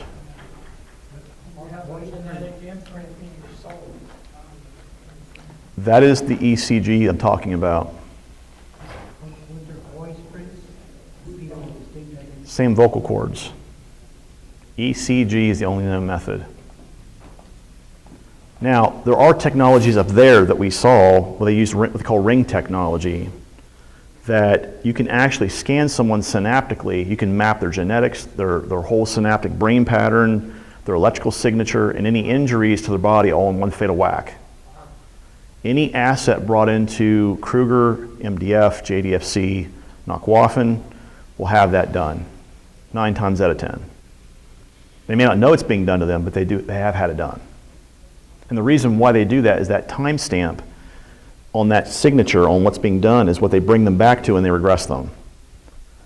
That's the closest signature they will bring you back to say, okay, you had this nice little cut on your hand right here. You had this little thing that happened to you in here. They try to map everything exactly the way it was at the moment you were scanned. Because when you wake up, they want you to act just like you did before they actually abducted you. That's what they did on Montauk Chair. The gentleman, what's his name, he told me on the phone that we used to take the kids out of their living room in front of their parents and bring them back days afterwards, time back, second before, the parents wouldn't notice the kid was taken. Yeah, that's what happened to me. And wiped their memory. Yeah, that's exactly what happened to me. That day, what would they do to the kid? I would literally wake up an inch above the bed and falling into my bed. Because the looking glass technology, they reinsert you back into your timeline just a couple seconds after you've been abducted, and wham, you fall right into your bed, not knowing what the hell's been going on. They would take the kids to other planets on Montauk Chair and do what with them? And bring them back? Well, Montauk, that chair, that technology, the trip chair, can do 2 things. You been on it? Yes. Anyone that's been in the programs is set in a trip chair. The first thing that it does is it's the actual basis for Project Looking Glass. How do you open up a time dilation window in space right in front of you that allows you to either step into that time space on that timeline or view what's actually happening on that timeline? Secondly, and more importantly, the other thing that it does is the trip chairs are used to modify our brains. We need to give you some more programming, some more upgrades, some more whatevers. I have never spoke a lick of English. I've said this before. Or, sorry, a lick of German, sorry. The trip chairs, they'd hook you up to the equipment, put you on the chair. We're going to give you German. They copy that section of that German-speaking part of that person's brain that's already been downloaded into your brain. You now have full verbal capacity as if you were a native speaker. Just like in the Matrix when they downloaded the little brain. The Matrix, again, in this case, the Matrix is soft disclosure. So what's the usage of that for that case? Well, and what happens with children, back in Montauk, they were trying to figure out how to use alien technology. The trip chair in that case was alien tech. The stuff that we're using now is human-built tech that mimics that alien tech, except it's more refined to our brain chemistry. And now we even have technology with Project Looking Glass. They don't even need the chair. They can actually open up a portal in the hole, in the ground, and you basically step into this portal, and it takes you right to that time, place, location. Wow. Area 51, S4, they're testing them right now. They actually call them trip pads, where you step on a pad, and they're going from one location to right across the room on another pad, or elsewhere. Is it physical teleportation Yes. to another planet, or Yes, mentally? physical. They're trying to mimic actual real teleportation. It is real The teleportation. total 100% teleportation physically. Yes. So And what? So when the body comes back, does it get damaged because of the physicality? It can, depending upon where they're going. The point I'm going to make is that when I was returned from the programs after being regressed, that's how they reinserted my body back into this timeline. What year was that? 1993. What year did the trip chair routine begin? 1961. Where did they send you? Where did they send you? I went up to the moon and started my program work. The reason why that year is important is because in the late 50s they had a crash in New York of a UFO craft. The U.S. military got pieces of that craft out of the craft, and because of what Philip J. Corso talks about in his book, The Day After Roswell, they tried to figure out how to channel this information, this technology, back through the proper pipes, and they couldn't do it. So they said, you know what, we're just going to run an off-the-books program and see what happens. All of a sudden, you've now got kids being brought in, because kids, by the way, have the ability, the creative ability, the neuroplasticity to manipulate that chair to make it do what they want. Adults do not. The problem is that that particular chair, because it wasn't built for us, killed 60% or more of the people in the chair. Which is why we decided to use our right hemispheric brains and re-engineer a whole new chair that actually worked for us. Did they steal it from the UFO, that chair, or aliens gave it? Came out of a crash and we reverse engineered it. From the Roswell crash? No, Another one. there's one in New York. Where's the chair now? We have lots of them, actually. Almost every ship that I know of in Darkfleet has at least one. No way. Yep. Dang. Because as a military intelligence officer, my job is to reprogram other assets sometimes. Wow. Go ahead. So there was a military raid at the Wells Fargo building in Los Angeles a few years ago. Some people theorize that that was to get more children out. What are your thoughts on that? So what she's talking about is that they've had these raids being reported in the news. This particular raid was at the Wells Fargo building in Los Angeles. I do believe in the veracity of that story. The reason why is because I think there are certain locations that they're using as staging points. Now the question is who? And that's what we don't know.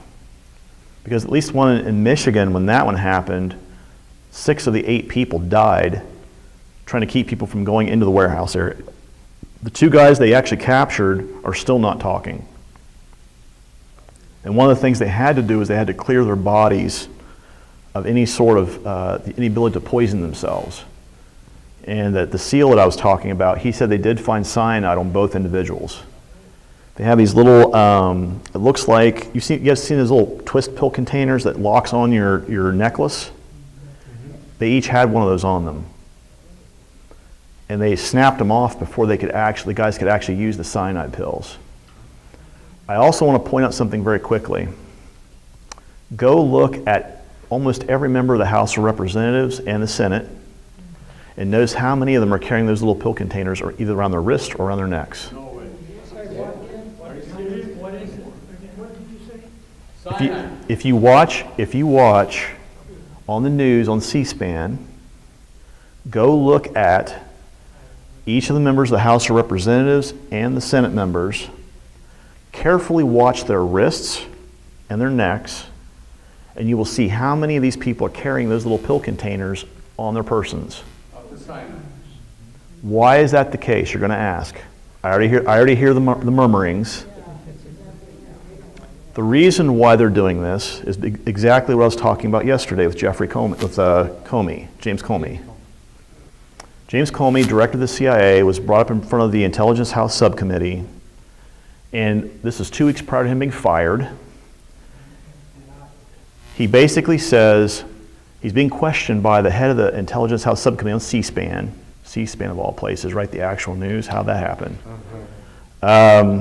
And basically what happens is that the head of the Intelligence Subcommittee basically says, what is the veracity or what is the actual truth behind some of this Pedagate, Pizzagate, kid abduction stuff? Is there any truth to this at all? Comey sits there for a minute, and you see him get this look on his face. He's like, I realize when I say this, the social hara-kiri I'm about to commit, the seppuku that I'm about to commit on myself. He looks at the head of the Intelligence House Subcommittee. He says, if I actually had to act on every piece of intelligence we know to be credible with this particular idea, there would be 492 people being arrested inside the DC Beltway right now, and the U.S. government would no longer function. And many of you sitting right here in front of me are some of those people, and don't give me that look. Oh, that's for the last minute, the suicide. The pill is in case they ever get caught or forced to talk. They got caught. I'll let you do the math on that. But that means they're all hybrids. No, they're all considered compromised. Good. So to your knowledge, what is the protocol that the military has if they have children who are survivors once they... Okay, great question. Great question. Aftercare. So the kids that they got out of this particular warehouse in Michigan, they actually took them to some place out in California that was a known hospice location. And the first thing they have to do is, A, none of these kids have a name. None of them. They don't have what? They have no names. No social security numbers, nothing tracking them in part of our society.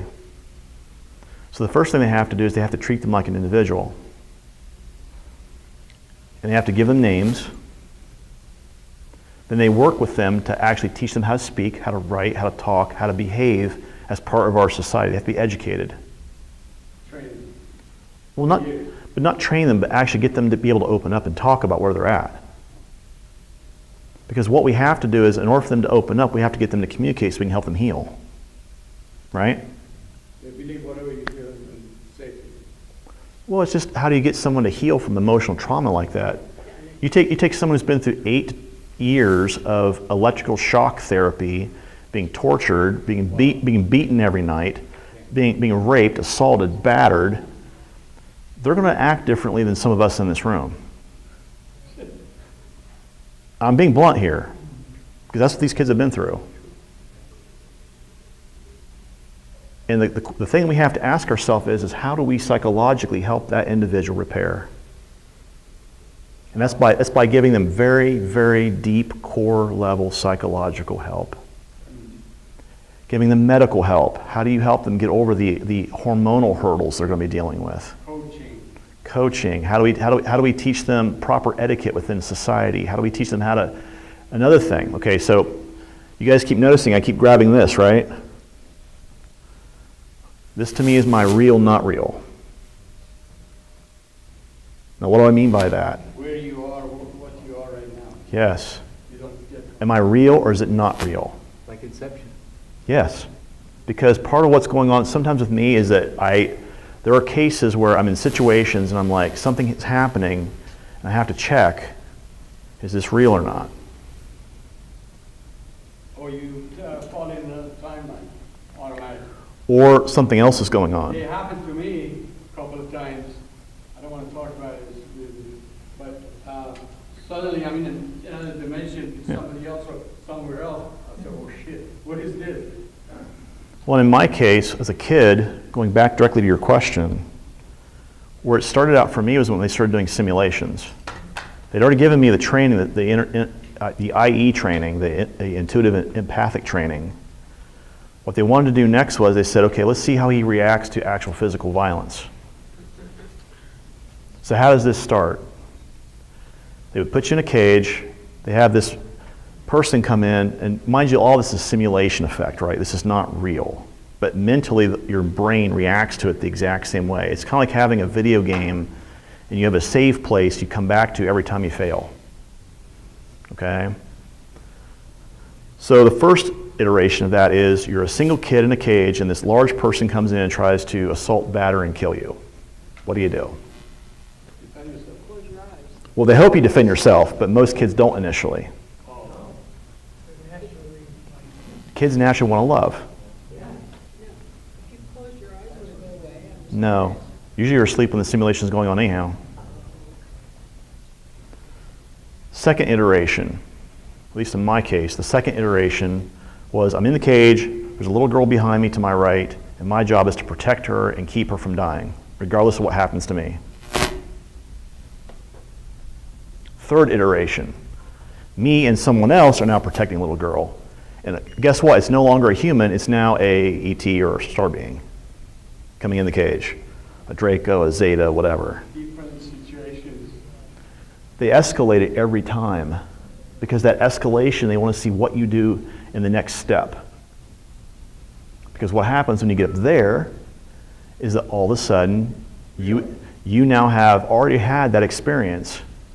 And when you see a Draco or a Zeta step in front of you, you're kind of like, really?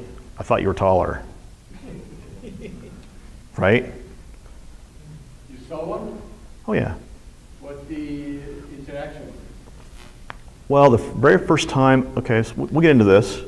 The very first time that I ever saw a Zeta was actually on Aries Prima when we were actually going through the intuitive empathic training.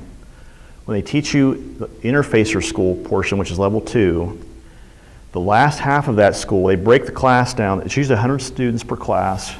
They break it down into groups of 20. And what they do is they walk in a star being into your class. It could be Cassiopeian, it could be Andromedan, it could be Palladian, it could be Draco, it could be Zeta Reticulan, whoever. They walk them in, and your job is to figure out how do I interface with this being and not only understand what they're saying, but have a complete conversation without ever opening my mouth.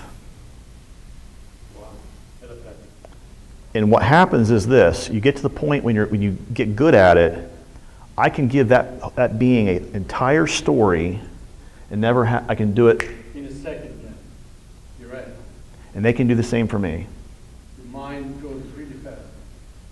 But I have to say this, and I'm going to say this very clearly, doing a communication that way is the most intimate thing you will ever do. Because You can't lie. You cannot cheat. You cannot. it's because they understand your emotional state, your energy state, and your mind. They also are sharing that with you. Does that make sense to everybody? Did the entity share with you? They have to talk to you with you that way. Now, sometimes that's not good. So you asked earlier, did I see a Zeta? Yes. The third being they brought in was a Zeta Reticulan, which gets back to my earlier comment. When you're dealing with a Zeta Reticulan, you go from hearing like our mind, which is just me inside my head, to all of a sudden I'm hearing him and every person attached to him. Oh my God.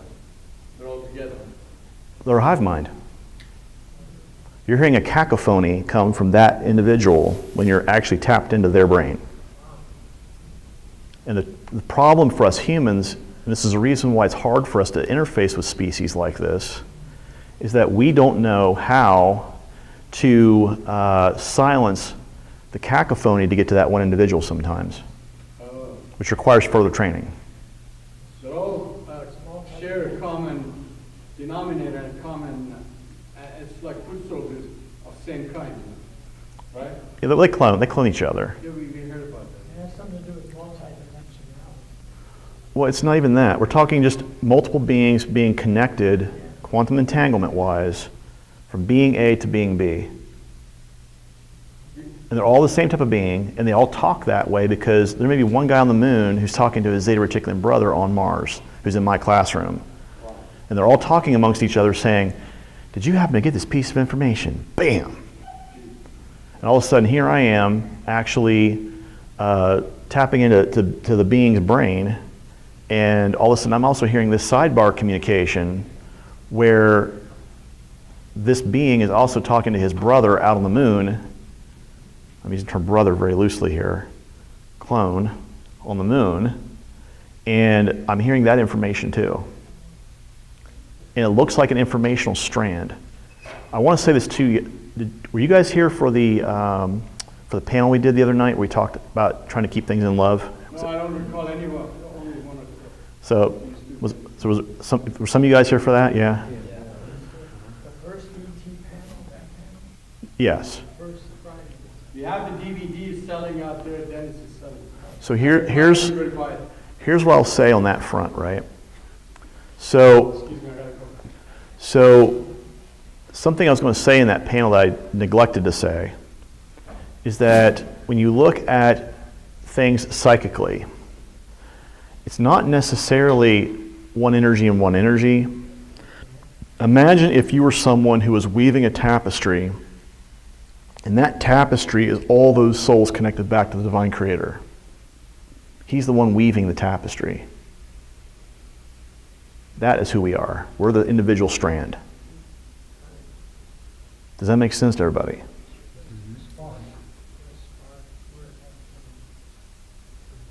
That's psychically how we can tap into other beings, because they're part of that exact same tapestry, and psychically we're trained how to pull on that thread a little bit. Reaching in and grabbing that thread. Most of us who are psychically adept or naturally so, this is commonplace. Sure. It's like we're born that way. Yes. Oh, yes. Or sometimes we have like an entire paragraph or an entire story all in one catch. Yep.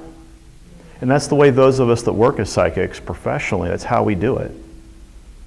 I don't just get, well, I might get a word or a phrase or a picture or an emotion, but I also get what I call downloads sometimes, where I'm sitting there working with a client, and all of a sudden my guys upstairs are like, okay, you need to know this, bam. And I get like this whole like stack of stuff, and they're like, okay, digest that for a few minutes.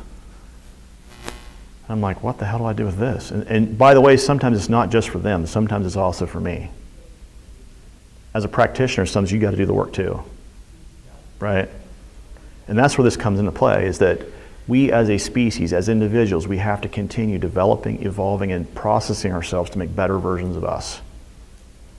That's what all of this is about, right?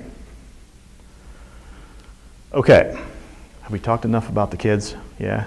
Okay, let's move away from the kids now. All right, my brain's starting to hurt a little bit here. Okay. The next thing I wanted to talk about was technology, because what time are we at? Ooh, we got time. Good. Yay. Okay, technology. Technology-wise, one of the things that James and I were going to talk about today, and he had to go take care of business, was some of the technology that we actually see in the programs. So first off, let's talk about medical technology, because this is actually the stuff that we will probably see coming out within the next 2 to 5 years here. Foxconn has already built the first holographic med bed. It's already here, folks. Foxconn. A company called Foxconn, Chinese company. They built it here in the US. It's actually being operated in California right now. Trump's already used it. Con or con? Con. C-O-N-N. And what does this med bed do? Does it do everything? Right now, the current med bed technology is designed to diagnose cancer. It looks for cells in the body that are acting in an erratic way that do not follow the DNA within their own cells, i.e. they are cancerous. What is it? Now, how does that look? Well, on their version of the med bed, you lay in this med bed and this ring moves back and forth, and it actually shows on a display where in the body these cells are located. No, it does not yet. When they start to magically show up MedBed 2.0, which is the actual med beds we've been using for 40 years, that med bed will actually remove it out of your system. Those med beds, those particular med beds, I don't know what that is. Is your battery? no, it's out there, yeah.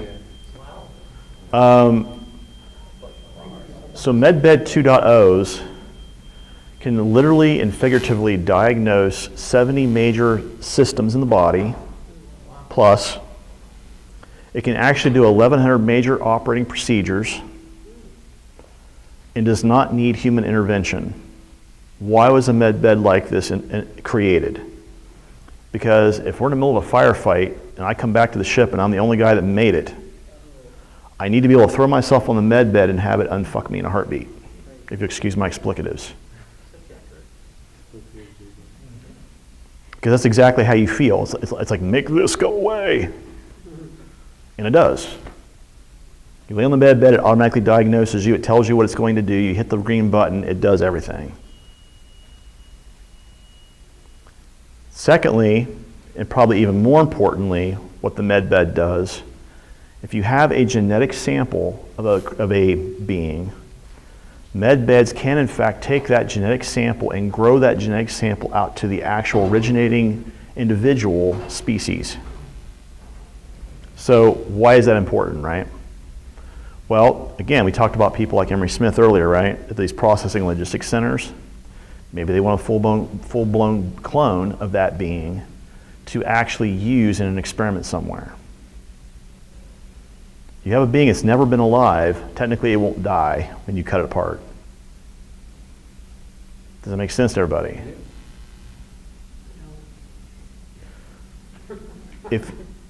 Okay, so I'm going to get right back to my earlier brass tacks comment. What is the number one commodity up there? Is it easier to take DNA out of a live being or dead being, or a being that's never been alive? Bingo. Because guess what? If you don't kill something, that doesn't create quantum entanglement. No karma. Make sense? They grow it to a full-blown creature, full-grown human, full-grown whatever. It's not alive, that's correct. Now, they can take that creature and put it in stasis and then later on copy the essence from you or something else into it. It becomes animated once that body is activated. Second piece of technology I'm going to talk about. We're going to talk about shots and nano and femtotech really quick. Because we're already seeing some of this being used in already being used within our medical community, right? So how many of you guys have seen pictures of what they're calling this nano dust that's actually been found coming down out of the air? The smart dust, same thing? Yes. That is actually a nanotech. It's an actual manipulative nanotech being tested. Femtotech, you can't see it. But the problem with femtotech is it'll actually absorb right through your skin. So if you were to walk into an area where they had femtotech laying on a counter and the thing was open, meaning the liquid was there, and you happen to put your hand on it, it would come right through your hand.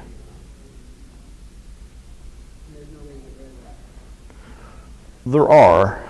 So femtotech and nanotech is actually electronic in origin. It's created tech that uses the electrical impulses in the body to power it. And they're designed to do very specific tasks, right? So let's say you're in the program and let's say that you want to build something inside the body. For example, let's say you have a person who's going to be an infiltrator, i.e. a spy, which means they can't carry weapons normally outside their body. You give them a femtotech injection that would actually create blades inside the hands to make them look like Wolverine. Or have a gun or something that comes up to the wrist or the top of the arm. because those creatures can go in there, make the space, create the cavity, create the metal, and then create the object. And guess what? Because it's created inside your body, the body doesn't reject it. Make sense?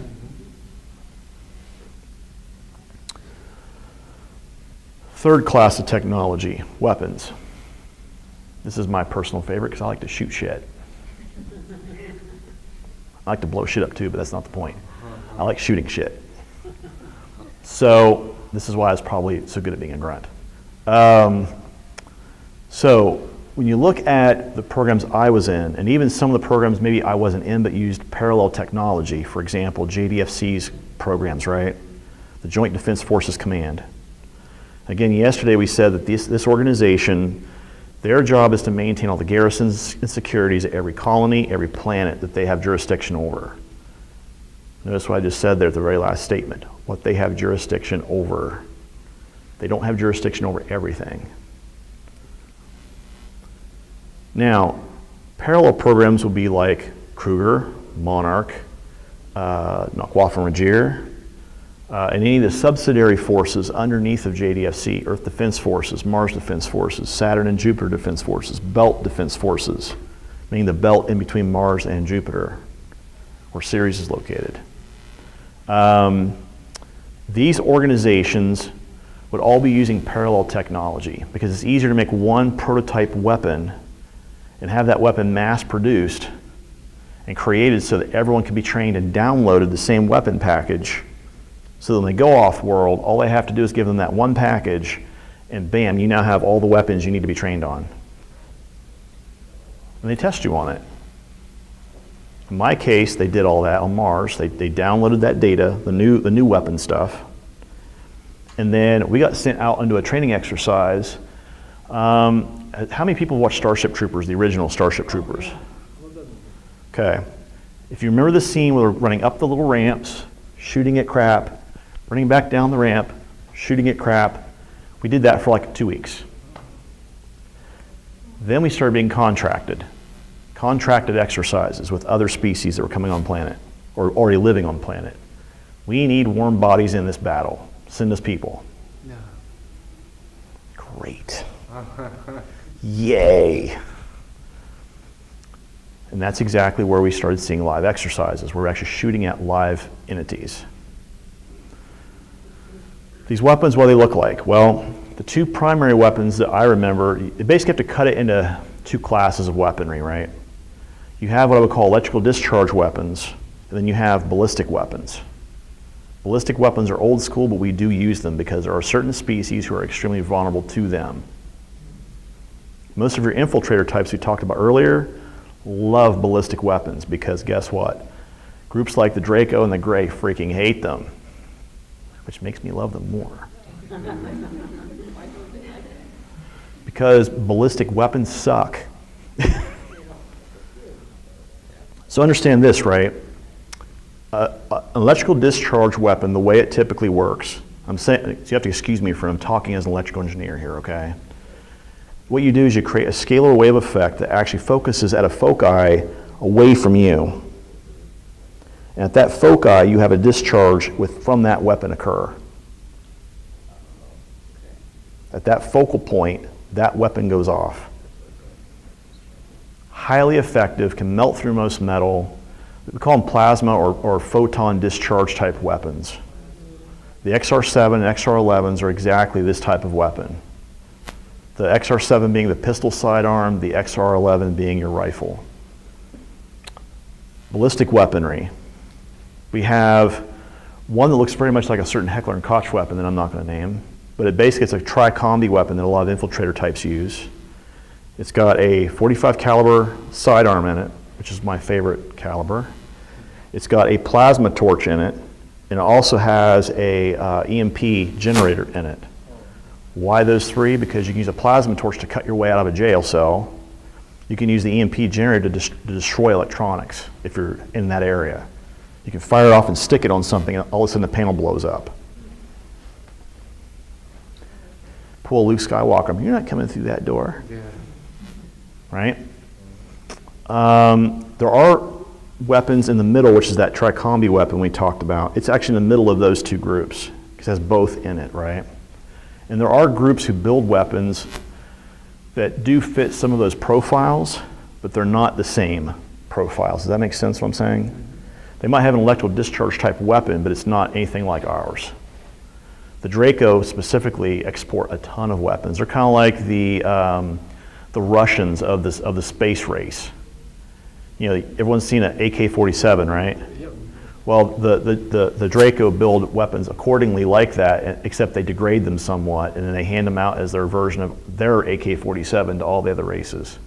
Here, try one of our great rifles. It's junk. So anyhow, yeah, I'm not liking Draco weaponry. The point is I've fought against them and they're highly inaccurate, much like the AK-47, which is why I use the analogy. Next set of weapons in this group, crew-served or man-portable heavy weapons, which are freaking awesome. So what would that look like? A rapid-fire rotary cannon, large-scale machine guns, like if you take like a pulse-ion rifle and make it so that it has a high cyclic rate. Here's the problem with pulse-ion weaponry, by the way. They do heat up. And if you don't have a large power pack to power that weapon, it can drain very, very quickly. So most of those weapons, you'll see people carrying a backpack with an actual power supply to resupply the juice to that gun. And those things can get freaking nasty in a firefight. You can literally cut holes in bulkheads with a weapon like that, which is why they built them. And my personal favorite is the man-portable tactical nuclear weapons they use. I need that whole group of people to magically go the hell away. How do I do that? Okay, bring it up here. Do the math. But that's the way war's fought. It's either me or them, and it's not going to be me. At least not if I have a choice in the matter. So this gets back to our whole Pyrrhic victory discussion that we had. I think, was that today? Yeah. Yes. The Pyrrhic victory comment that I made earlier. Yep, Pyrrhic victory. Let's burn it to the ground, tack nuke them. Even if it takes you out. Even if it takes me out. And I've actually had a few discharges I wondered.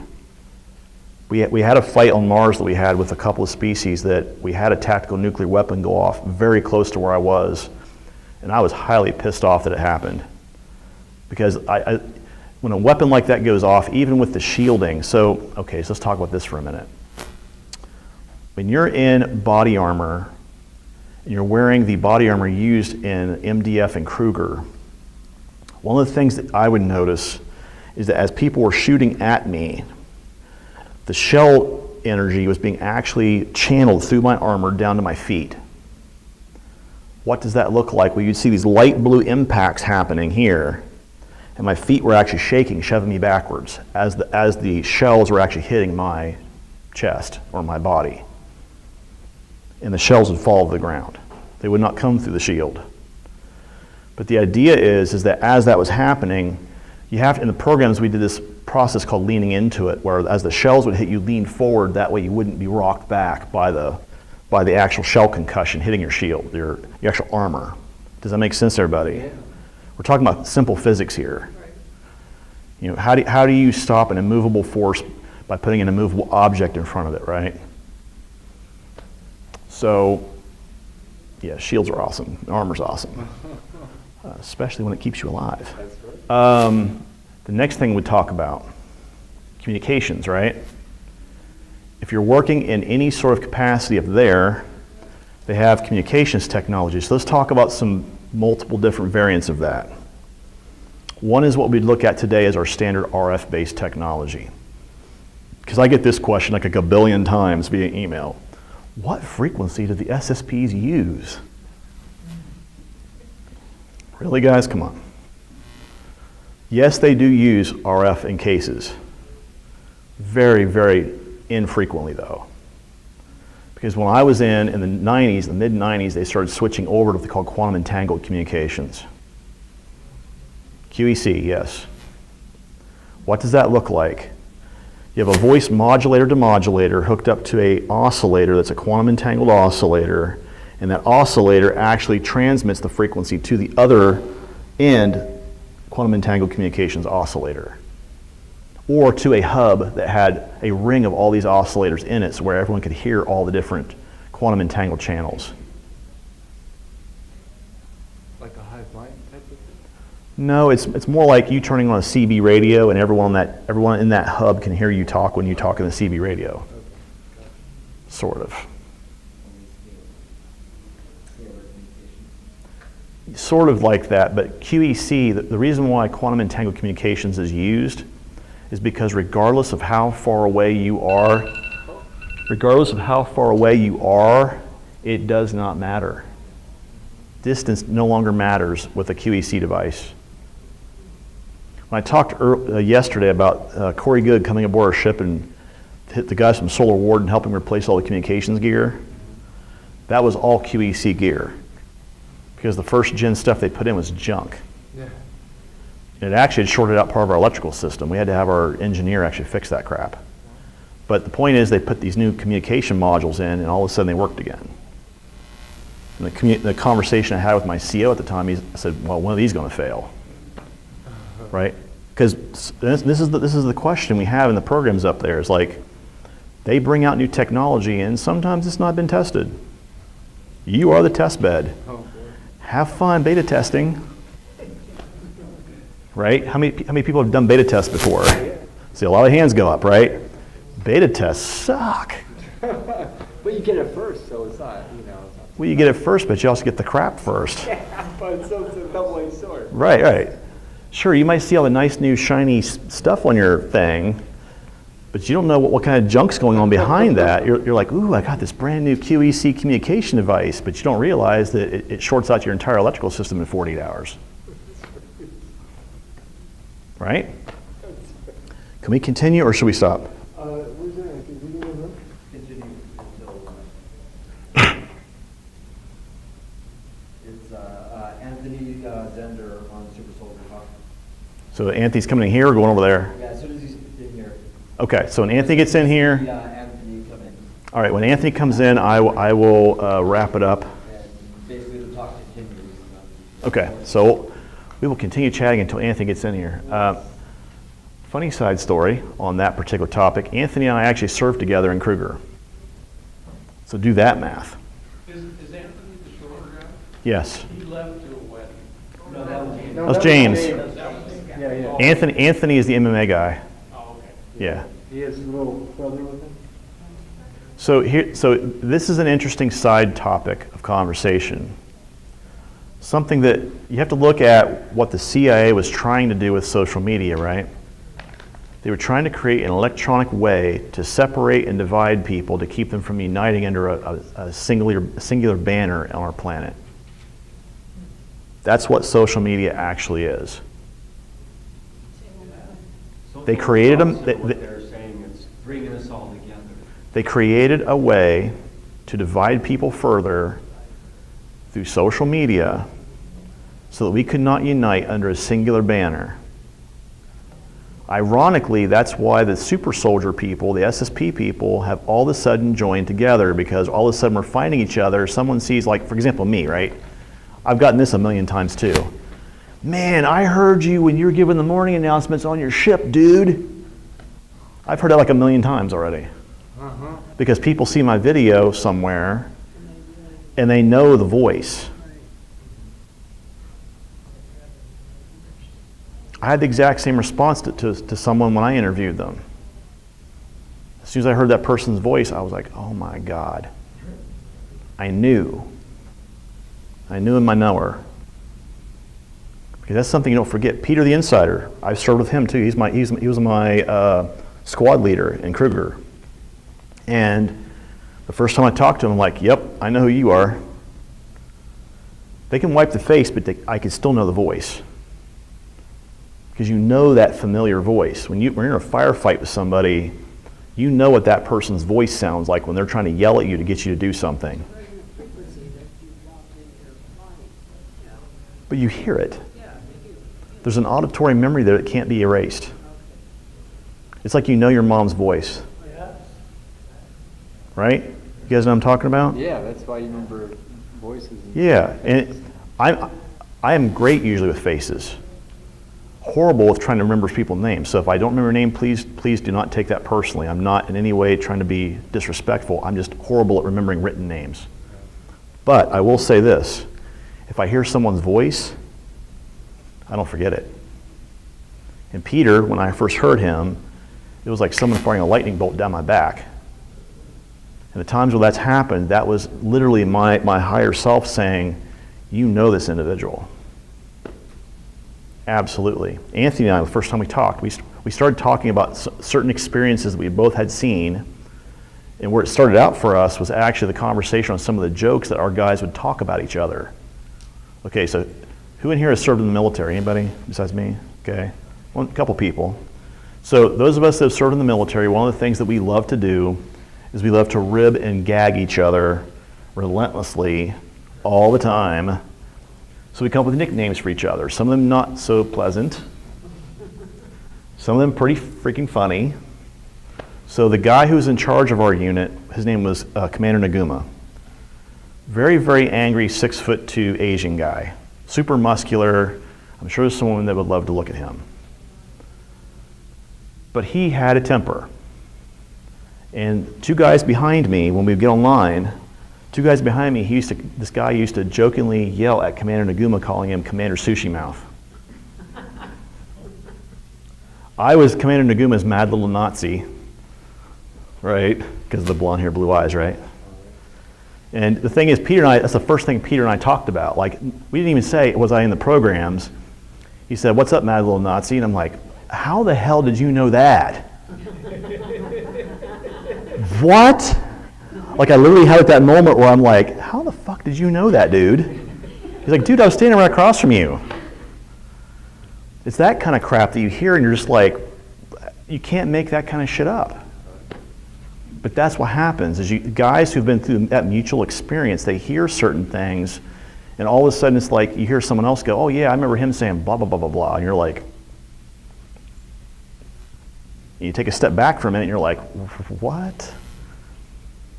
But that's what happens. That's the reason why stuff like this is important. That's why social media technically backfired when it came to the program participants, because all of a sudden we actually started uniting under common banners because it's like we need to help each other. We need to talk to each other. We need to help each other, because unfortunately in our society, they don't want to talk about these topics. And what happens is you have many people who are carrying on through their life and hurt people or hurting people. They never have that PTSD diagnosed, they never have those issues diagnosed, they continue on actually hurting people. Does that make sense to people? Yes? I was lucky enough to find someone who could help me. Not everyone is as lucky as I am. There is a reason why here in the United States of America that veterans that serve in the U.S. military have a 7-to-1 times higher suicide rate than any other demographic inside the United States of America, including first responders, law enforcement, and everyone else. There's a reason why that number's high. My suspicion is that most of these service members do not realize they're being abducted. Because think about it, when you sign up for the U.S. military, what's one of the very first things they tell you when you sign your contract? Do you sign using your name? No. You sign using your SSN. You are a numbered asset. You are property of the United States government until the terms of your contract are fulfilled and you are discharged. Per your DD 214, have fun.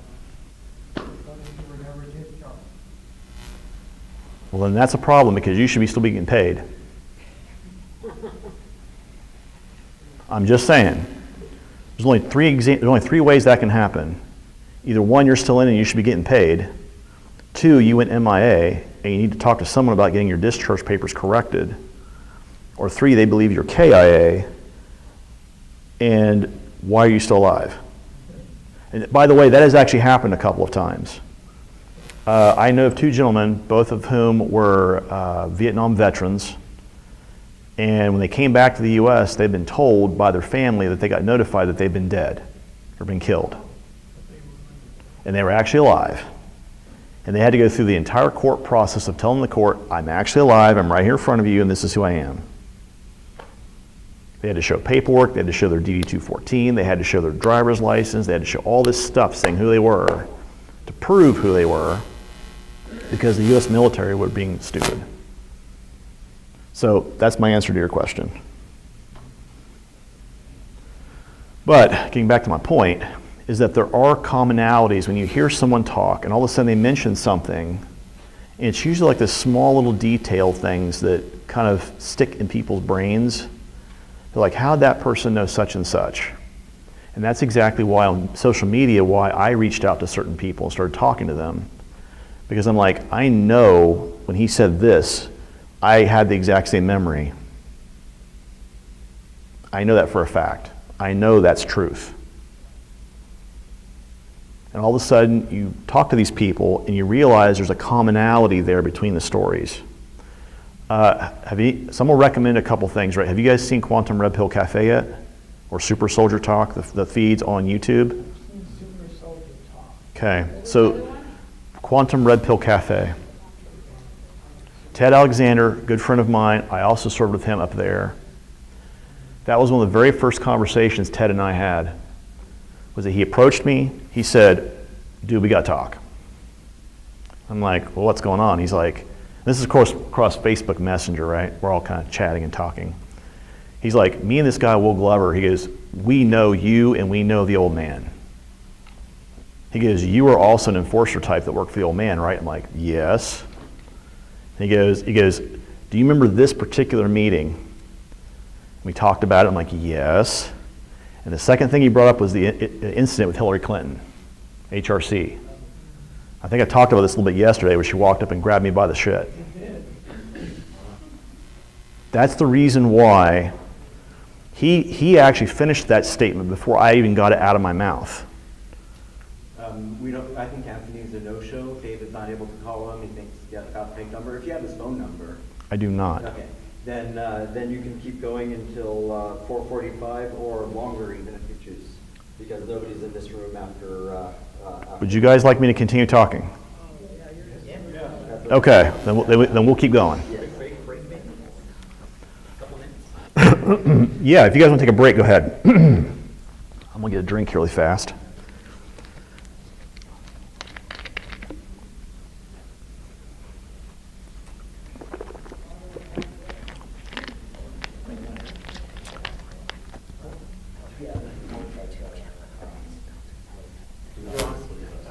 Was there something you were going to say about black goo and hive mind in the beginning? We're going to go on to that in a second. I think he's at that wedding. I didn't understand the social media, why it would separate. It's like, it seems like you could, like, stumble upon things. Did we get you water or anything? I'm good, thank You're you. all good? We can keep going? Yep, I'm good. I'm just waiting on, we're giving people kind of a bathroom break really quick. Yeah.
Okay, I'm here.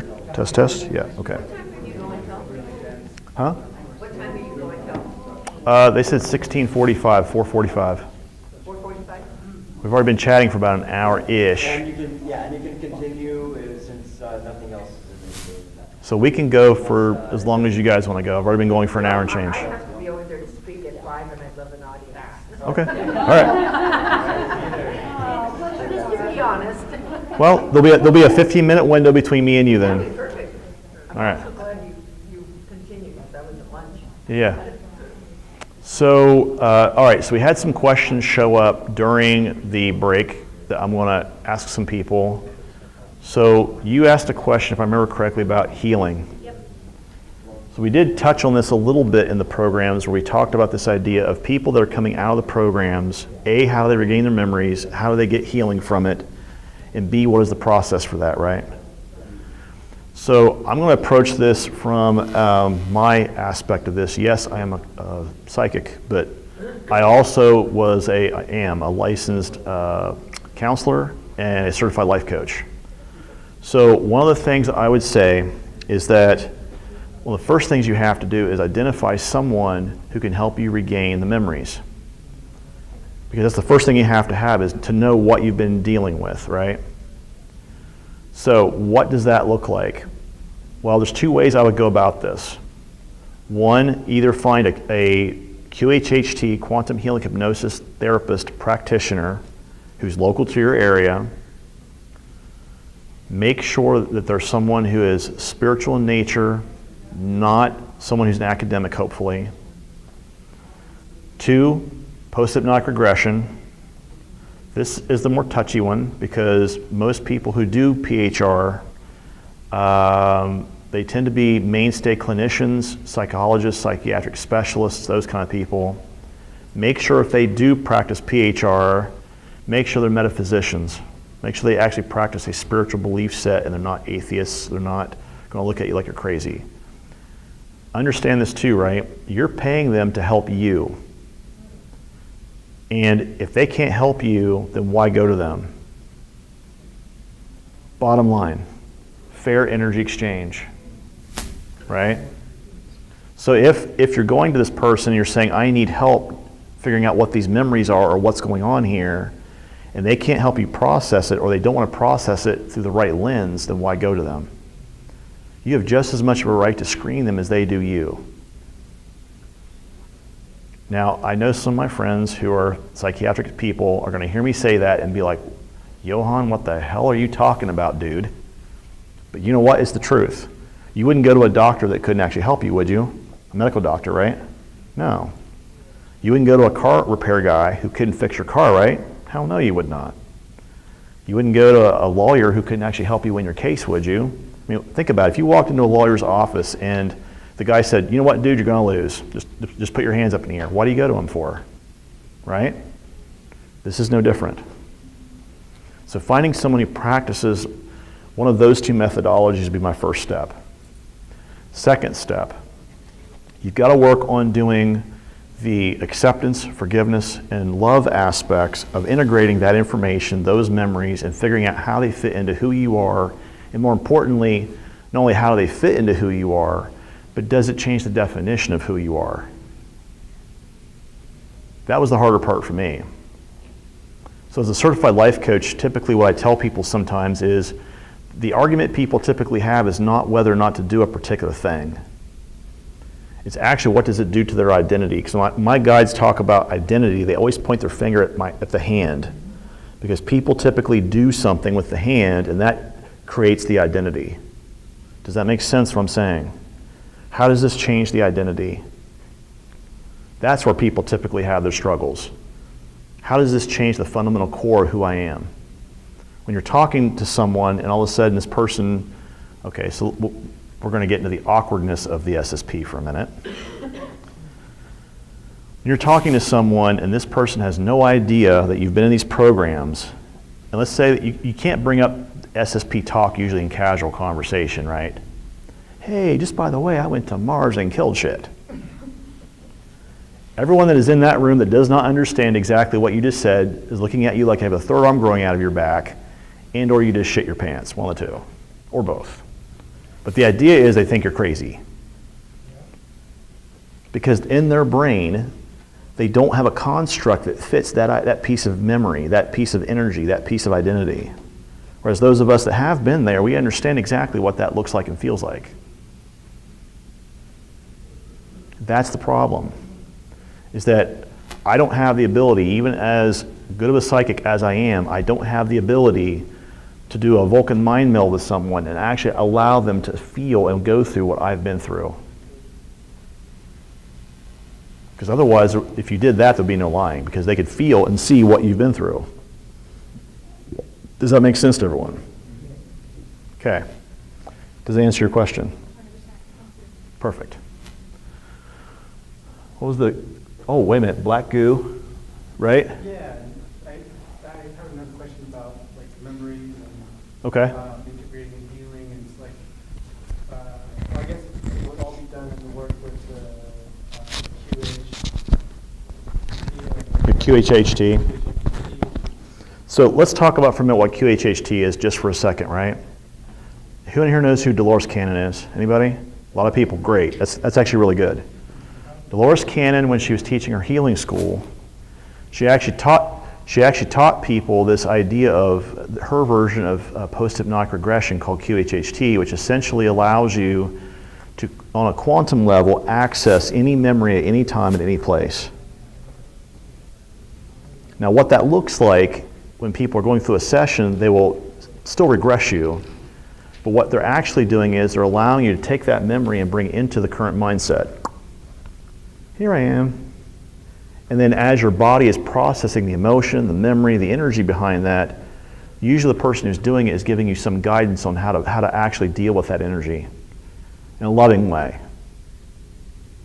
You may have been through some horrific crap, but what you're actually feeling is this person saying, I'm here to uphold you while you go through this.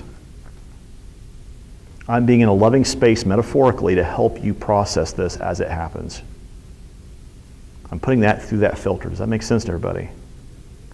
That's how it works, generically speaking. And that helps with breaking through MK overlay memories? Yeah, screen memories, yes. Screen memories? Yeah, and it does. And so, okay, so let's talk about this for a second since we got time. What is the difference between a true memory and a screen memory? Right? Right, when we talked about this the other day, you and I were chatting about this. The easiest way to determine what is a screen memory and a real memory is very simple. Look at the tactile senses. I don't know what it is about the technology, but at least the older technology, it would not pass on the tactile feedback that the body typically gives you. And usually it looks like you're looking at a recording. Does that make sense to everyone? Yeah. How many times you put like a CD into your, or DVD into your, or Blu-ray into your system, your home entertainment system, and you're watching the movie and you're kind of like, yeah, this is okay. That's kind of the way that memory shows up too. It's like you're watching like a playback of something. Whereas an actual memory is more in direct alignment with who you are. It's like when you see it, you actually get the smells. You hear it, but you can also taste stuff. You can feel stuff with your fingers. You know your toes are telling you. You feel all of that stuff. And usually with a screen memory, there's none of that because they usually don't copy it. Does that make sense to everybody? You had a question on the black goo as well, right? Yes. So what was that? Well, I just wanted to make sure I didn't miss anything that you mentioned in the beginning about black goo, hive mind. Okay, so let's talk about that for a second, right?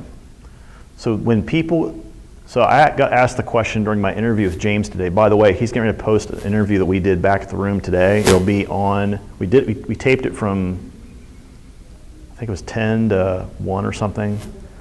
So that should be up sometime next week. If you guys get a chance to take a look at it, it's my actual, it's not the full testimony, but it is my testimony.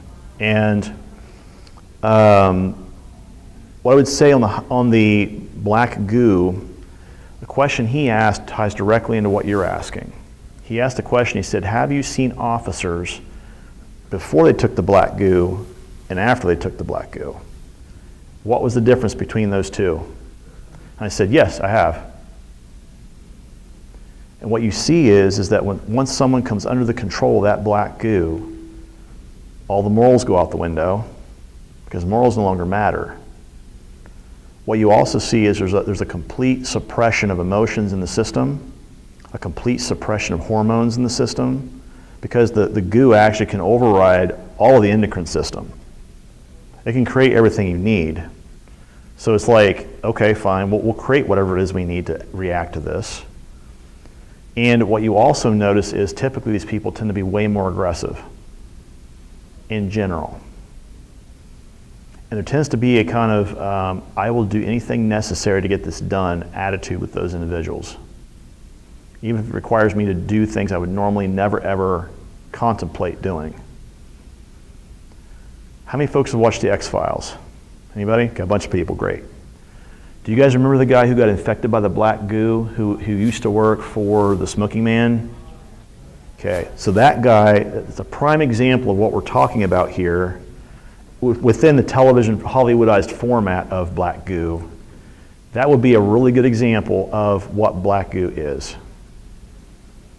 Now, I don't agree with the whole, needing an orifice to enter, because black goo is based on femtotech and can be absorbed directly through the skin, if that makes sense to anybody.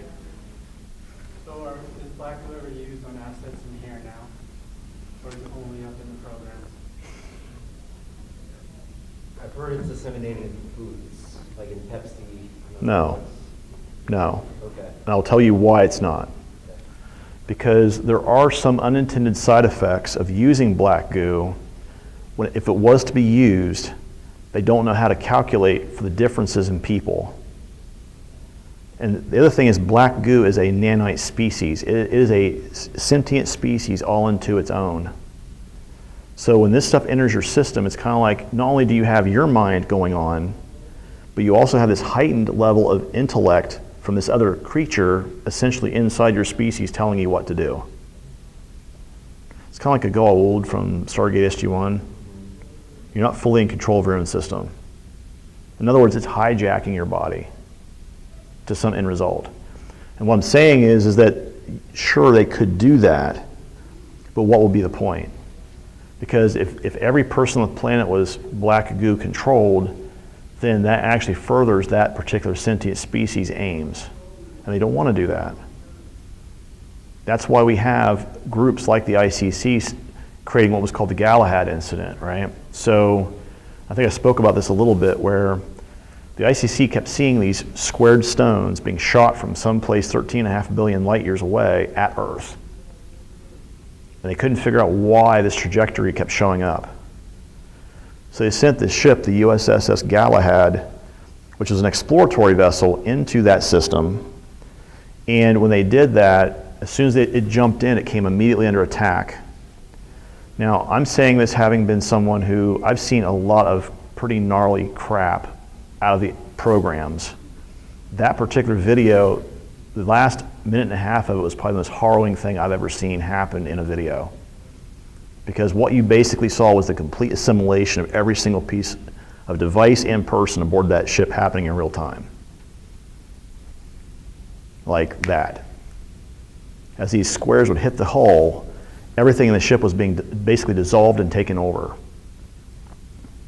And we did hear communications in the audio and the video that was being transmitted.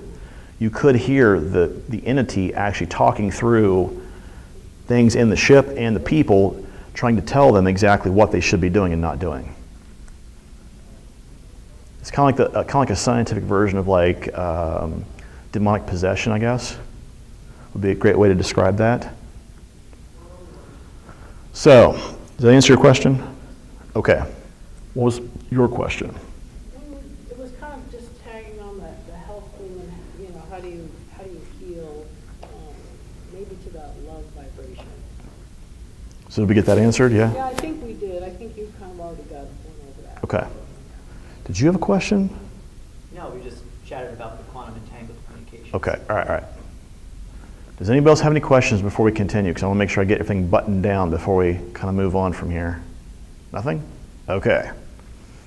So we're talking about technology, right? So on that front, the last thing I talked about was the armor and the shielding stuff that you typically see within your foot soldiers. Understand this, right? The reason why we typically don't see, well, Kruger is used down here a lot, and so is Monarch. But the reason why we typically don't see them in the media is because one of those individuals, if you were to look at them through the same lens you look at one of us, they would be a demigod. They've literally been given all the powers, psychically and psionically, that a god has. A Leitzer-Dotten, which is the level 3 super soldier, can physically manifest things out of nothing. I think I talked about this yesterday a little bit, where I was stuck inside of you and I were talking about the collar of the tube, the liquid in the tube. The reason why I started creating that light ring is I was cutting through the tube. I was cutting through the glass.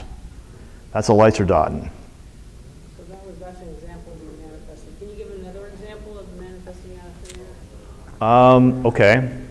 One of the things that I also did in the programs was I used to help this guy who was part of Kruger. He developed augments, implants, and asset devices. Okay? And essentially the way an implant or an augment would look, it would look like a tattoo on the skin. By the way, go look up the game Mirror's Edge, because the video on Mirror's Edge is exactly Kruger. Just stating that for the record. But what it looks like is a tattoo on the skin that when activated, it lights up. And that particular implant or augment gives that individual powers that they typically already don't have. Now, if you're a Leitzer-Dotten, you don't need the implants and the augments, but folks who are not at that level, and there are people who get trained as MK Ultra assets and who are super soldiers that don't have that, by the way. But those who don't have that can use the implants and the augments to get similar abilities. What does that look like? Well, for example, let's say you're in a situation where you're an infiltrator type, right? And let's say that you've been arrested somewhere and you need to get out of a location. As a Leitzer-Dotten, I would literally create out of nothing a plasma torch and cut my way out of the cell and leave. Magically disappear, create a weapon, shoot the guy in the head, keep going. That's the way it works. I have no weapon on me after I make it go away. I don't know how he died. Maybe he shot himself in the head. Plausible deniability. So I don't know if Project Looking Glass can assess this, but is there any type of tech where, and maybe they can do this through DNA testing, I don't know, but where they can look into your spiritual lineage and dimension that you're from, like whether you're from the angelic dimension or whatever, yes, to then pull that into the program, that type of thing. So yes, like you were saying, like you're done. One of the very first things they do when a child is very young.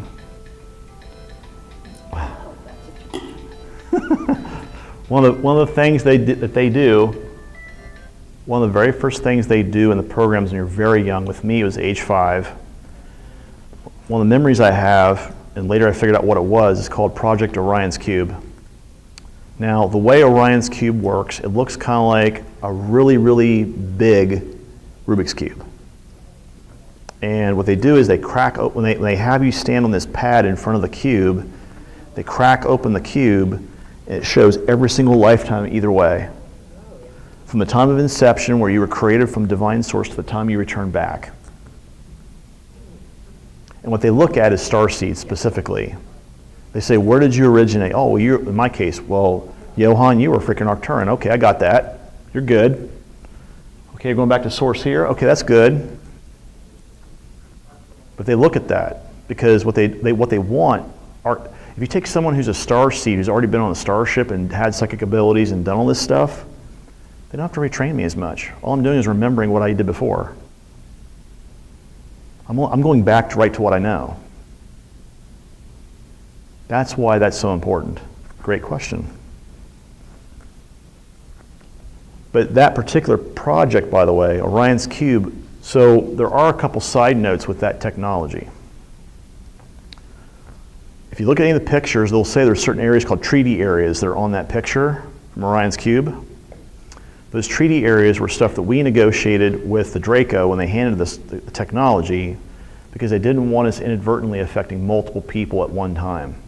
You can, in fact, using that Orion's cube, you can, in fact, change someone's trajectory as to where they will end up, positively and negatively. Does that make sense to everyone? So if you knew you wanted a group of individuals to ascend at a much faster rate, you could literally turn on the area they don't want you to turn on, crack open that area of the cube, and say, I want to manipulate that. Everyone now becomes fourth density. By the way, you've also created a lot of quantum entangled karma when you've done that, but it happened. But you chase out the Draco. You would chase out the Draco, absolutely, and make a whole bunch of people pissed off. Because the minute that technology is used, the species who are sixth density and higher that look at timelines, which is a lot of them, are going to go, what the hell happened exactly at this moment in time? What happened right there? Who made him the divine creator to make him believe that he could just make that choice? Who said Johann could do that? That's the exact question they're going to ask. And then I get called up on the carpet in front of the Federation. So you just thought you could go in there and manipulate a whole planet worth of people to make them super? Why, yes. Johann, you're a dumbass. Yes? You may have touched on this already, but did you talk already about clone and cloning? Ooh, Is that a specific question?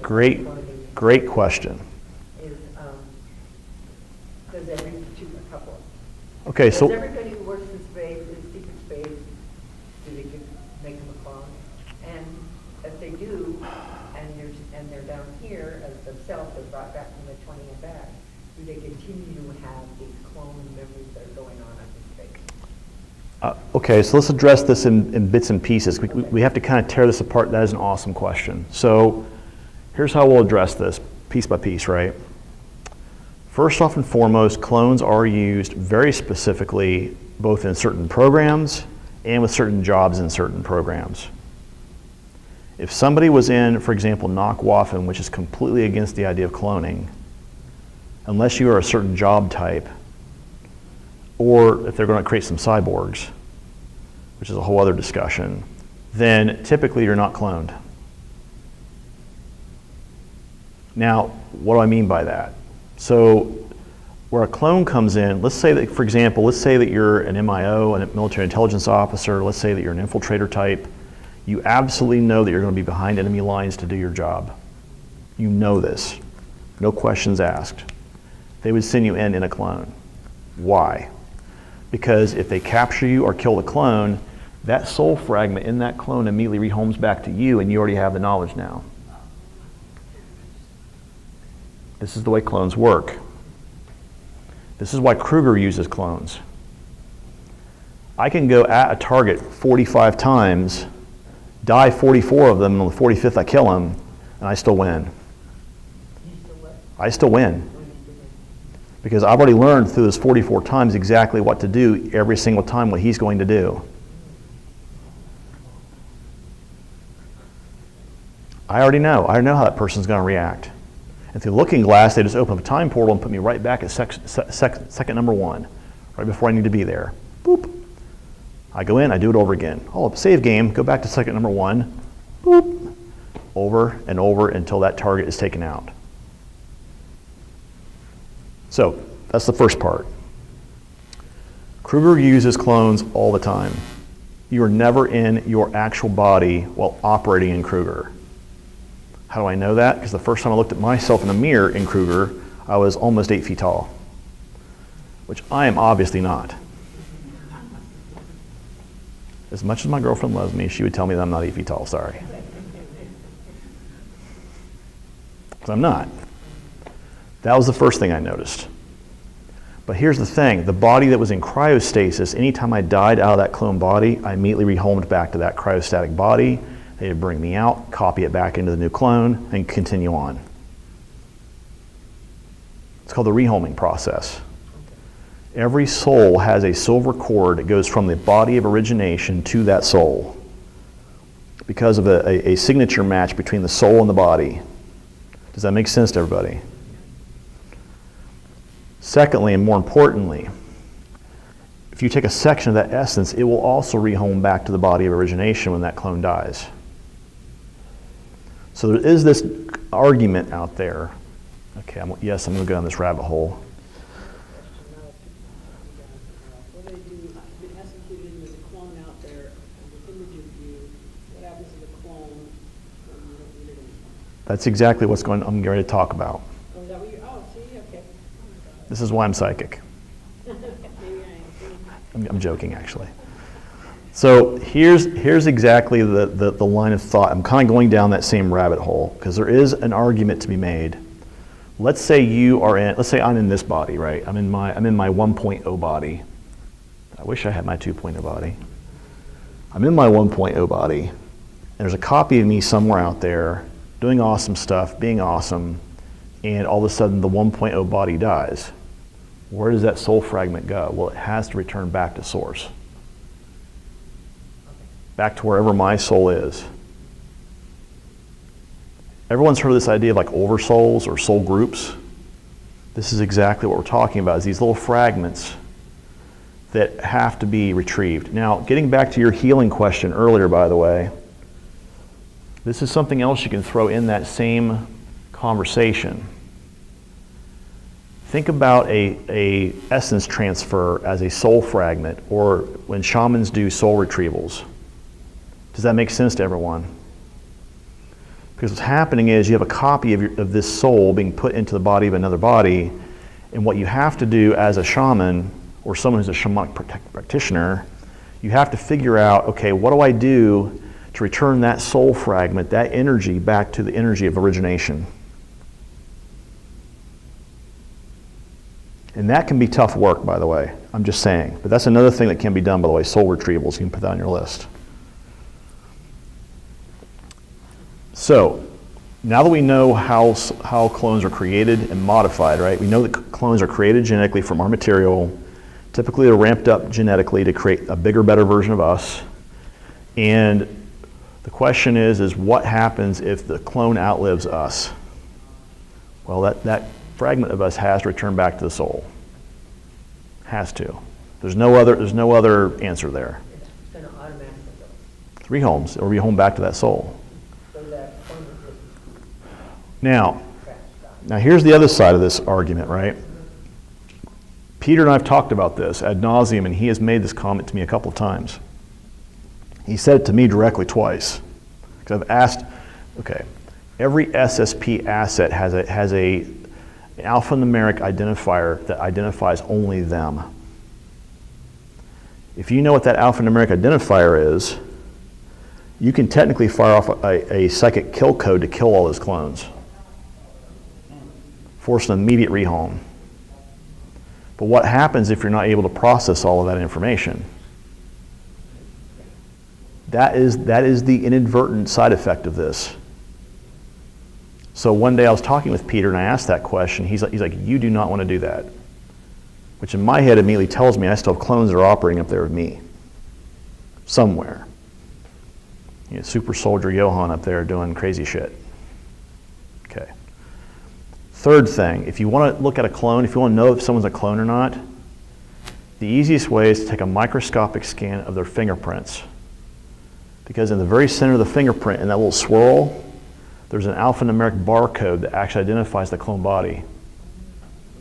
How small is it? Extremely small. It would look like part of the fingerprint if you weren't looking at it correctly. What does a clone's aura look like in spectral photography? Early Does it look dimmer than the original person? It looks very different. Because when you fracture, okay, so let's talk about this for a minute. We'll come back to your question in just 1 second. When you create an altered ID or an alter or an alter ego, whatever you want to call it, you are, through trauma and through fear and through pain, fracturing the human mind. Think about what that does energetically to your energetic signature, right? You go from being up in here, energy-wise, to being always down in here, in your root. Am I safe? Do all my needs met? Your sacral chakra, do I have enough food? Do I have enough whatevers? You're always down in here. This is why when you look at military people and people who serve in law enforcement, when you talk to masseuse practitioners, right, massage therapists, they always tell people, they can always tell who's been in the military or law enforcement because the band right here around their hips is super, super tight because they're always in root chakra and sacral chakra. Always. And it's hard. So to answer your question, there would be a direct energy difference between those two individuals. Carillion photography, I don't know. My guess as an electrical engineer, I'd say there would be. I don't know what the exact difference would be though. You'd have to have a baseline picture and compare it to a known altered ID signature to get some sort of verification for that. Does that make sense what I'm saying? Okay. Okay. Going back to the clone topic. Okay. Getting back on topic again. Okay. Now that we've talked about this idea of what clones are, how clones are created, the second question you asked was what? Yeah, pretty much because everybody can sort of get there and answer that. Right, yeah, so. And then also those clones when they're fighting and whatever they're doing, Right. bionics or whatever. And we might get dreams or experiences of what. Okay, that's also a great question, thank you. So one of the things that comes out of this experience, understand that we talked earlier about this idea that when you fragment the mind and that piece of essence is transferred, you still have a silver cord between that particular essence transfer and your actual soul of origination, you, right? Does that make sense to everyone? Okay. What happens a lot of times with people who they have a clone up there and or have been in the programs, they go through a process of what's called biolocation. And what that means is like for me, I've had times where I've woken up in another body, this person is barking at me in German, I don't speak German, and I'm like, yo no hablas Deutsch? Deutsch? No habla Deutsch. No habla Deutsch? No sprechen Sie Deutsch?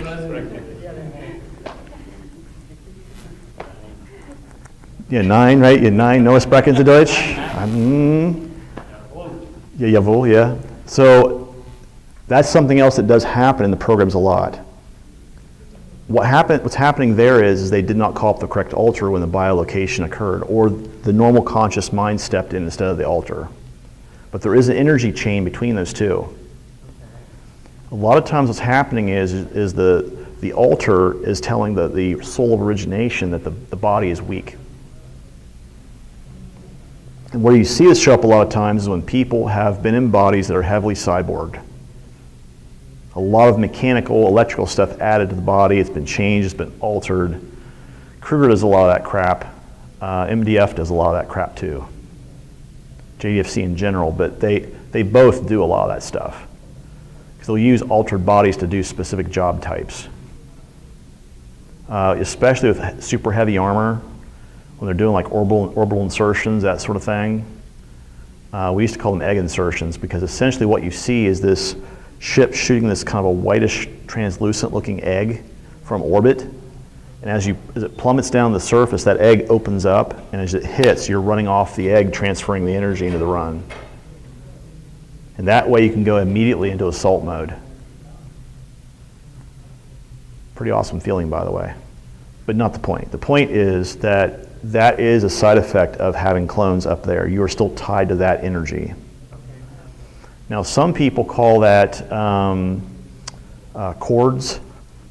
This is sort of like a cord, but not really. Cords are emotional, whereas this is a direct soul fragment. That's the difference, energy-wise, to me. Does that make sense to everyone? Okay. Great question, thank you. I just want to make, because of my clients of hypnotherapy, I want to make sure that I have this right. So you're saying for sure that, say they're dreaming and out there fighting and they're out there battling, but they know they didn't go any place that night. That's because the clone's still there alive. It's still being used as an asset. One other little question, and I'll let Sure. Can you talk louder, please? You talked about the Project Blue Book. I'm not Project Blue Book. What am I thinking? Project Looking Glass. My brother was part of the secret or engineering staff at Lockheed and such. And he was in Project Looking Glass. Can you explain how they use Project Looking Glass here and there? Sure.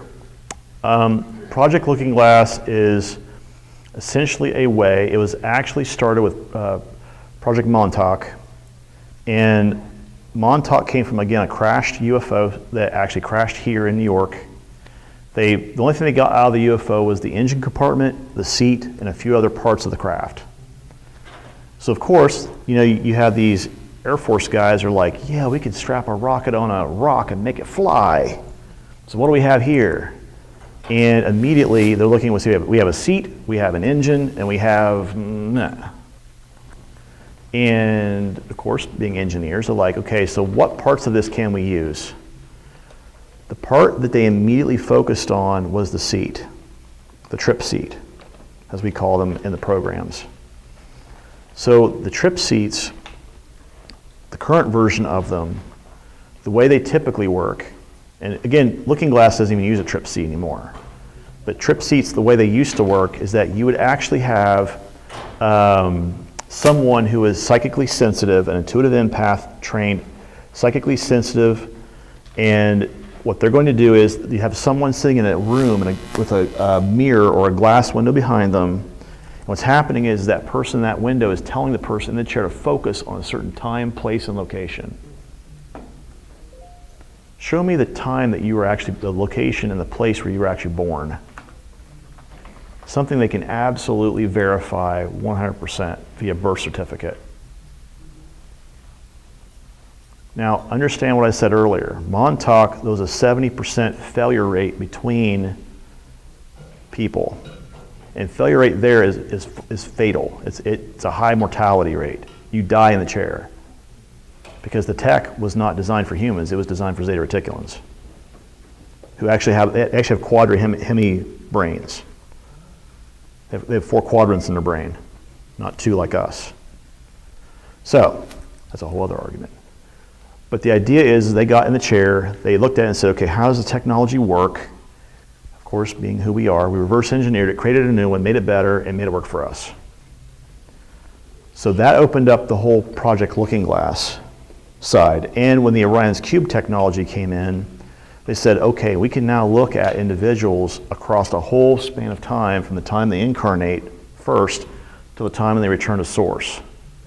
Every single lifetime. It looks, the easiest way for me to describe it is imagine if you were looking at a whole set of still pictures from every single lifetime until you come back to source. And that's the way I found out who one of my guides was. She was actually my sister in the very first lifetime I ever incarnated in. She's an Ascended Master now. And Arcturus, by the way. But the point is that when she showed me this, up to where I am now, she's like, that's who you really are. Not all this crap that you keep telling yourself. And we do, as a species, tell ourselves lots of crap. Now, how did Looking Glass come out of that, right? So we have this device in the trip chair, but we wanted to remove the human hazard to looking at time issues, right? So they created this ring device that actually has a rotating, I guess double rotating toroid that moves through inside the center. And what it does is this device simulates the human brain actually saying, I want to focus on a certain time, place, location, because it has that same energy signature. And they have 2 individuals step on what they call trip pads. And all of a sudden you see this elliptical opening open up right in front of the trip pad and the guys step through. Portal. It's a portal, yes. Physically stepping through the portal into this next place in time. And when they step through, the portal's still behind them. When people ask the question, how do you take a human body from 2032, 2035 and put it back in 1993 at Diego Garcia, that's how they do it. After they physically regressed and mentally regressed me back to the point that I needed to be at to match whatever that signature was. If they don't do that, they create karma, which raises suspicions with the Federation. They cannot affect someone and do that and pull them against their own will into a program without raising the alarms with the Federation.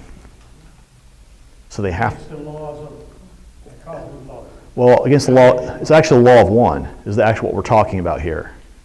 Without permission. Yes. And what happens is you all of a sudden see, if we weren't covering that up, the Federation would be asking us questions as to why are you doing this to your people? Right? And they were intervened. Yes. They'd have to.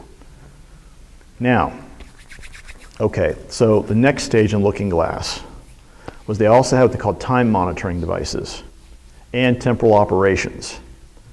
There's a group within Kruger that actually does what they call temporal operations. What does that mean? They will take an Orion's Cube device, and instead of looking at a person, they'll look at a certain incident to see where it started and where it ends. And what they'll do is they'll send a Kruger team, a SKT, a special Kruger team, to the area, time, and location of where the incident actually started, the source of that energy, and have them go deal with it. So is that like the Adjustment Bureau, basically? Yes, it is the Adjustment Bureau, yes. It's exactly what it is, except we have more armor and more guns. That's exactly what they're looking at, by the way. They're looking at the timeline going, okay, well, what happened here? What screwed that all up? Because the point is that we know, looking at this device, we know that something happened back here that we have to fix. The other thing they're looking at is what happens when that fix takes place. Does it give us the outcome we actually want? Kind of like the Al Gore situation we did. It's exactly right. They looked at the situation to see what caused the Civil War that happened in we'll say around 2018-ish, 2016-ish. And they said, how do we shove that out further in the timeline or completely remove it? Well, they said, well, the first thing we can do is make sure that we have a Republican president in for 2 terms instead of Gore. Because we have to give the appearance to the American population that there's still 2 parties in play. Notice what I just said there. There are not 2 parties in play. Let's be very clear. There are not 2 parties in our political system at play. You have one group of aristocrats controlling us. Well, there is no party. There is no party. It's them versus us. That's why people want to become them. They get free life insurance and free health insurance and a paycheck for the rest of their lives and blah, blah, blah. Did you say there was a Civil War timeline, 2016, pushed back now? Yes. I missed that part, so I wasn't here. Sorry about that. So the way that timeline looked was using Project Looking Glass. They actually went through and said, okay, are there any big issues that will affect the planet as a whole without us actually editing that timeline? The first thing that showed up was in the United States. They were looking at this in the mid-90s, and they noticed a massive civil war happening around 2016, starting there. And the Civil War erupted because people could not trust the federal government. Now, what happens when you have people standing up again, as we did in 1776, against the federal government, again in 2016? All of a sudden, all the funding, all the control, all the cover, this didn't happen, goes out the window. What happens if the American populace is told about every single thing that the federal government and their program people and the programs have done to the populace? Think about that for a minute, because it's not going to be pretty. But we're kind of learning about that now, and we're not really having this effect. So what's different about learning the information now and maybe not going into a civil war? Because I think the difference now is very simply put, we're processing it differently. That was part of this change. I think what you're seeing is you have certain groups, them, who are more positively aligned, who are stepping in and saying, look, we understand that you guys are a little naive, a little young, but we also know that you need love.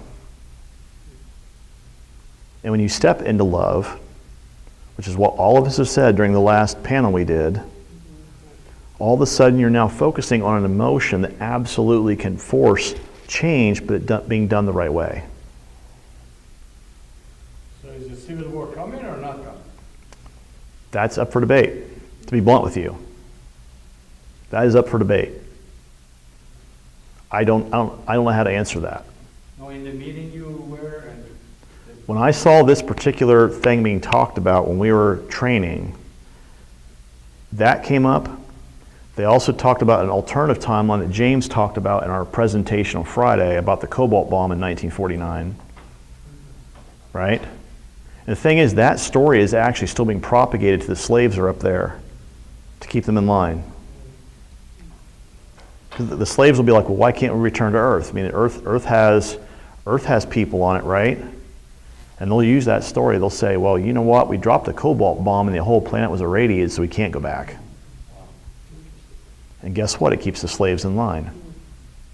So I heard that Project Looking Glass kind of ended because the timelines merged or something. Is what I'm. No. It still works. Yep. Looking Glass specifically is teleportation technology. Yes, it can be looked to peer into certain timelines, and usually, by the way, let me just say this because I want to use correct intent when I say this. They're looking at the timeline of highest probability. I understand there can be other timelines there, but they're not the highest probability. how many timelines are got? At any point in time, anywhere from 4 to 10 or more. That But- will happen at the same time. Yes, So and understand you this. say in 4 timelines? Yes. Wow. Understand this too, that all time is circular, not linear. That means all time is happening right now. This is why people, like some of us in the room that are practitioners, that's why we have the ability to quantumly access information through our guides, through spirit, through energy, to get the information we need. They call us volunteers. Because we have the ability to tap into that knowledge all at one time. Right. Because it's all one time. I can ask my guides, look, I need this piece of information on this person's past life here. And they're like, if the client gives me that authorization, boop, here it is. Because, again, all that's happening right now. So one person has 4 timelines, means I'm living in 4 different lives, different timelines? Yes. And how do we switch, or how is it alternatively? You have to create what is called a foldback in the timeline. And a foldback is created when you have, again, that 100th monkey effect. What that means is, let's say all of us in the room are all on different timelines, right? And we all decide, man, all of our independent timelines suck, right? Well, all of a sudden we all start talking like, for example, me and Carl here, we start talking, and Carl looks at me and says, dude, we need to create this positive timeline because we both love what we want in life, and we both want to be good at what we do, and we both want to have a more positive effect in our lives, right? All of a sudden timelines merge. They collapse back on each other because of causality. We both, through intent, Change the timeline. we co-created that outcome because we both decided that that particular intent was in our highest good.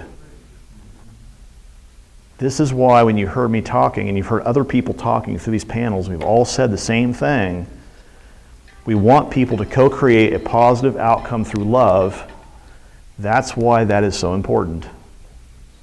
Because what happens is all of us all of a sudden start creating that same higher positive outcome that continues to fold back on itself until that's the only probable outcome. It reverses the other timeline. Correct. Effects to a more positive one. Yes. One love timeline, it will change the other. Yes. I was looking at yesterday when you talked about the higher the vibration in the community, then dark forces inoperable? Okay, so Vibrations can make what we're talking about here is density, okay? Different than dimensions or energy to a certain degree. Density talks about this idea that a fifth or sixth density creature, especially sixth density creatures, have the ability, they do not need a corporeal body anymore, but they can still exist. And what they can do is they can actually look at time and actually stop time and move to a different place in time and look at it again and allow it to start again. Because they're not bound by the constrictions of circular time anymore. They also typically act in a collective. There's no more agenda. At fifth density, there is no more agenda. What does agenda look like? That means that my highest good, I'm not outweighing my highest good any more than her highest good. Because I would put her highest good as the same as mine. Because when you're in fifth density, all of a sudden I recognize that my love for myself is as equal to hers. And we both come out of that being positively affected, as collectively speaking. This is where species then start ascending, because all of a sudden we have recognition of the fact that our energies affect each other. Now, fourth density, there still technically is an agenda, but it's very different. Service to self species have one view on it, and that's actually, by the way, at the fourth, fifth density boundary, that's where service to self stops. You'll never see a service to self species above fourth density. I heard they were the fallen angels, fourth density species. Nope. They cannot pass the gate to fifth. Correct. Now we're going to talk about why that is. Huh? We're going to talk about why that is in a second. So at fourth density, one of the things that has to happen is either you love yourself or you love others. That's fourth density. Cannot both? I'm talking in terms of how you think, speak, act, and behave. Do I love myself as well as these other people in equal together? Some people, me, ego all the time. Ego is service to self, fourth density, third density. What happens is when you go up to, when you're trying to get to fifth density, you cannot act in a collective manner that's, for me, that's good for everybody if I'm not already in love with everyone and myself equally. Treating myself equally with everybody. Raising myself energetically equally with everybody. It does, but the problem is we as a species do not do this. Many people within our species are stuck on their own self-serving interests. This is why you're going to see a fracturization occur within our species very soon. What's that mean? It's going to split. Yeah, one. You will have one. You'll have. It's not timeline. It's one group of people who are service to other, and basically determining that they choose a path of love more in alignment with their divine creator, working in fourth density, and these other people want to stay third density and continue being squabbling 2-year-olds, and we're pulled out of that picture. Somehow we're either removed, or we're moved on, or we're actually physically moved from planet A to planet B. All above. Yes. But the two exist at the same time, so the third density. They're here right now. Are there in the fifth density. But those people are here right now. Example of this, right? Look at Buddha. Look at Mahatma Gandhi. Look at Muhammad. Look at Jesus. All fourth density individuals. They were in the same operational space as us. But, as any of those individuals would tell you, they weren't here to be worshipped. They were here to show us how to behave more like the divine creator. How to operate more like the divine creator. And that's the discussion we're having here. As you move up in density, you start acting more like the divine creator. In alignment with the divine creator's love. The expansive force of the universe.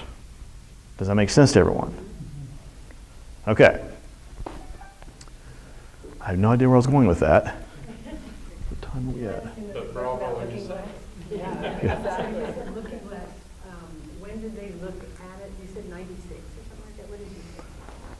At this point in time, when I saw this particular demonstration, it was 1995, 1996, in this timeline. And they had one of three major probable outcomes occurring between 2016 and 2032. One of those was a major asteroid strike on the planet. So, of course, the programs are like, okay, we have a way to deal with that. We'll shoot that motherfucking thing down. Number two probable outcome, civil war in the US. Okay, well, what happens if a civil war happens? Exactly what I just said a few minutes ago. You lose control. There is the ability for people on this planet to figure out what's been done to them. You want to talk about the complete upheaval of every government system on this planet, there you go. Can you imagine having politicians called up on the carpet because they allowed crimes well, we're talking about crimes of mass proportions happening to children and adults that have been going on since the 50s and 60s, and all of a sudden we have records of it. Wow, that's big.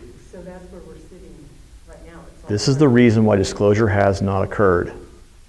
Because in order for the drip, drip, drip to happen, they're afraid the fire hose gets turned on, and all of a sudden, people go, so-and-so did what?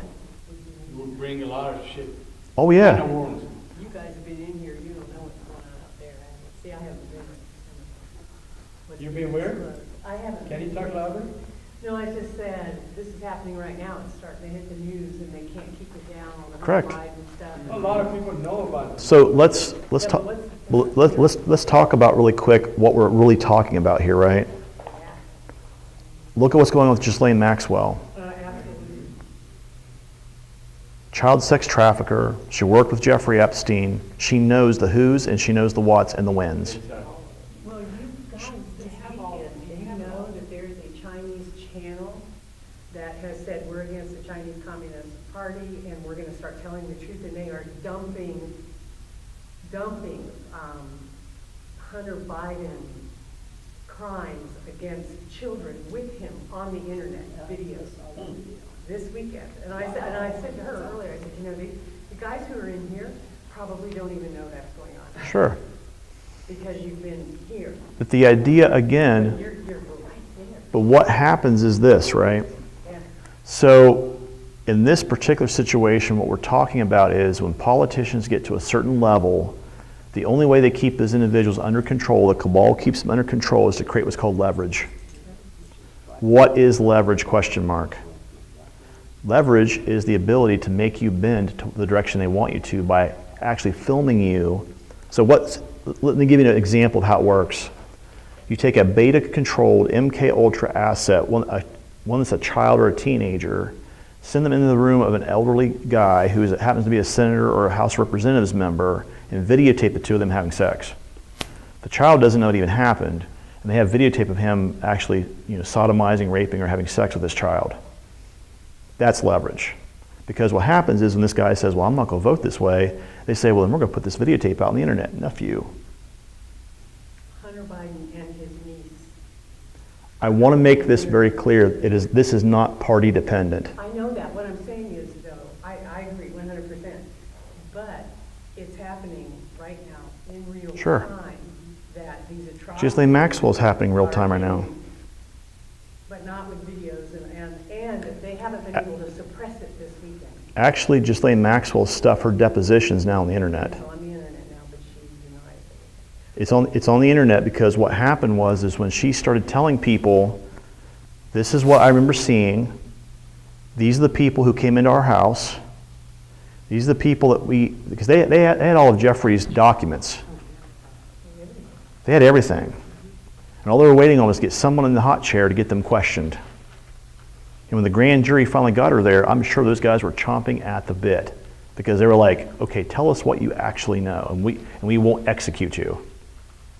Because right now you're facing multiple charges, 25 years a pop. What do you want to do? Now, Getting back to the looking glass stuff you talked about. So the first, again, we talked about the asteroid strike. We already got that dealt with. Number 2 was this whole Civil War aspect, okay? How that manifested, I believe they already changed that timeline to not happen. They've already ruled that, they've already weeded that timeline out. Because we're not seeing the same signatures now that we were seeing then.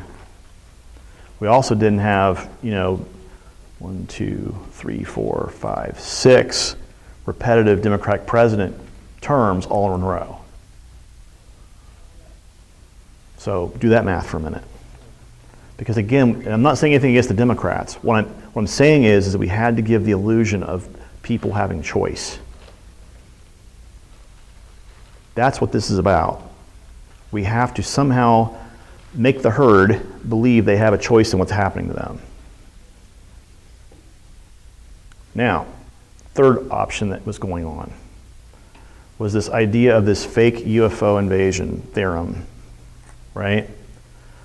Well, there were 2 aspects to this. One, there were some higher density beings, positive and negative, or I should say service to self and service to other, that essentially decided we might just disclose ourselves to Earth in a way that's absolutely, they can't revoke that idea. So what did our government do? Right? Well, the first thing they developed was Project Bluebeam. They've already tested this out multiple times. What does that mean? They create a hologram of something that actually is floating in space to create whatever video they want. Put your mind around that for a minute. That's what they did September 11, 2001. Some people have purported this. I happen to disagree with the purporting.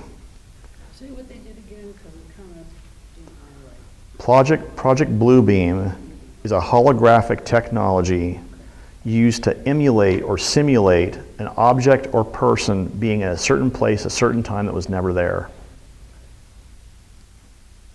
It's a PSYOP.